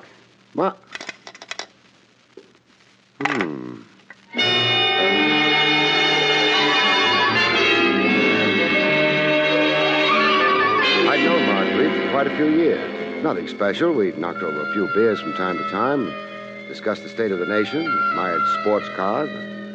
I'd never figured him for an especially imaginative type. On my way over to the station, I tried to tell myself it was just a fancy way of inviting me to spend a weekend in the country. But then, why had there been terror in his voice? Ticket, please. Well, here you are. Getting off at Dorning, huh? That's right. Now, why do conductors always punch tickets and then keep them? Well, we don't, actually. Except when the passenger is getting off at the next scheduled stop. That's me. How long before we get to Dorning? Hour or so? Train's kind of empty. Late run, don't get many people. Makes it nice and quiet and dull. Moon shining. Well, who does that help? Observation platform, back of the train. Well, that's nice. Gives you a better view of nothing. Oh, I wouldn't say that. Oh? Blonde girl back there, too. Been there ever since we pulled out of the city. Now, conductor. Oh, I ain't trying to promote romance. I'm a little worried about her. Why? The way she looked. Frightened, sort of. In fact, she stayed out there all alone for hours now. Oh, it doesn't have to mean anything. Well, that's why I didn't take any official notice. But I'm still worried. Maybe I'll go back and see if the moon looks the same from the observation platform, huh? Well, I think that might be a good idea. Only, one thing I maybe ought to tell you. What's that? She was carrying her ticket in her handbag. When she opened it to get the ticket, I noticed she was carrying something else in that handbag. What? A gun.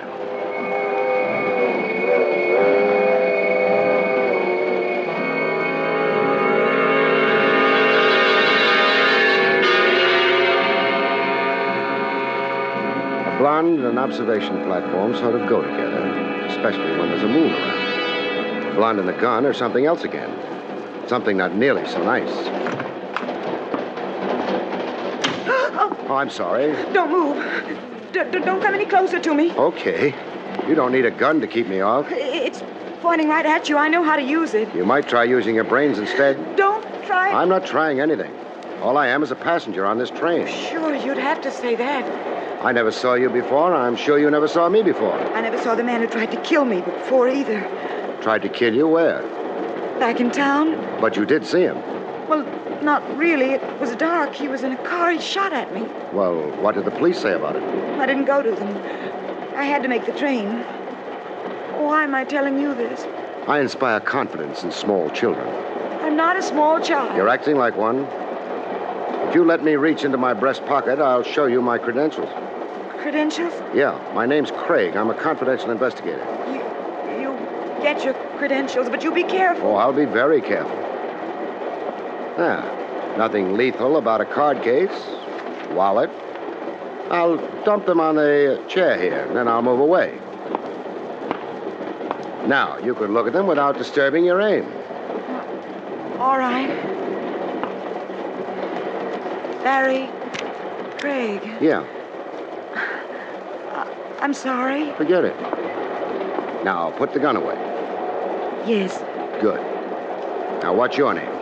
Ruth Adams. How do you do? And why would anyone be taking pot shots at you? I don't know. Any attempts on you before tonight? No. Well, what's special about tonight? This train trip? Maybe. I've never gone up before. Gone up to where? Dawning.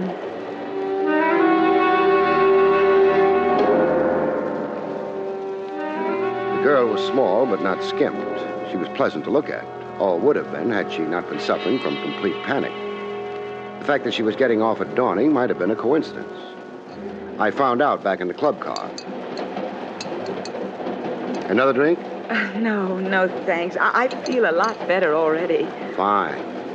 Now, you're getting off at Dawning. Yes. And then you're going on to the Tower House. Oh. Well, don't freeze up.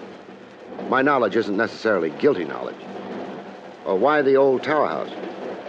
My uncle lives there. It's his house. Mark Reed? You know him? Well, he's the reason I'm on this train. He phoned me, wanted me to come out immediately. Well, I got a telegram from him. It was surprising because I haven't seen him since I was a baby. He had a fight with my father. And your mother was his sister? Yes. Is she alive? No, she died years ago. And your father? He's dead, too. Oh, don't think I'm just being nosy. I'm trying to find a pattern in... you know if your uncle has any other relatives besides yourself? Alive? No.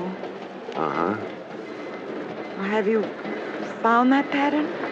The beginnings of one, maybe. The rest will have to wait until we get to the house, which won't be long now.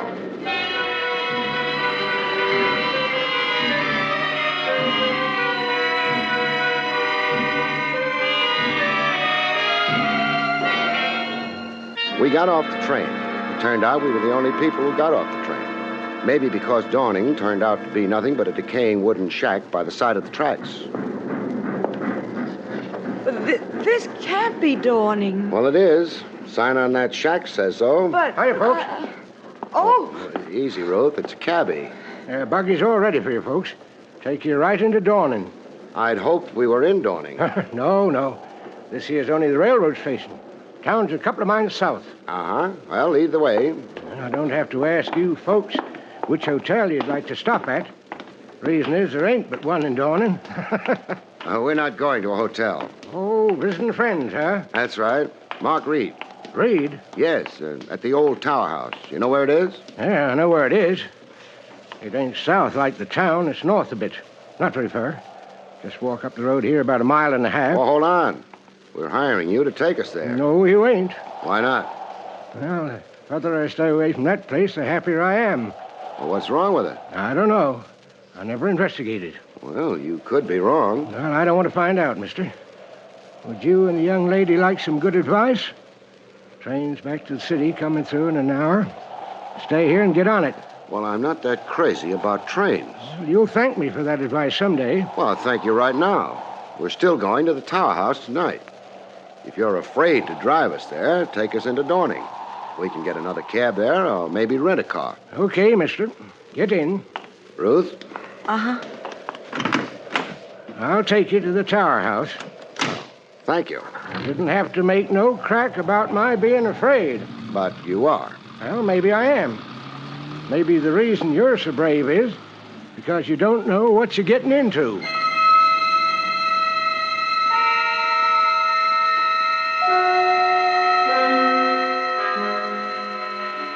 I didn't know, but I didn't have to be brave about anything. I was going to visit an old friend in the country, that's all. Or was it?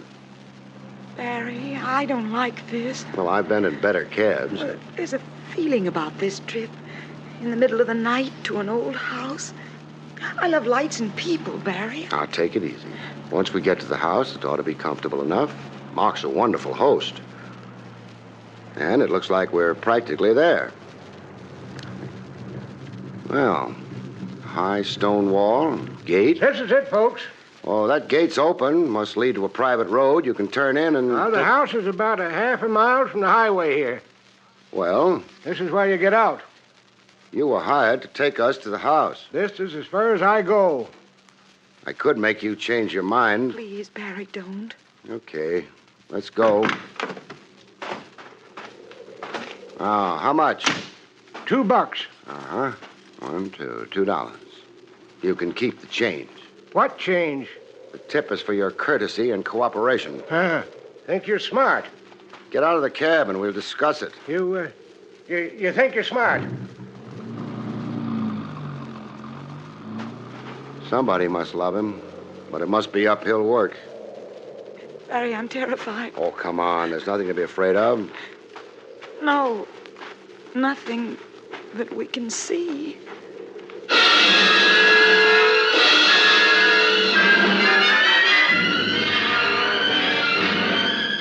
It wasn't too pleasant a half mile. The girl was frightened. The wind was blowing up. There'd be rain soon. The darkness was complete, and I didn't have the beginning of an idea of what we might be walking into. I don't like that. The thunder? It was so loud. Who knows what it might wake up. No. That was only a dog. That was the hound of the Baskervilles, and I want to go home. The house is right up ahead on that rise. 50 yards more, and... That dog is getting closer. That's a pet. Whose? Dracula's? There he is. There he is. He's going to jump at us. Doesn't look vicious. He's as big as a horse. Oh, here, boy. Here. You're encouraging him. No. Easy, boy, easy. That's a fine animal. He's more afraid of us than we are of him. We got a better reason. He's quieting down. That's a good boy. Come on. We'll take him to the house with us. I hope they like dogs there. Is that the house? It must be. Oh, I don't like it. It looks like a tomb, and Grant never was up here, so... Oh, it's just an old house. Architect had a lousy sense of humor. Barry, the dog. Growling now. Well, what's the matter, boy? What's the matter? He stopped dead. Barry, he's staring at that house as though... As though he didn't know it, that's all. Come on, he'll follow us.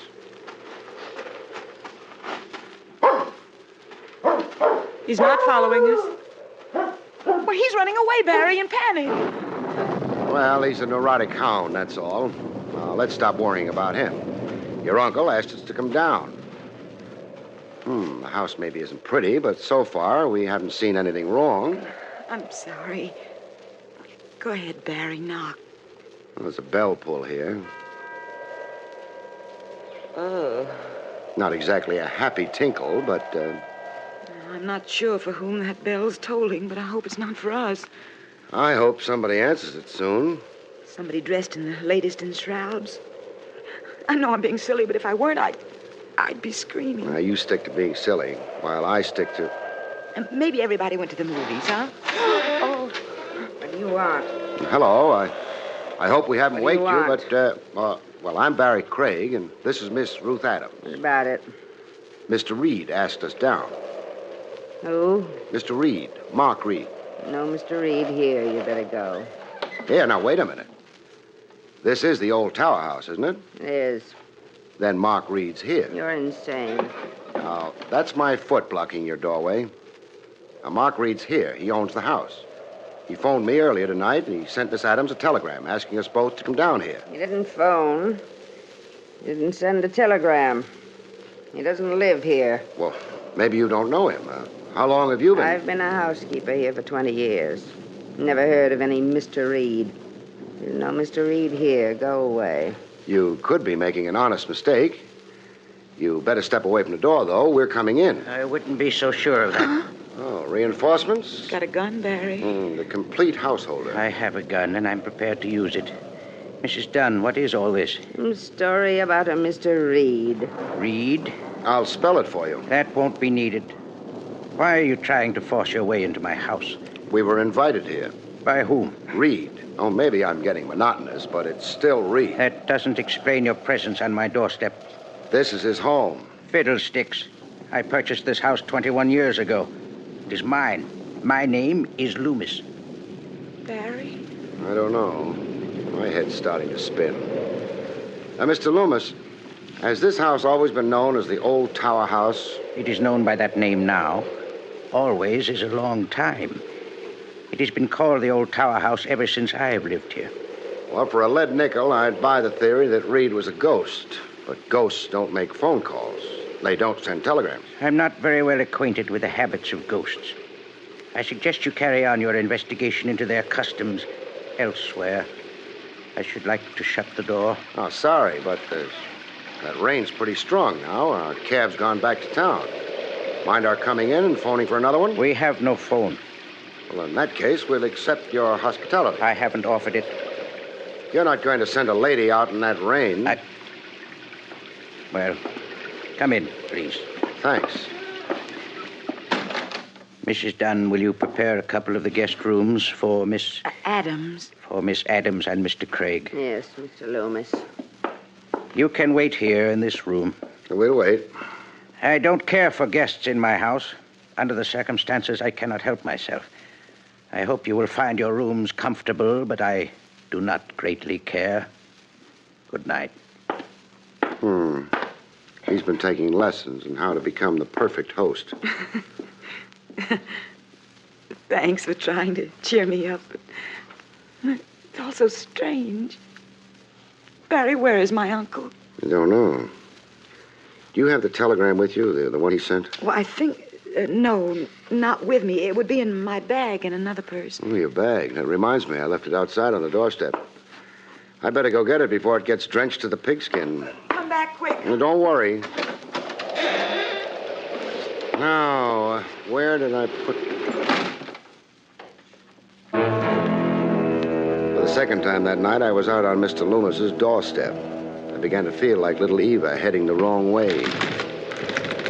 Well, that didn't work. It would have to be the bells again.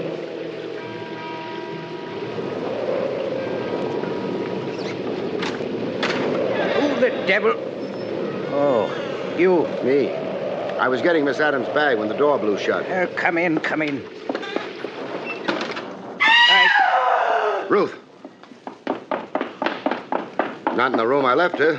That scream must have come from farther down the hallway. Now, what's this room? Yes, the library. Ruth. Ruth. The door's locked. Where's the key? I don't know. Mrs. Dunn looks after the keys. There's no time. Excuse me while I try to ruin a library door.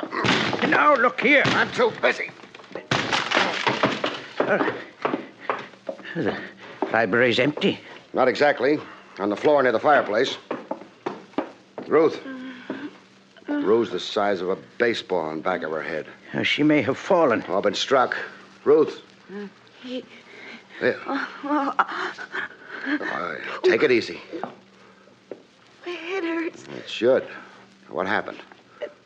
Someone hit me from behind. I didn't see. What made you come to this room? I heard groans, and then the door was open. Groans? From him. From who? The man in the chair near the desk. I can't look at him. He was grinning at me. Yeah, let's get you up now. Come on. There. How's that? I'm all right. Fine.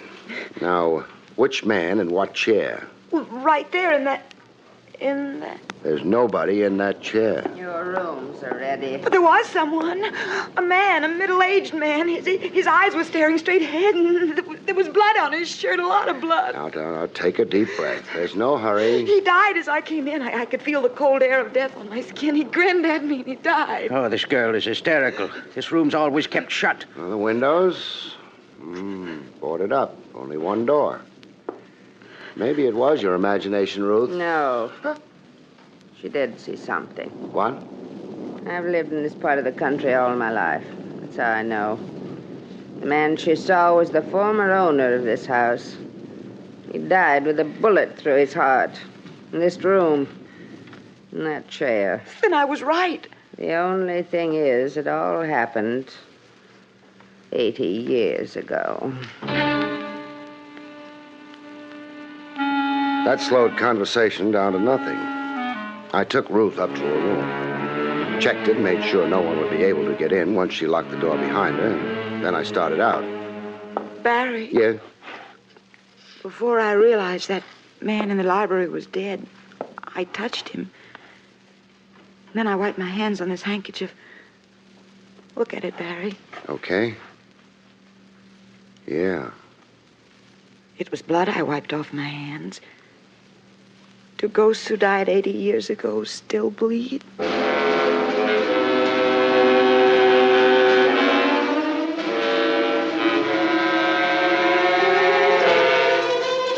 I didn't have a good answer for that. I just made sure she locked her door, and I went off to my room and tried to sleep. I had my troubles. I was glad when morning arrived, along with the eggs, bacon, and coffee. Well, it's a nice breakfast, Mrs. Dunn. Yes, sir. I trust you slept well, Miss Adams? Yes, I slept well. Yeah, good. That will be your taxi, Mr. Craig. Well, right on time. Glad he let us finish breakfast. You ready, Ruth? I'm ready. All right. Thanks for your hospitality, Mr. Loomis. Not at all. We'll find our own way out.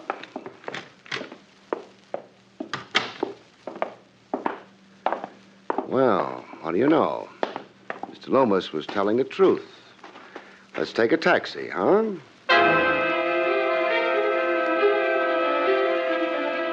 We got into the cab and drove away. It took a little longer for Ruth to start worrying about it than it had taken me. Barrie, the cab driver, it's the same one as last night. Yes, quite a happy coincidence. Coincidence? Keep your voice down. No coincidence at all. Our boy up front is working dirty hand and glove with dear Mr. Loomis. How do you know? Oh, we found out last night there was no phone at the house. How did Loomis manage to get a cab out here so early in the morning? Oh. Then, after he tried to frighten us away from the tower house, the cab driver stayed here. Uh-huh. What are you going to do with that gun? Apply the back end of it as soon as he slows up for the turn. Like this. I hadn't any choice. He disapproved of our low-voice conversation. He was reaching for his own gun when I lent him mine, behind the ear. The car stalled, which was nice. I tied him up, dumped him at the side of the road, and went back to the old tower house. The dog, he's crying, Barrie. Yeah, around the side of the house, at the cellar door. Oh, he's running away. Probably decided we're friends of Mr. Loomis. This is what he was listening to from the cellar. That sounds like digging. Let's go down and check.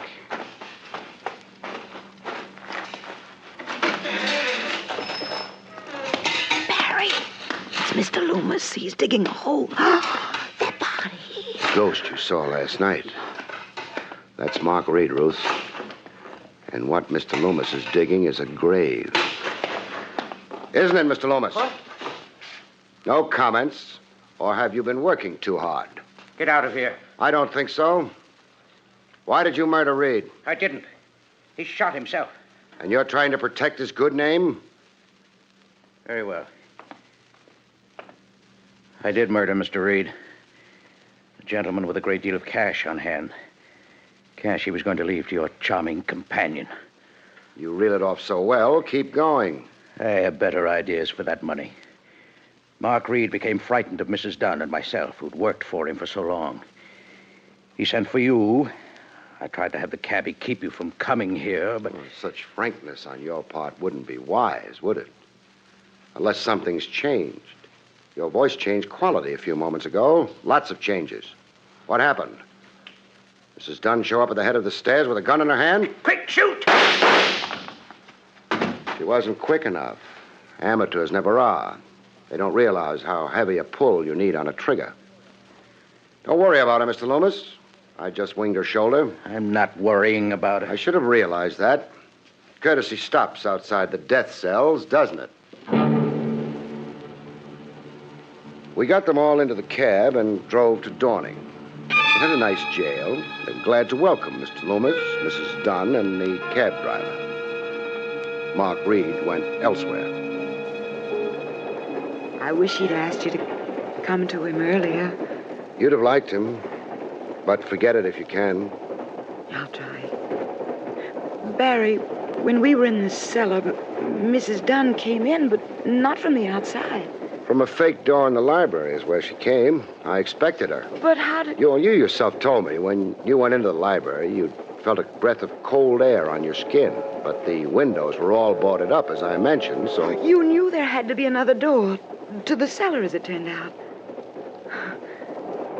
You know, this is a much nicer trip than the one yesterday. Mrs. Dunn had just tried to kill you then. You were traveling deeper into danger. Now, about the only danger you're in, unless you get to the other side of the car... Is, danger of this, sir? Hmm? Uh-huh. Barry. Yeah? I got a secret. What? I'm not afraid. Maybe. But I am.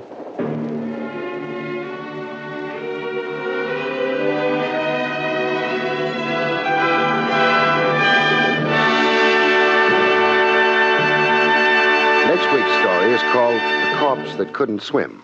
Of course, we didn't really know whether You have he been could swim or listening not. to William Gargan He was in dead another when we met, exciting but- transcribed mystery drama from the adventures of Barrie Craig, confidential investigator. Tonight's story, Ghosts Don't Die in Bed, was written by Louis Vittes.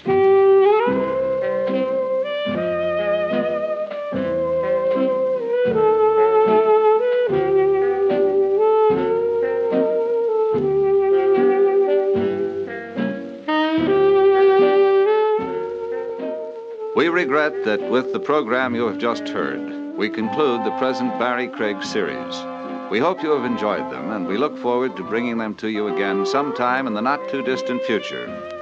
We would like to call your attention to the fact that next week Dragnet changes time of broadcast, and also that next week Lux Radio Theater joins the NBC network on Tuesday night for your better listening pleasure. Consult your local newspaper for the time of broadcast of the Lux Radio Theater over this NBC radio station.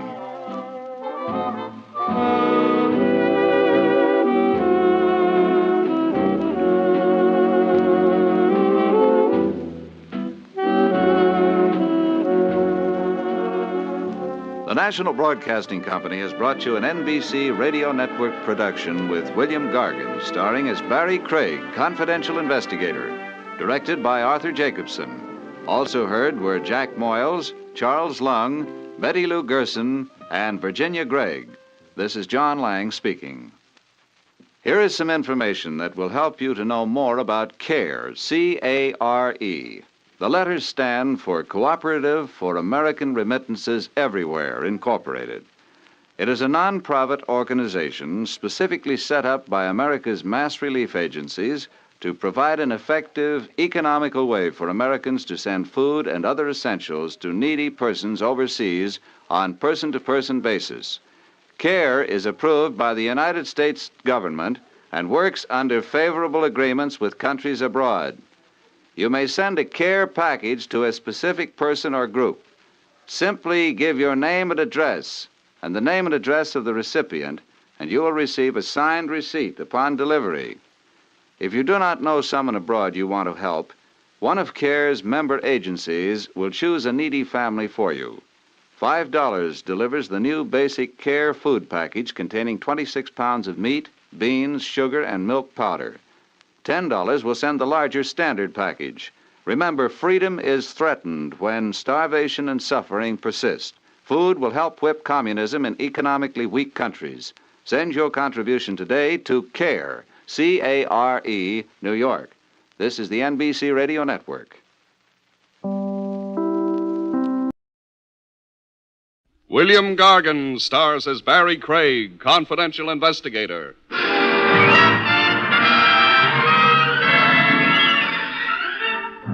Murder, as a steady occupation, has its handicaps. The hours are irregular, the conditions under which you work aren't always ideal, and there's no Social Security. Of course, the pay is high, but so are the gallows from which, sooner or later, they hang you.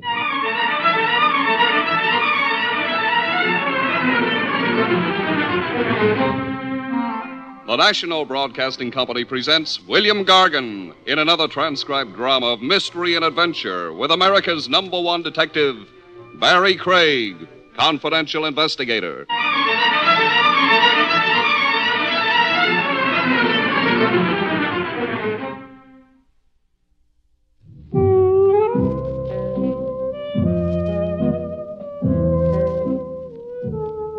Barrie Craig speaking.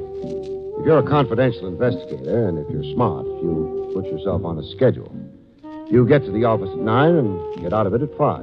You eat a leisurely dinner and spend the rest of the evening with a book you hope is good. That is, if you're smart. If you're me, you get restless, and around midnight, you drop in at Willie's wagon. You find Willie morosely staring at his coffee urn, and a small but not underprivileged brunette with her head at the far end of the counter, sobbing. For a wild moment, you think that maybe Willie has wronged our little Nell. You then dismiss such happy fancies. You try to ignore the brunette, who keeps right on sobbing, and you make a brilliant opening remark. What's new, Willie? Ha! Well, all right. How are the hamburgers? Not new. Think I should take a chance on one? You got the pendants? No. I'll make you a hamburger. Thanks. Hey, better have a cup of coffee first. Why? Deaden your stomach nerves. I've tasted your hamburgers before. Well, they ain't improved since then. Willie. Huh? I know she didn't come with the place. I've never seen her here before. She's pretty, but does she have to make that noise? She is suffering from grief. She had the blue plate dinner here? According to what she tells me, she had a great loss. What did she lose? Her bull fiddle. A what? A bull fiddle. You know, them bloated violins. I know. She plays a double bass. What's that? A Carnegie Hall for a bull fiddle. Oh, yeah, except nobody plays on a bull fiddle that she ain't got. It would be harder anyway. Come to think of it, losing one of those things is a little like misplacing the Empire State Building. It was swiped off her. Here's your hamburger. Thanks. Mr. Craig, maybe you can help Susie. She don't find a bull fiddle, she is liable to be out of whack. She is accustomed to eating, so I do not think this will be good for her. Susie, come here. Huh? I want you to meet Mr. Craig. Oh. Hi, Mr. Craig. Hello, Susie. Mr. Craig ain't only a friend of mine, Susie. He is also a confidential investigator. You ought to tell him your trouble. I only got one trouble. You lost your double bass. Uh-huh. Only the kind of music I play, it's a bull fiddle. Where did you lose it? At the club, the 4920 Club. You're part of the band that plays the club? I play solos. The customers like it because I'm so small and the bull fiddle's so big. And besides, I'm cheaper than the band, so they like Bull fiddle isn't the kind of a thing a man could slip into his coat pocket. There can't be many things harder to steal. Whoever stole mine didn't worry about that. Well, when did you miss it? About an hour ago. I done my number, went out for a walk, and when I got back, No bull fiddle? no bull fiddle. Well, there must have been people around. Well, the club closed early tonight. There wasn't anybody around when I got back except Brinker. Brinker? Who's Brinker? Well, he's almost as big as you are, but not so cute. Well, I'd have trouble recognizing him from that. Well, he's sort of a caretaker and club bouncer, you know. I don't. I'm afraid I may find out, though. All right, Susie, let's go over to the club. Maybe I'll be able to come up with something that might help. Gosh. Thanks, Mr. Craig. Hey, wait a minute, Tom. Closing up anyways. I'll tag along. Why? Well, I'm intrigued. I would like to meet a character who goes around swiping bull fiddles. I would also like to warn him to lay off the Brooklyn Bridge. It's fastened down.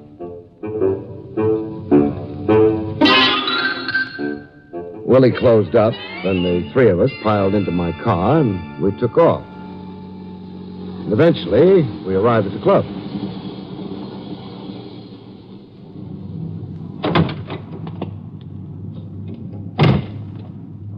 Hey, the club is dark. Well, I get a key to the stage door.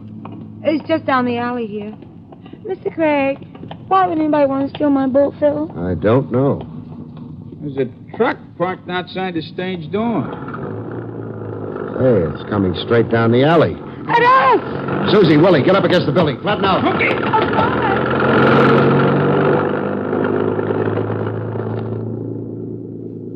You all right? Why, I guess so. We're so close, though. That truck didn't care much whether it ran us down or not. Back of it was open, and... Susie, you had a case for the bull fiddle? Uh-huh. It was on the truck. Oh, with a fiddle in it. Hey, we ought to be chasing it or something. Had too big a jump on us. I got the license number, though. 4X354. Maybe it'll come in handy later on. Right now, let's get into the club. We're going to lock the stage door after the bull is stolen, huh? Another one like that, and I'll see to it you're forced to eat in your own lunch wagon. Nobody could be that cruel.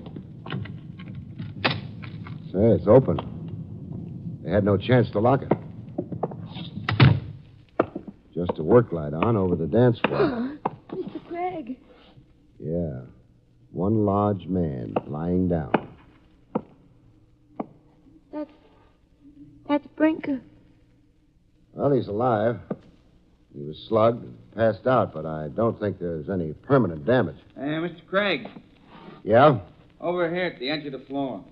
On my way. Pretty. Well, that's my bull fiddle.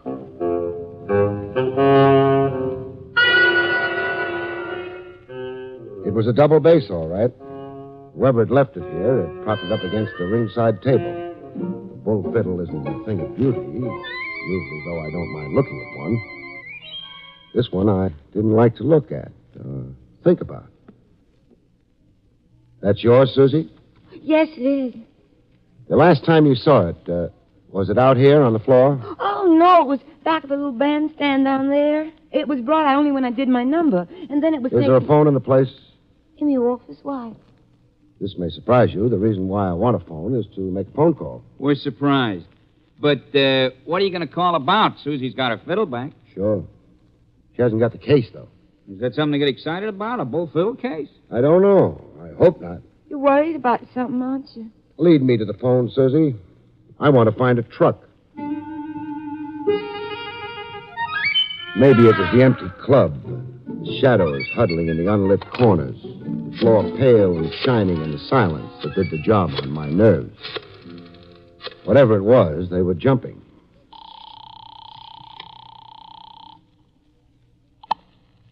Lieutenant Rogers, homicide. Trav, this is Barrie. Things are quiet down here at Homicide, Barry. Do you have to finish this call? Now stop playing with your Phi Beta Kappa key. I want to know who owns a truck.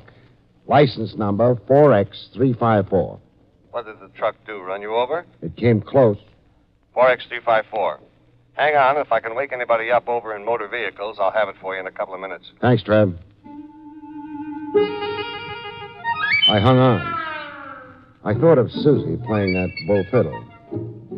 I wondered if she was any good as a musician. I decided she wouldn't have to be very good as a musician. Barry? Yes? Name's Christopher Malone. Residence address 74 East Lake. Garage at 12 River. That's what I wanted. You've got it. Barry, Yeah? need a hand? I don't think so, Trav. All I've got so far is a sort of hunch. Probably want me to think. Go on back to that bridge game.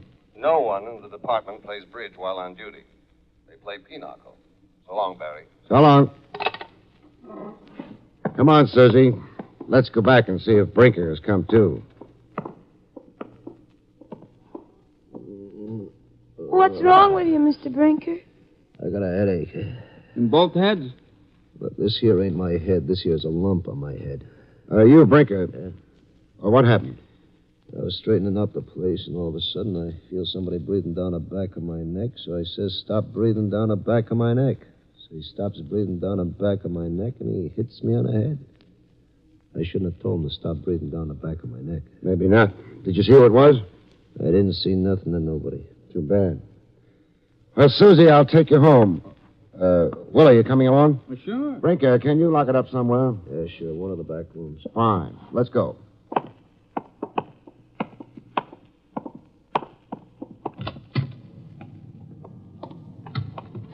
Well, it's all mixed up. Someone stole your fiddle. You sure of that, Susie? Oh, I'm sure of it, Mr. Craig. Then the fiddle was returned and the case was stolen. I'll hop in. Anybody got any answers? Well, maybe I'm asking the right questions, but none of the right people. We'll keep trying. We dropped Susie off at her apartment, swung around, and headed downtown again. The 74 East Lake and a truck driver named Christopher Malone. Maybe I ought to take you home, Willie. I ain't no hurry. But your wife... That's why I ain't no hurry.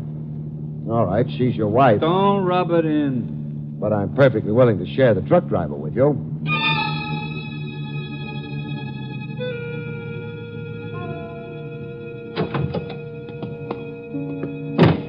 Hey, the guy's truck ain't out front. No. Well, nameplate over the doorbell. Yeah, Malone.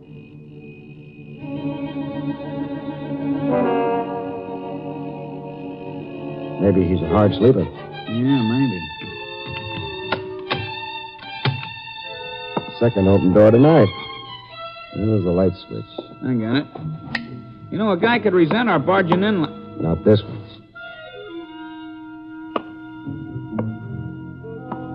Well, according to the police, Christopher Malone lives at 74 East Lake.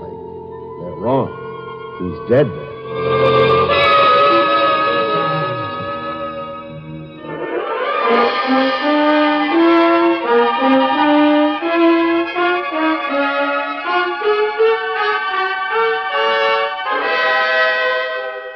Back to William Gargan, starring as Barrie Craig, in just a moment.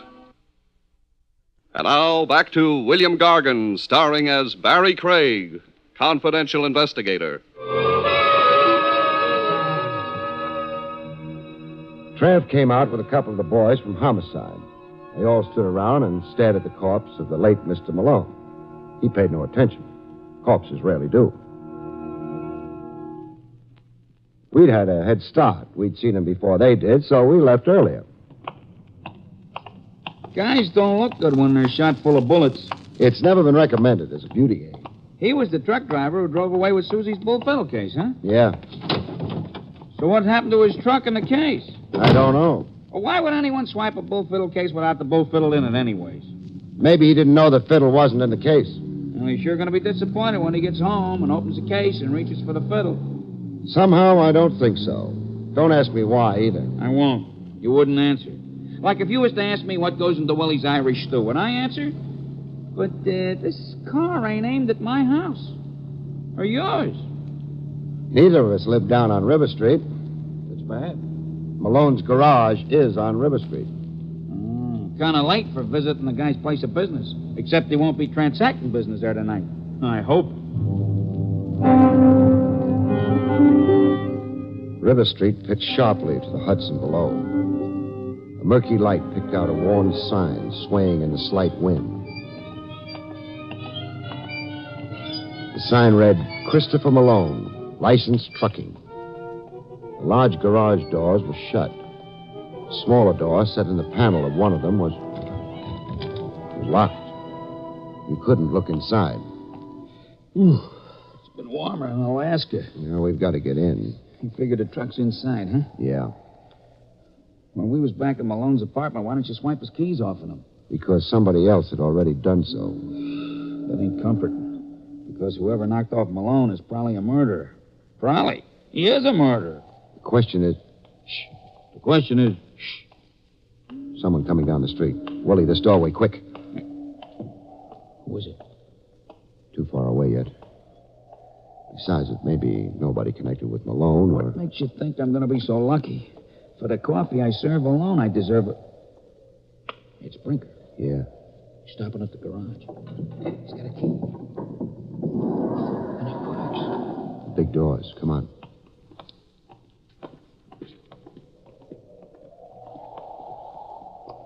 Lights on inside. Truck's there. Back of it towards us. Brinker must be up front. Come on. We're getting into that truck. Trucks ain't very comfortable. Personally, I would rather lay down in a bed.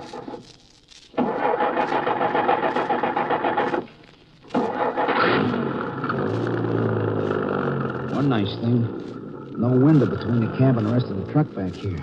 So Brinker won't spot us while he keeps going. But, what happens when he stops? We'll worry about that later. You got something better to worry about now? Yeah. Tell me so I can worry about it, too. Over to your left. Oh, the Bull Fiddle case. Still where it was when we spotted it. I should worry about the case? Only about what's inside of it.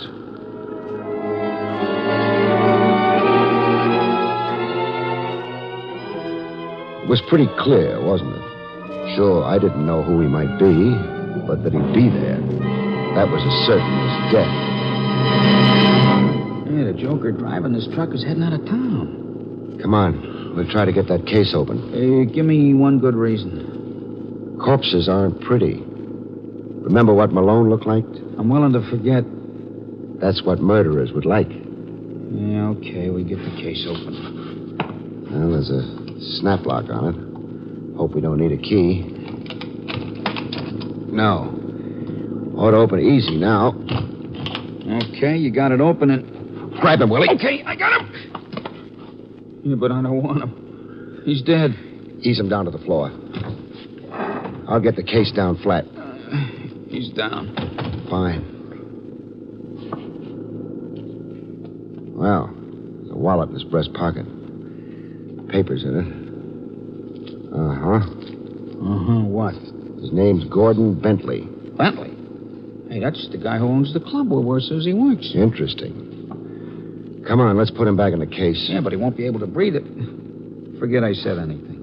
Okay, let's go. Now, Sit tight, fit. Well, it'll do. Think of the trouble we would have had if Susie played the piccolo. We wouldn't have been here if she had. The guy was shot, just like Malone? Yeah, which is interesting. I don't think it's any more interesting than if the guy had been strangled or even poisoned. You don't appreciate the finer points. Yeah, what are they? I'll let you know when I find out. Thanks.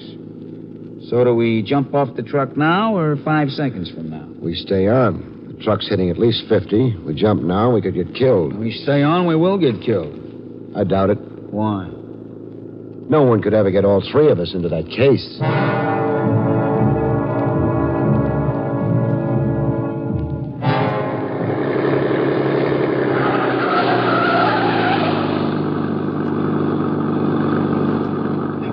Off the highway. It's slowing down. We may have a chance to jump for cover when it stops.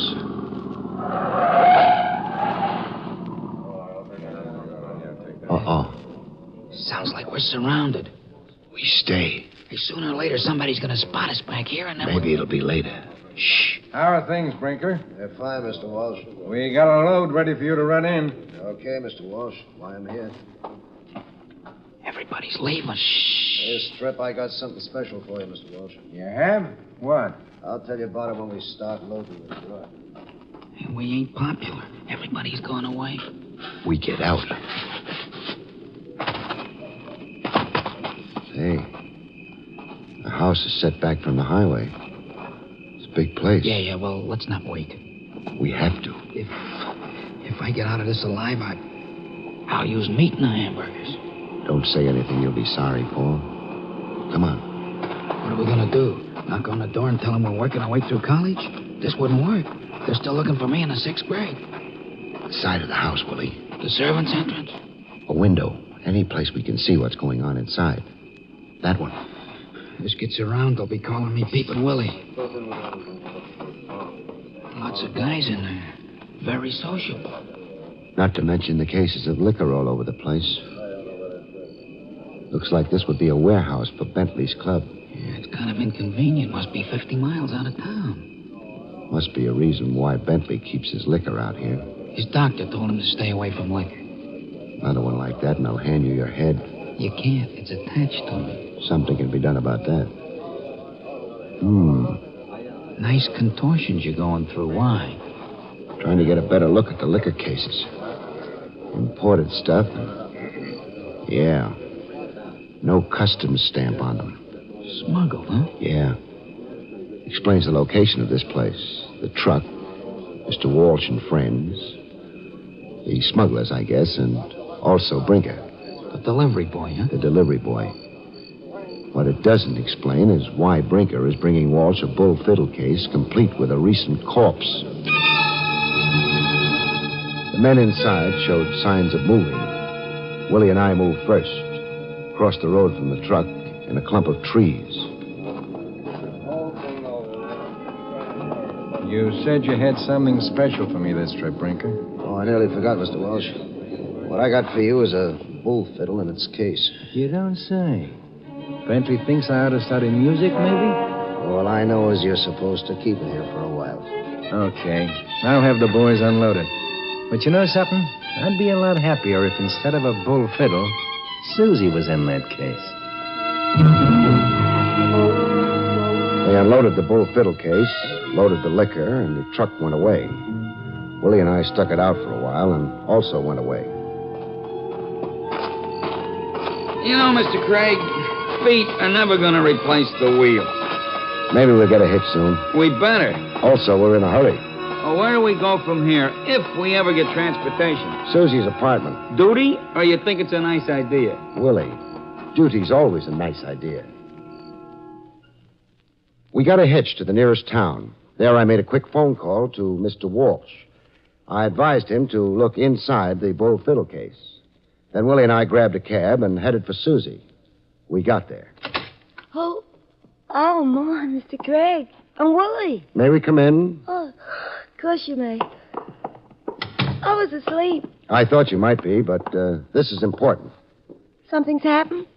Susie, how do you and Bentley get along? Oh, we get along fine. He even wants me to marry him. Well, how do you feel about that? I haven't been able to make up my mind, but he's got so much money that... Anyway, I'm not sure I can trust him. A man who runs a nightclub, what kind of husband would he make? I've never thought about it. So Gordon, that's Mr. Bentley, said he was going to sell the club to prove he really loved me. Did he sell it? He was supposed to, this afternoon. For cash?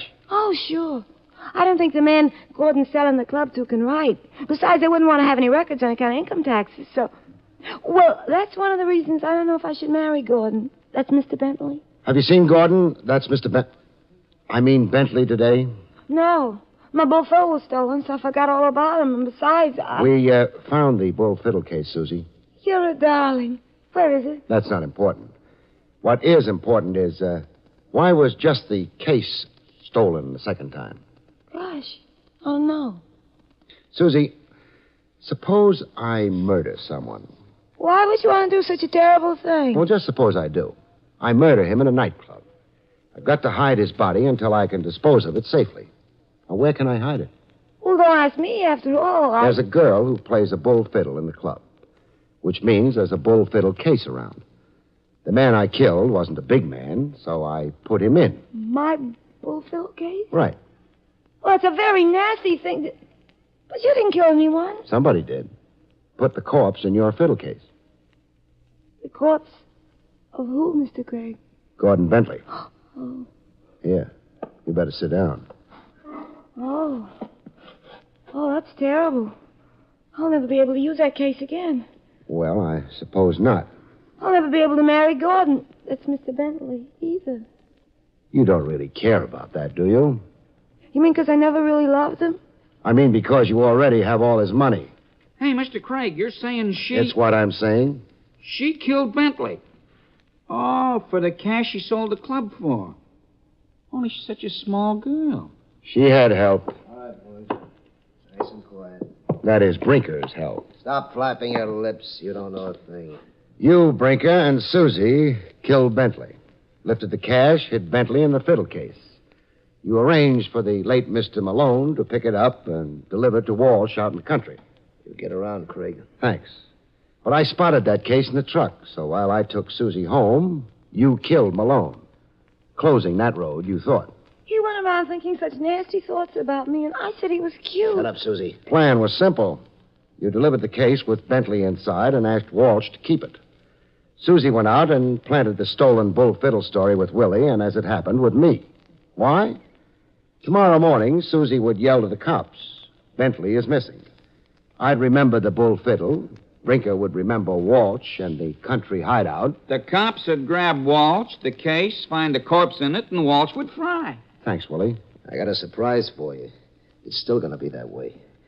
Because after you two jokers go away, you're dead someplace. The program goes on like scheduled. Oh. Don't answer that. We don't care who it is. Sure you care. Because before coming here, I phoned your friend Walsh. And I told him to look inside that fiddle case. Spread around, boys. Drop the pop gun, Brinker. Now. Okay. You should have dropped it, Brinker. Your arm would feel a lot better. But cheer up. Maybe it'll be healed before they execute you.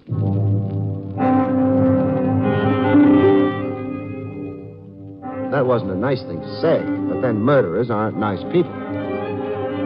I phoned the police, and by the time they arrived, Walsh had discreetly gone for a long walk. The cops would get him anyway.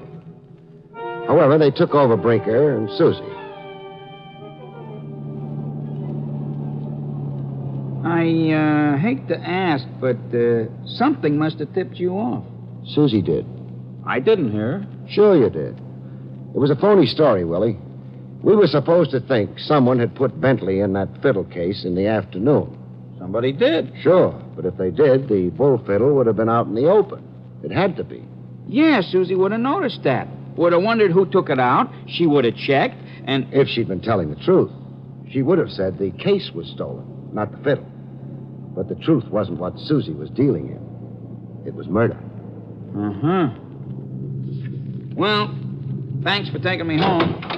And, after all this time, when I walk into that house where my wife is no doubt waiting up for me, and her eyes light on me, it won't be joy, Mr. Craig. Well, what will it be? Murder.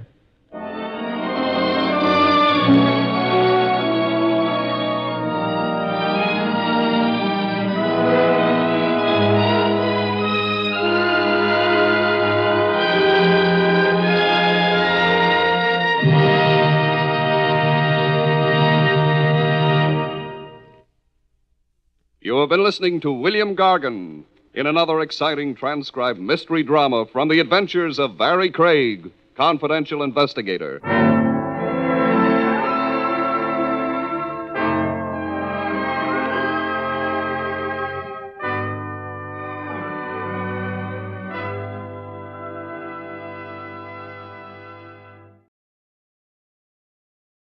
William Gargan stars as Barrie Craig, confidential investigator.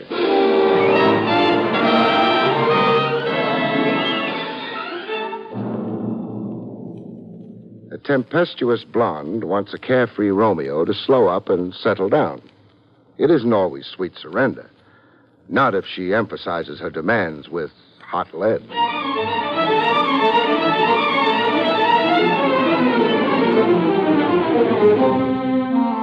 The National Broadcasting Company presents William Gargan in another transcribed drama of mystery and adventure with America's #1 detective, Barrie Craig, confidential investigator.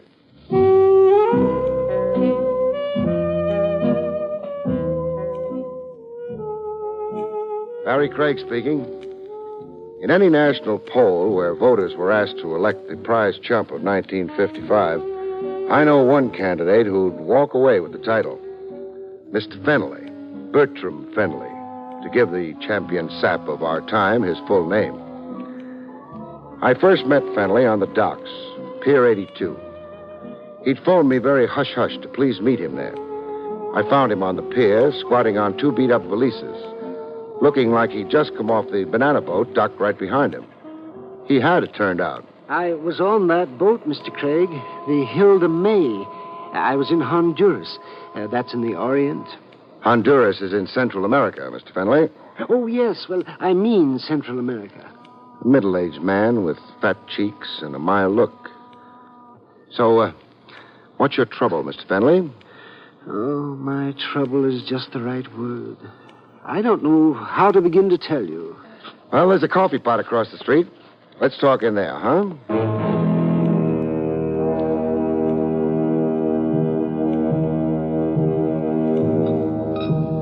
Over rancid coffee and stale donuts, Fennelly stated his problem. Yes, well, I'll show you all these papers, Mr. Craig.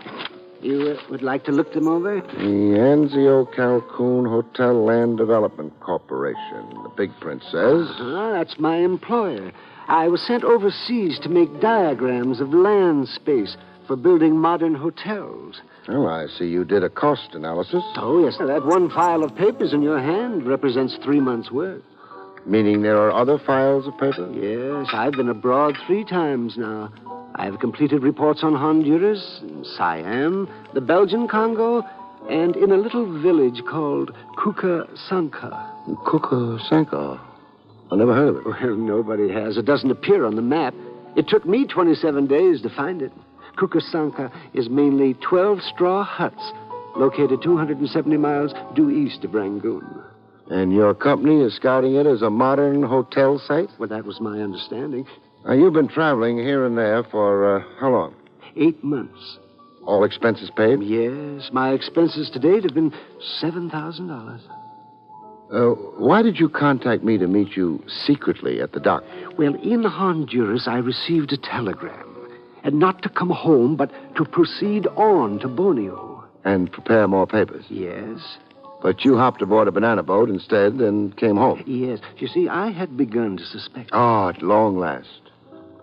What else has fired your suspicions? Well, mysterious incidents overseas. Like unexplainable accidents, huh? You almost lost a leg or an arm? Yes, and even my life. Once in a village named Terabumba on the African coast, I was arrested as an enemy spy.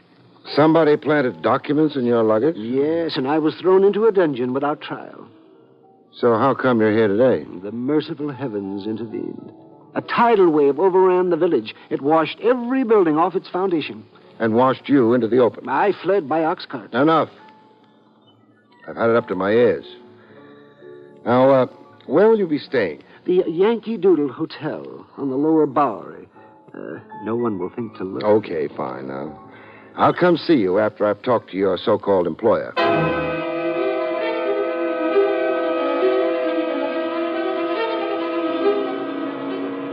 Back outside on the dock street, I got a dramatic insight into just how violent incidents kept dogging poor Fennelly's footsteps. Crossing over to my jalopy, a black touring car came straight at us. It had curtains drawn like a hearse. Abreast of us, it sang a funeral requiem. Submachine gun. Fennelly, hit the dirt. We lay on the cobblestones, flatter than a couple of deflated pancakes. 60 seconds after the danger had passed, Fennelly was still speechless. I could say it was an attempt on your life, Fennelly. I can't see anybody machine gunning the street just to be naughty. However, come on if we're going.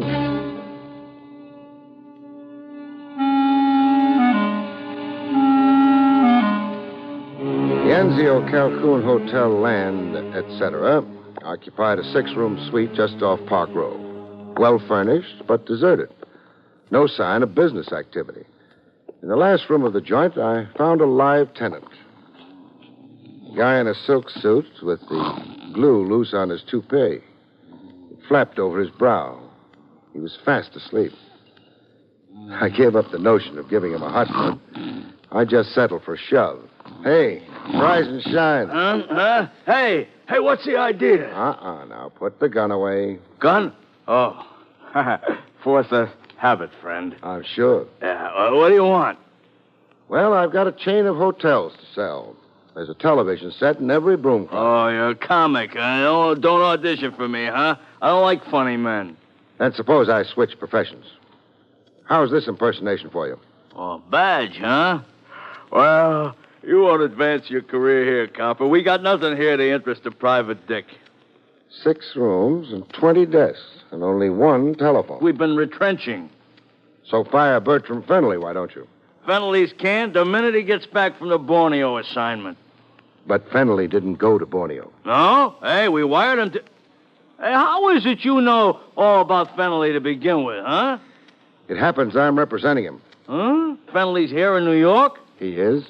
Well, but that's going against his instructions. You wanted him to keep on wandering. Hey, wandering is his job with Anzio Calhoun. That's why he's on the company tab. To prepare reports on hotel sites, huh? Yeah. Now, where in creation to date has your company built a hotel? One hotel. Hey, now look, guy, we're set up legal. We're incorporated. Read that certificate on the wall. We got stock floating. 300,000 shares at $1 a throw. And that's only the first issue. We got big plans. So wipe that grin off your kisser, huh? Just what are the big plans? Hotels in out-of-the-way places and landing strips to every unit. No competition across the street like down in Miami. Now, you know our idea. Sounds screwy. What exactly are Fenley's qualifications for scouting hotel sites for you? Hey, Fenley was a big hotel keeper. That's why we put him on for us. Fenley has the experience. And now I want to catch a little snooze, huh? One more thing. Your name? It's printed on the door. Cupie Marino. Cupie. Yeah, my old lady stuck me with the name. At the time, I was too little to argue.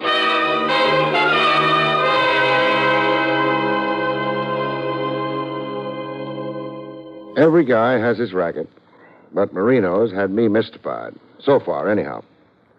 Why anybody would squander $7,000 in travel expenses on a screwball like Fenley. The evening papers added to the general confusion. There was a scare headline in it. Rampaging college students tour town firing toy submachine gun. Police threaten harsh measures. College pranksters. That could account for what had looked like an attempt on Fenley's life earlier.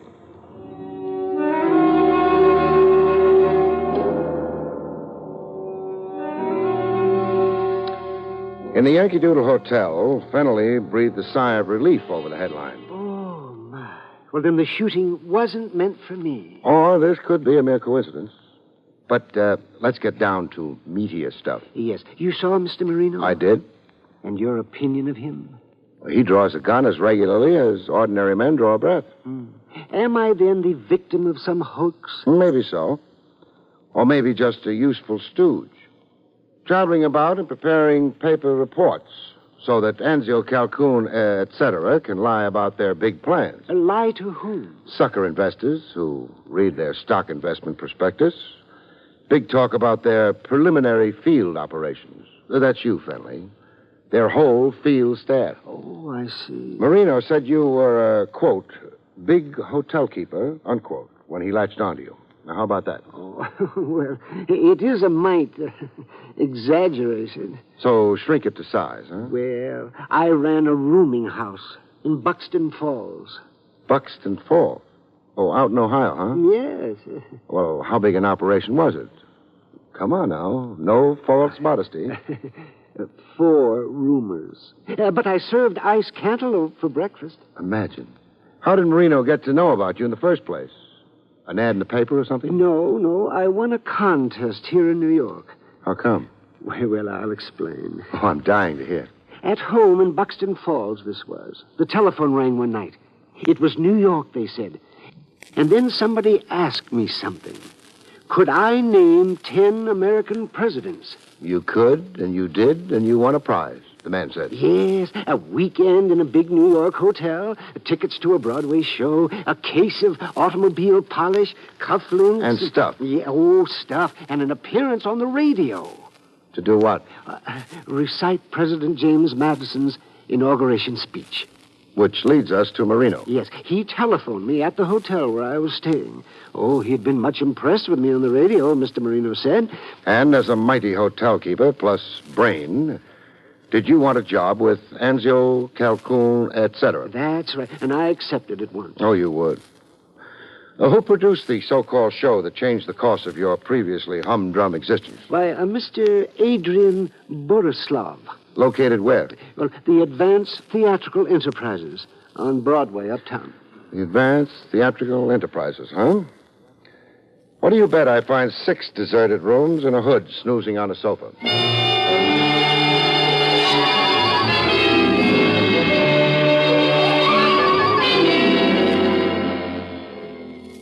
My guess on the advanced theatrical enterprises was only partly correct. There were only 5 offices in this suite, and nobody in them. Hello, anybody? Not even my echo. In the last room of the suite, I found my sleeper. Oh, Nick. No hood this time out. A doll. A pretty face. More rouge than mouth. 3 shades of hair, and her shoes off. I woke her up gently. Rise and shine, gorgeous. Who are you? Barrie Craig, a detective. And you? Margie. I dreamed somebody was... Tickling your feet? Yeah. I was. With this. My pencil. Oh, I just returned it. Now, a gent named Borislav. Where do I find him? Ha ha! Did I just crack a joke? I'll say you did. Well, enlighten me. Who doesn't want to find Adrian Borislav? Oh, he's that popular? He's that much of a skunk.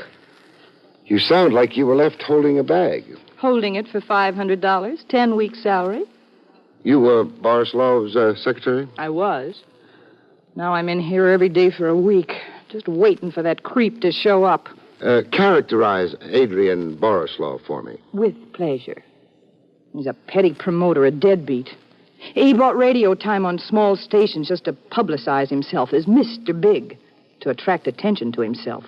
He ran cheesy little nothing contests. Mind you, they were all on the level. After all, it only amounted to cheap advertising. Well, what was his real pitch here in the actual offices? Vanity publications for composers and poets, writers, models. He'd skin 'em, but good. I see. And now Borislav of Advanced Theatricals has flown the coop. Go look at the unpaid bills on his desk. Deadbeat. My flesh is beginning to crawl, hanging around here. You got any more questions you'd like to ask me? I have. Then do it over a drink. Heavens to Hannah, do I need a drink.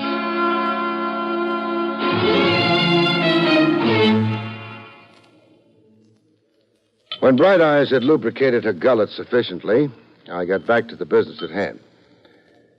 Were you with Borislav when a screwball named Bertram Fennelly rode in from Buxton Falls? Popsy? Popsy? Fenley. My nickname for him was Popsy. Sounds affectionate. Oh, I'm crazy about Popsy. I'm more at home in the company of older men. Well, what's wrong with the younger men? Their conceit. How did you people in Advanced Theatrical get Fennelly's name and phone number to begin with? We're out of the higher telephone directory. We picked 10 names from each state and put them all in a goldfish bowl. You know, like a raffle. I see. There was nothing ever dishonest about Mr. Borislav's contests. Not the contests. I wonder. You wonder? Say, are you insinuating something? I'll keep it friendly. I'll shut up. Look, be unfriendly. I don't care. You're thinking something. Be a man and come on out with it. You hate me? I practically do already anyhow. So come out with it. All right. I think you were planted in that office, doll, to sell me a line of bull. Account for Borislav in absentia. Call him foul names as you did, but steer me away from looking for him. Why, you cheap Temper. Your job was also to nicely explain Fennelly's original presence here in New York. But I tell you, Popsy won a contest. Sure, but my guess is the contest was only a device in the first place. A device for what? I'll answer that with a question of my own. What's the tie-up between Advanced Theatricals and a setup called Anzio Calcoon? No answer, huh? Please, don't you dare pay for my drink. I'll treat myself. Don't think the company hasn't been nauseating.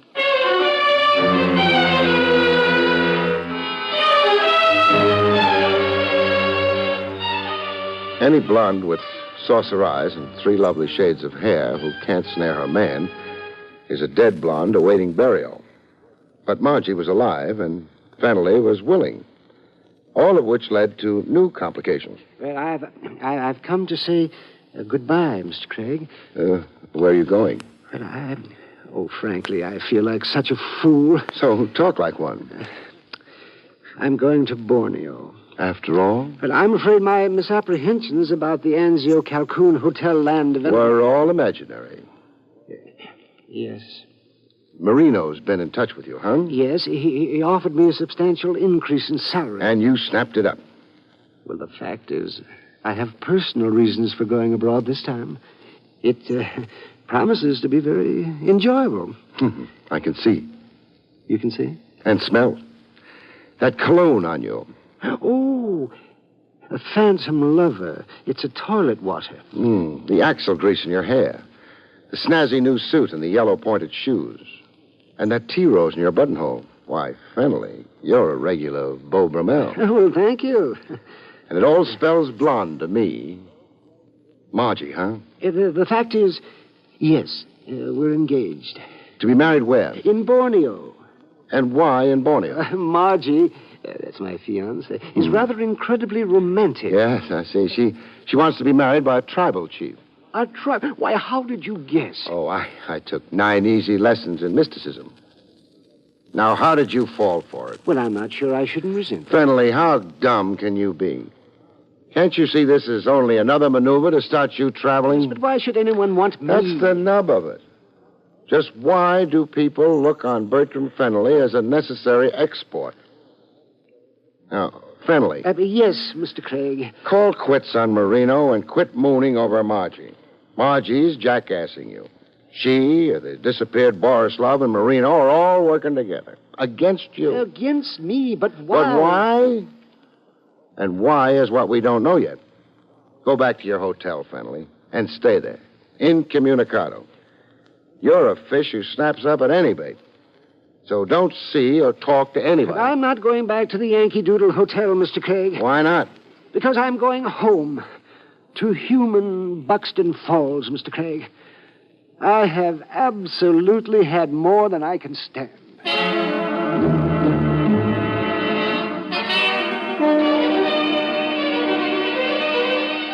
But Fennelly didn't make Buxton Falls as it developed. He got as far as Pennsylvania Station, New York. Then got himself a free ride downtown. In the paddy wagon to the Tombs. Which was where I next found him, in a state of collapse. Oh, for this shameful thing to happen to me. What are you accused of? Theft of a wallet. Did you have the wallet on you? Yes, but... But? But I found it in Pennsylvania Station while waiting for my... It was there. It was right at my feet. Then up came a complainant and a cop. Yes. And? The complainant, a Mr. Sampson Maxwell, swore that I had... Picked his pocket. Yes. Sampson Maxwell of the Borislav Marino Margie Combine. Fennelly, your middle name is Trouble. Oh, but it's an infamous lie. This tactic of the wallet adds a new wrinkle to the older pattern. Yes, but I don't understand. Up to now, I figured the idea was to keep you out of the country. Knocked off overseas, or failing that, anyhow, keep you traveling around. But now... Now I figure the idea is to mainly keep you out of Buxton Falls. Keep me from my hometown? Just as they lured you out of it. With that phony contest. Well, I'm confused. You were born confused. Borislav lured you away from Buxton Falls. Then Marino sent you overseas. Now a Maxwell fixed it so you can't get home to Buxton Falls. He thinks. Yes, but what can all this mean? An idea is beginning to glimmer in this beautiful head of mine. We'll go into it, Fennelly, when I post bail for you.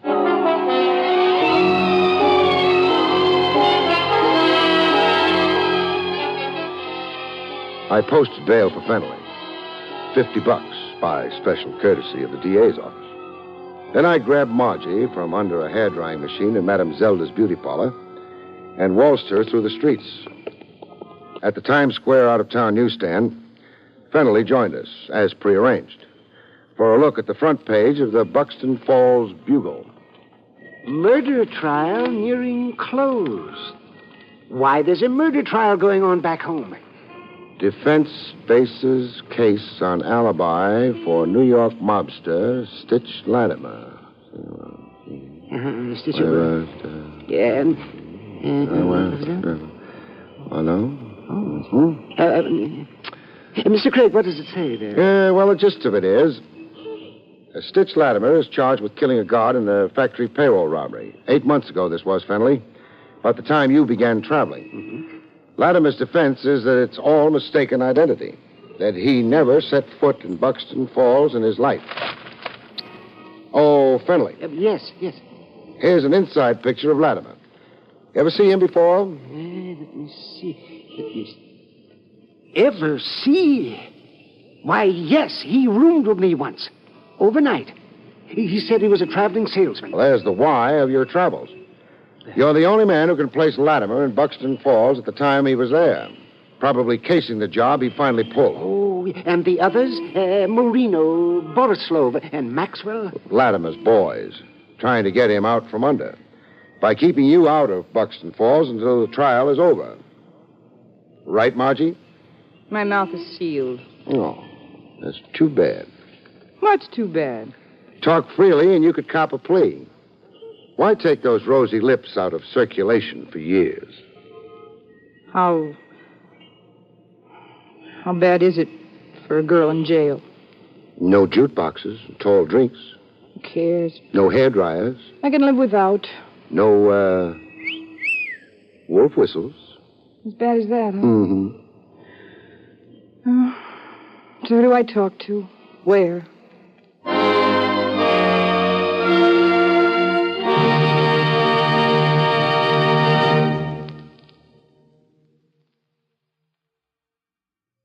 You have been listening to William Gargan in another exciting transcribed mystery drama from the adventures of Barrie Craig, confidential investigator. Tonight's story, The Moving Target, was written by John Robert.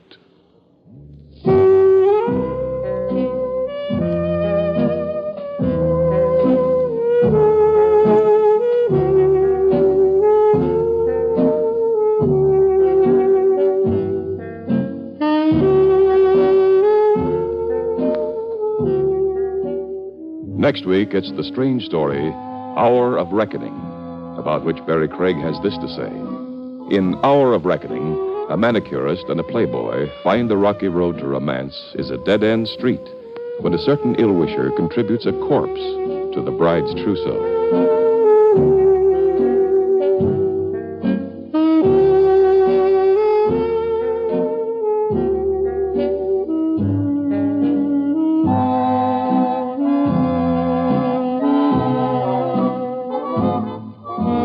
The National Broadcasting Company has just brought you an NBC Radio Network production with William Gargan, starring as Barrie Craig, confidential investigator. Directed by Andrew C. Love, the cast included Lynn Allen, Howard McNear, and Jerry Hausner.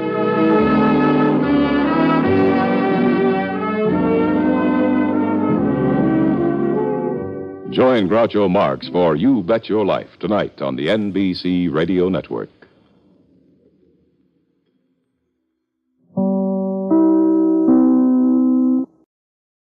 William Gargan stars as Barrie Craig, confidential investigator.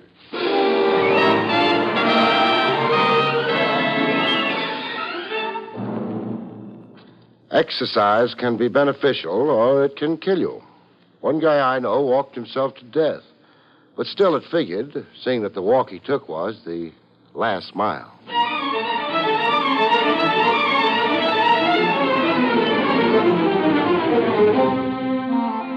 The National Broadcasting Company presents William Gargan in another transcribed drama of mystery and adventure with America's #1 detective, Barrie Craig, confidential investigator.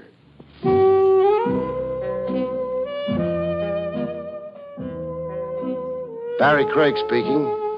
In these supersonic times, with the great wide world shrinking to the size of a pretzel, crime is global.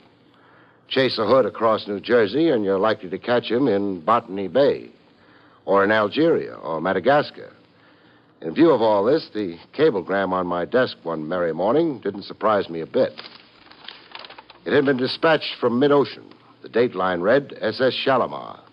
The text of it said, arriving Friday, 6 p.m. Please see to arrangements for armored truck at pier for safe transfer of the priceless Barrie tomb relics. You were highly recommended by an official of the Cairo police. Signed, Oscar Melamed.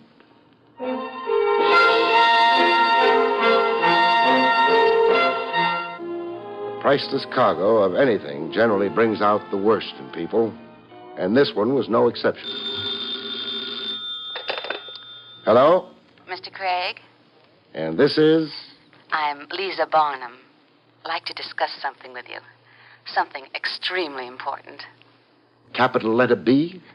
Capital letter B? B for the Barrie collection. Why, you're uncanny. Yeah. I learned the art of divination from one-note Olio Myers, One note Olio Myers. a trombone player in the T-Bone Casino Philharmonic. Go ahead. Finish your joke. Olio always knew on Friday he was going to get canned Saturday. Can we meet and talk as soon as possible? Well, why not? I'll come to your place. No, I'll come to your place. But I'd much rather. I prefer women in their natural habitat, doll. It helps cement a truer understanding.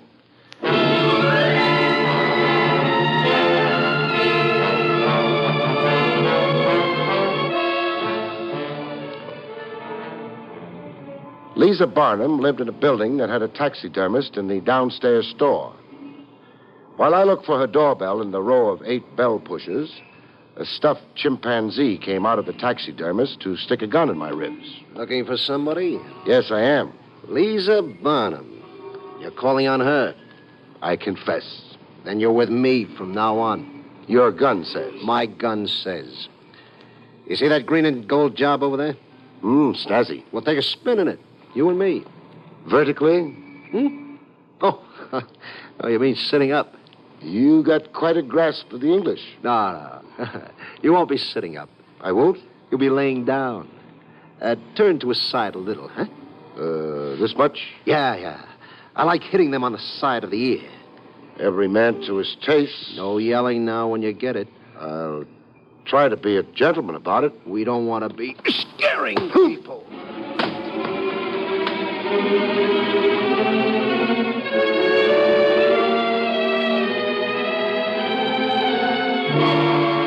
I came to with my left ear as big as Dumbo the elephant's.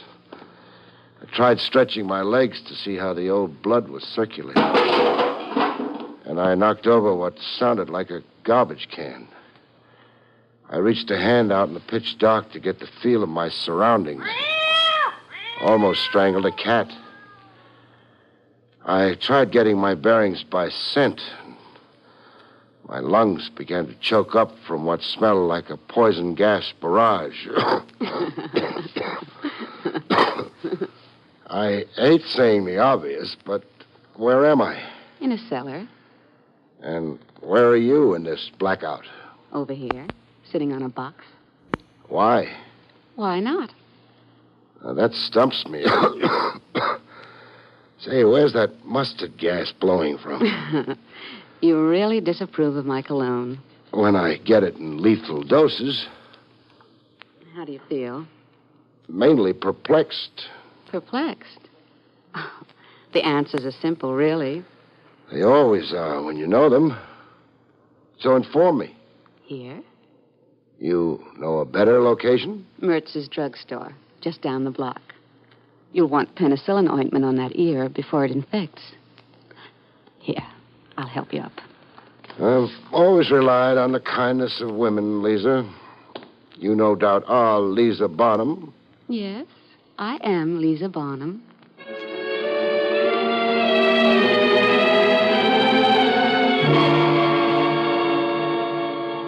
In Mertz's, I got one ear swabbed and taped while Lisa bent my other ear. I saw you assaulted on my stoop. I was upstairs at the front window. What's your floor?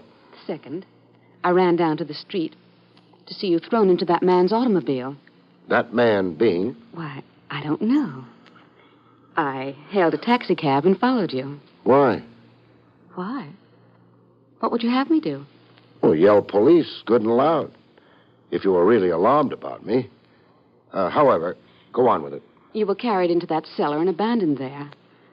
When it was safe, You joined me? Yes. Oh, my heroine. You are an irritating man. Time out while I check through my pockets. Well, is anything missing? Something is. Your wallet? No. Then, A cablegram I got this morning. a cablegram? Don't play dumb. All right, I won't. A cablegram telling you where and when Oscar Melamed would arrive. Oscar Melamed and precious cargo. The man who assaulted you was after the information. Obviously, and he's got it. And what are you after, baby? It's a long story. Well, try condensing it into a few words. All right. Our family name was Barbary, before it was changed to Barnum. I get the emphasis. My uncle, Dexter Barbary, was an Egyptologist. He spent his entire mature life in search of tomb relics. You make him sound dead. He vanished without a trace 2 years ago. Well, where was he then? In Alexandria, Egypt. My last contact with him was a letter he sent me.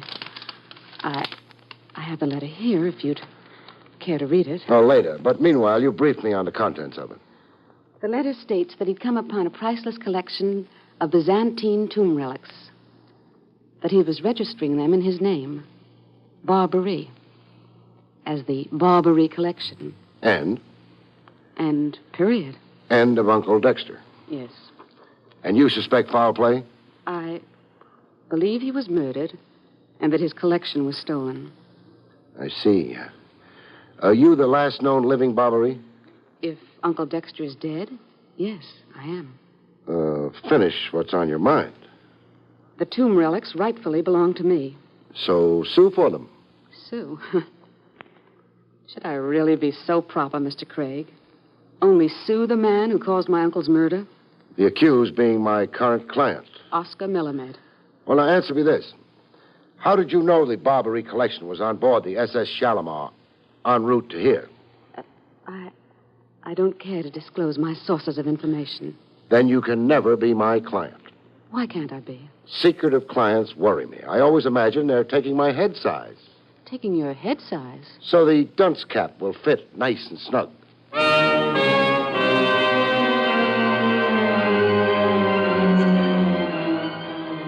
Friday, 6 p.m., found me on the pier where the SS Shalimar had docked as ordered. And also as ordered, I had an armored truck hired and standing by for the safe and orderly transfer of the Barbary collection. A guy in a red oriental fez who had introduced himself as Oscar Melamed stood with me, watching 2 giant-sized crates being loaded on the armored truck. I am grateful for your very conscientious services, Mr. Craig.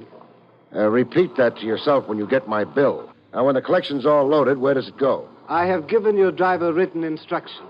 Don't call him my driver. I got the armored car service out of a telephone directory. I make no guarantees. The collection is to be stored in a vault. I have already made the arrangements. What's it all worth, Melamed, in round figures? $300,000. Well, that explains the buzzards buzzing around. Every thief in the world has plans to steal the Barbary collection. Well, we've got at least one native hood around, eager to liven up the competition. One? Mm-hmm. There will be 20, Mr. Craig. You will see. Well, that junk's loaded and bolted in, Melamed. You want me to ride on the truck? No. Be a lot smarter if I did. The driver has his instructions. Let him go. We will remain here.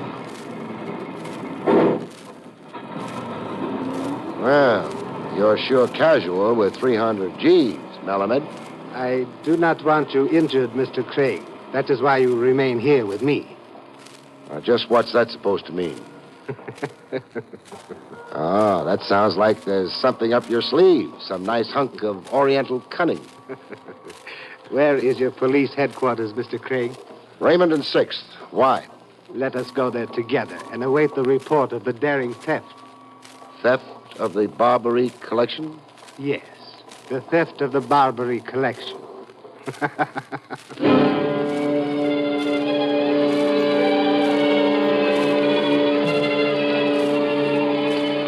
At police headquarters on Raymond and 6th, we haunted the teletype machine. Completing our trio was a sallow-cheeked sergeant named Joe Tuesday, who looked as if crime gave him an acid stomach. I've had dizzy characters popping into headquarters before. Hey, look it. Look it? What the ticker tape is saying. Huh? Oh. Armored truck, seized by gang in machine gun raid at corners of Beaver and Howard. Driver and guard kidnapped. Order statewide alert. Well, you're a champ prognosticator, Melamed.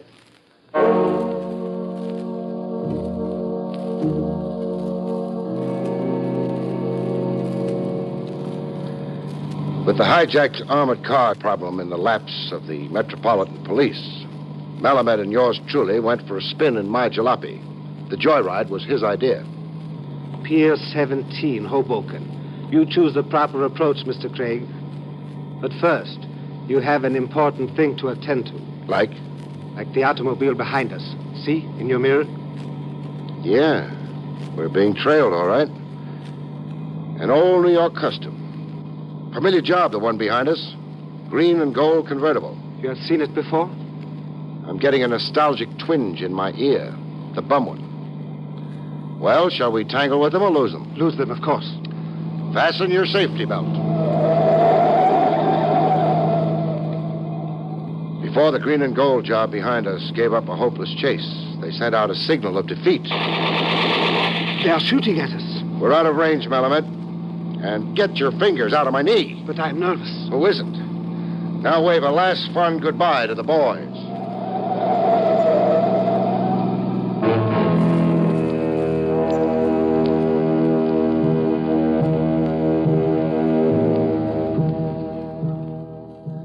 Alone at last on Pier 17, Hoboken, a banana boat was whistling hello to the USA. Ah, the Susie Q. Well, why should a banana freighter give you that radiant glow of happy health, Melamed? Can't you guess, Mr. Craig? Yeah, I can at that. Sitting midst mountains of bananas aboard the Susie Q is a big piece of ancient Egypt. A Barberry collection. Dummy crates aboard the SS Shalimar, and the real McCoy aboard the Susie Q. A necessary subterfuge. I'm sorry to have used you as a... Decoy's the word. It's okay with me, so long as justice triumphs. But is justice triumphing, Melamed? I do not understand your question. I've got a suspicious nature. But you trust your own judgment. Yeah, I do that. And no offense intended, mind you, but you personally don't come off too good in my judgment. You have doubts about my integrity? Swine that I am, yes. The ways of the East are perhaps strange to the West. $300,000 spells bonanza even in the Hindustani tongue. But I am the owner of the Barberry collection. I've heard other points of view on that. Other points of view? Yeah. A doll named Lisa Barnum. Lisa Barnum Barberry. Niece of Dexter Barberry. Oh, I see. Now I understand the reason for your suspicion. It's only one of my reasons. Dexter Barberry was a guest in my country, an eccentric expatriate. What do you mean, eccentric? A better word would be fool. An amateur Egyptologist and an uninformed one. The man was a vagrant, a mere professional beggar. But he registered a collection as the Barberry collection. The one now aboard the Susie Q there. A fraudulent registration, Mr. Craig. Barberry was in my employ as a gardener and chauffeur. He registered possessions belonging to me, Oscar Melamed. I have affidavits. Oh, that's your story. Where is Barberry now? I can only repeat rumors. Like? His death was reported. He had contracted a disease in the Kilimanjaro ranges. Kilimanjaro? What was Barberry doing in Hemingway's private ballpark? Looking for fossil specimens. Now, if you will tell me, what is your fee? Paying me off here and now, huh? Yes, Mr. Craig. You have been useful, but now you are useless. How much? Peel off $1,000, Sahib, in New York coin.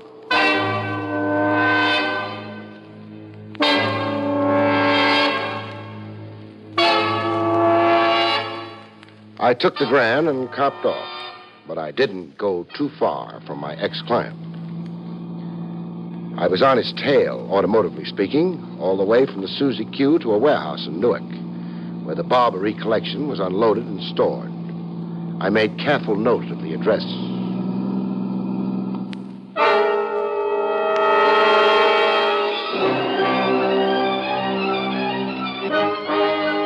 In my office the next morning, business began to boom. The chimpanzee who loved toying with my left ear. He had a gun in each hand. Hey, there's only one of me, Buster. I carry 2 guns to balance the weight. I don't want one shoulder down lower than the other. Oh, I see. Remind yourself of something, Craig. Meaning? Where you went with Egypt when you shook my car yesterday. Oh, Pier 17, Hoboken. And then to where? I don't know. I got paid off and canned at the pier. Baloney. Slice it, please. A smart guy like you would know where $300,000 worth of loot is stored. Yeah, would know. Mind if I pry into your character a little? What befoozles you about me? How a creep straight out of a Manhattan sewer got himself in the middle of a Cairo, Egypt conspiracy. I got a friend on the lam in Egypt. Maxim Odessa, 3-time loser, so he can't never come home. He sent me a letter. About the collection? Yeah, about. Then you're freelancing? I got a few pool players in with me.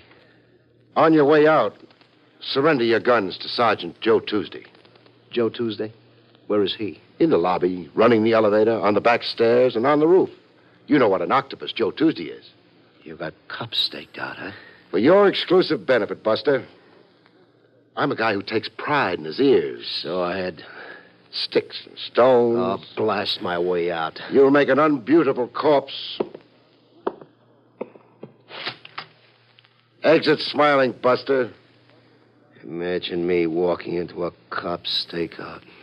Me, Ponjo. You're beginning to bore me. Skidoo now.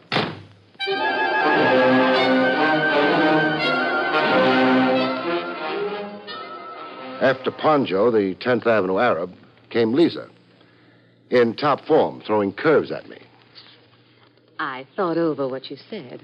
And? I decided to take your advice. And? I engaged an attorney, the firm of Brendel, Curdle, and Damhauser.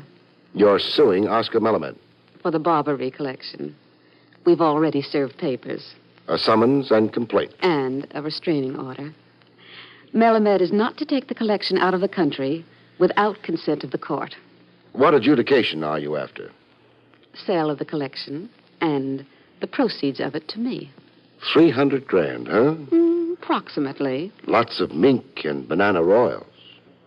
What about the alleged murder of your dear Uncle Dexter? There isn't much I can do about a murder done in Egypt or elsewhere. Yes, there would be the jurisdictional problem. Now, you want to inspire trust and confidence in me? Yes, so very much, Barrie.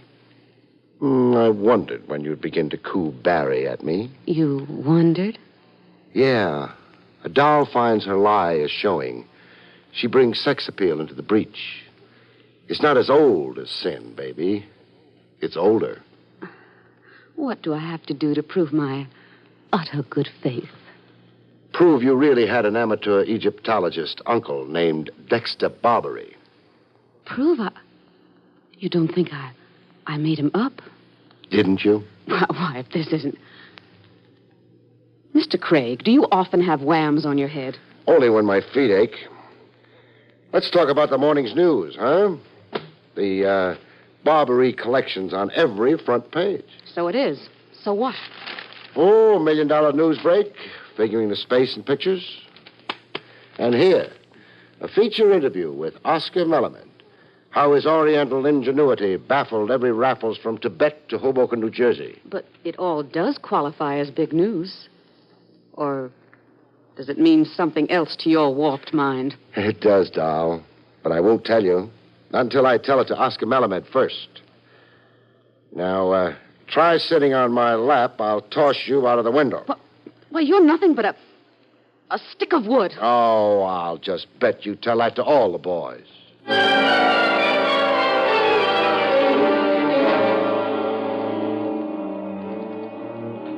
Melamed had company when I found him. Company just about to leave. Distinguished, middle-aged, black Homburg. The type American tycoon with nervous money and a collector's itch. I caught their parting words.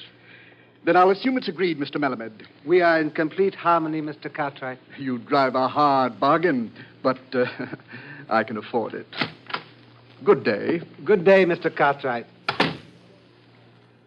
Tell me, which Cartwright is it? The banker or the steel baron? Mr. Cartwright is in oil. Marinated in your special brand of oil. Why have you come here? Putting it bluntly, to stymie a bunco game. A bunco game? Now, what absurdity. The trash you're trying to palm off as treasure. You call the Barrie collection trash? I do. And all the hijinks and publicity around it is only a build-up for susceptible suckers. What you're really selling him is a collection of newspaper headlines. The publicity has him so dazzled he won't remember to inspect the merchandise. Oh, I see you stopped laughing. Okay if I bore you with the details of your fraud? I'm listening. Thanks. Lisa Barnum's in with you, a full partner in the swindle. Her phony uncle routine, and now the lawsuit against you is just more stage dressing. Like that armored car and the two fighters. All more bait for suckers. And the gangsters? Are they also full partners with me? No. The mob was on its own. Flies around honey, or what they thought was honey. But all grist for your scheme. The shenanigans of the mob got you more juicy headlines. Helped make trash really look like treasure. Now, you going to take a rest gracefully? Or are you the type who blows his fez? Despite these circumstances, Mr. Craig, I am forced to admire you. Well, thanks for saying it. It's what I live for. The goodwill and admiration of my clients. After all, man doesn't work for bread alone.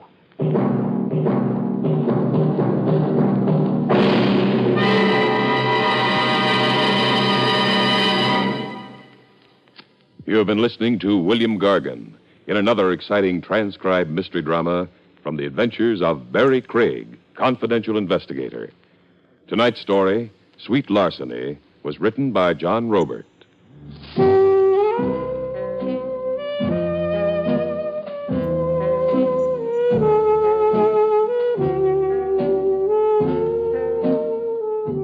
Next week, it's the strange story of Corpse on the Town, about which Barrie Craig has this to say. In Corpse on the Town, death rewrites the script of a Broadway show when a bachelor producer becomes a widower in two easy stages, marriage and murder.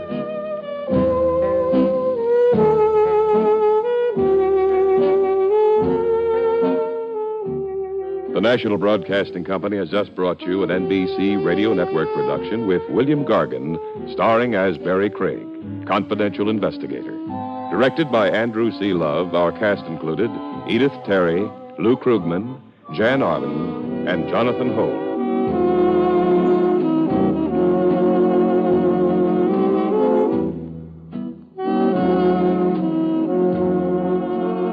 Join Groucho Marx for You Bet Your Life tonight on the NBC Radio Network.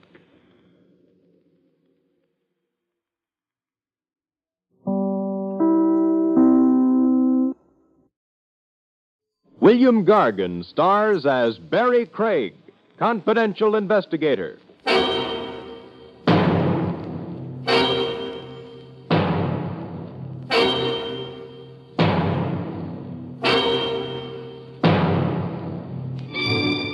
A lady killer is sometimes the worst-dressed guy around. How much of a figure can he cut in prison dress?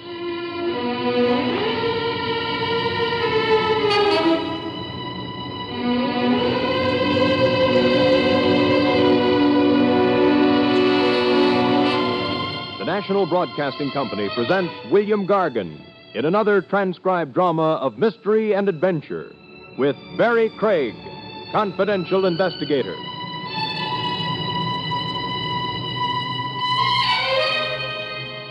Craig speaking. You meet odd exhibits in the human jungle. Walk down any street, especially when the hour is late.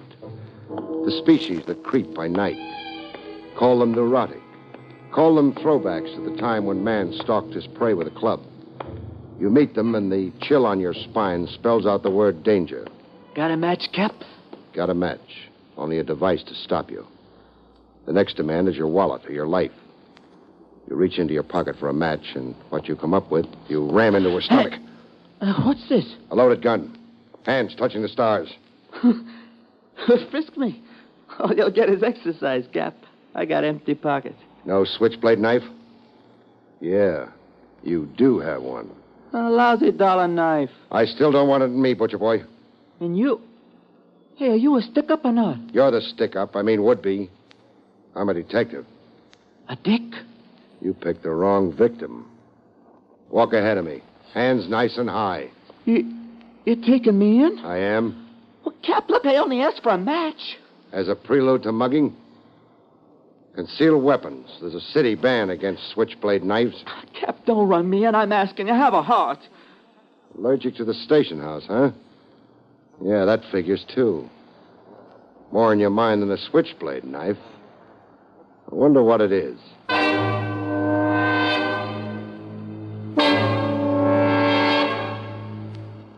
I learned more about the boy from a career cop named Kennedy, Sergeant Kennedy. Rough customer you brought in, Craig. On the surface. And on the inside. You're overrating a punk. What's his record? The usual. Petty theft, illegal entry, stolen cars, disorderly conduct, street fights.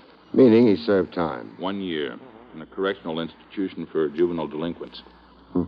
What's his neighborhood gang called? The Tarantulas, the worst of the teenage mobs. Besides creeping by night, what does Spike Sanger do? He's enrolled in a vocational high school, course in repair mechanics. Father, mother, people? Father's dead, lives with his mother, Mrs. Stella Sanger. Mother's a factory worker. Sweat him, Kennedy. Find his breaking point. My hunch is you'll wrap up a lot of stuff currently indexed as unsolved crimes.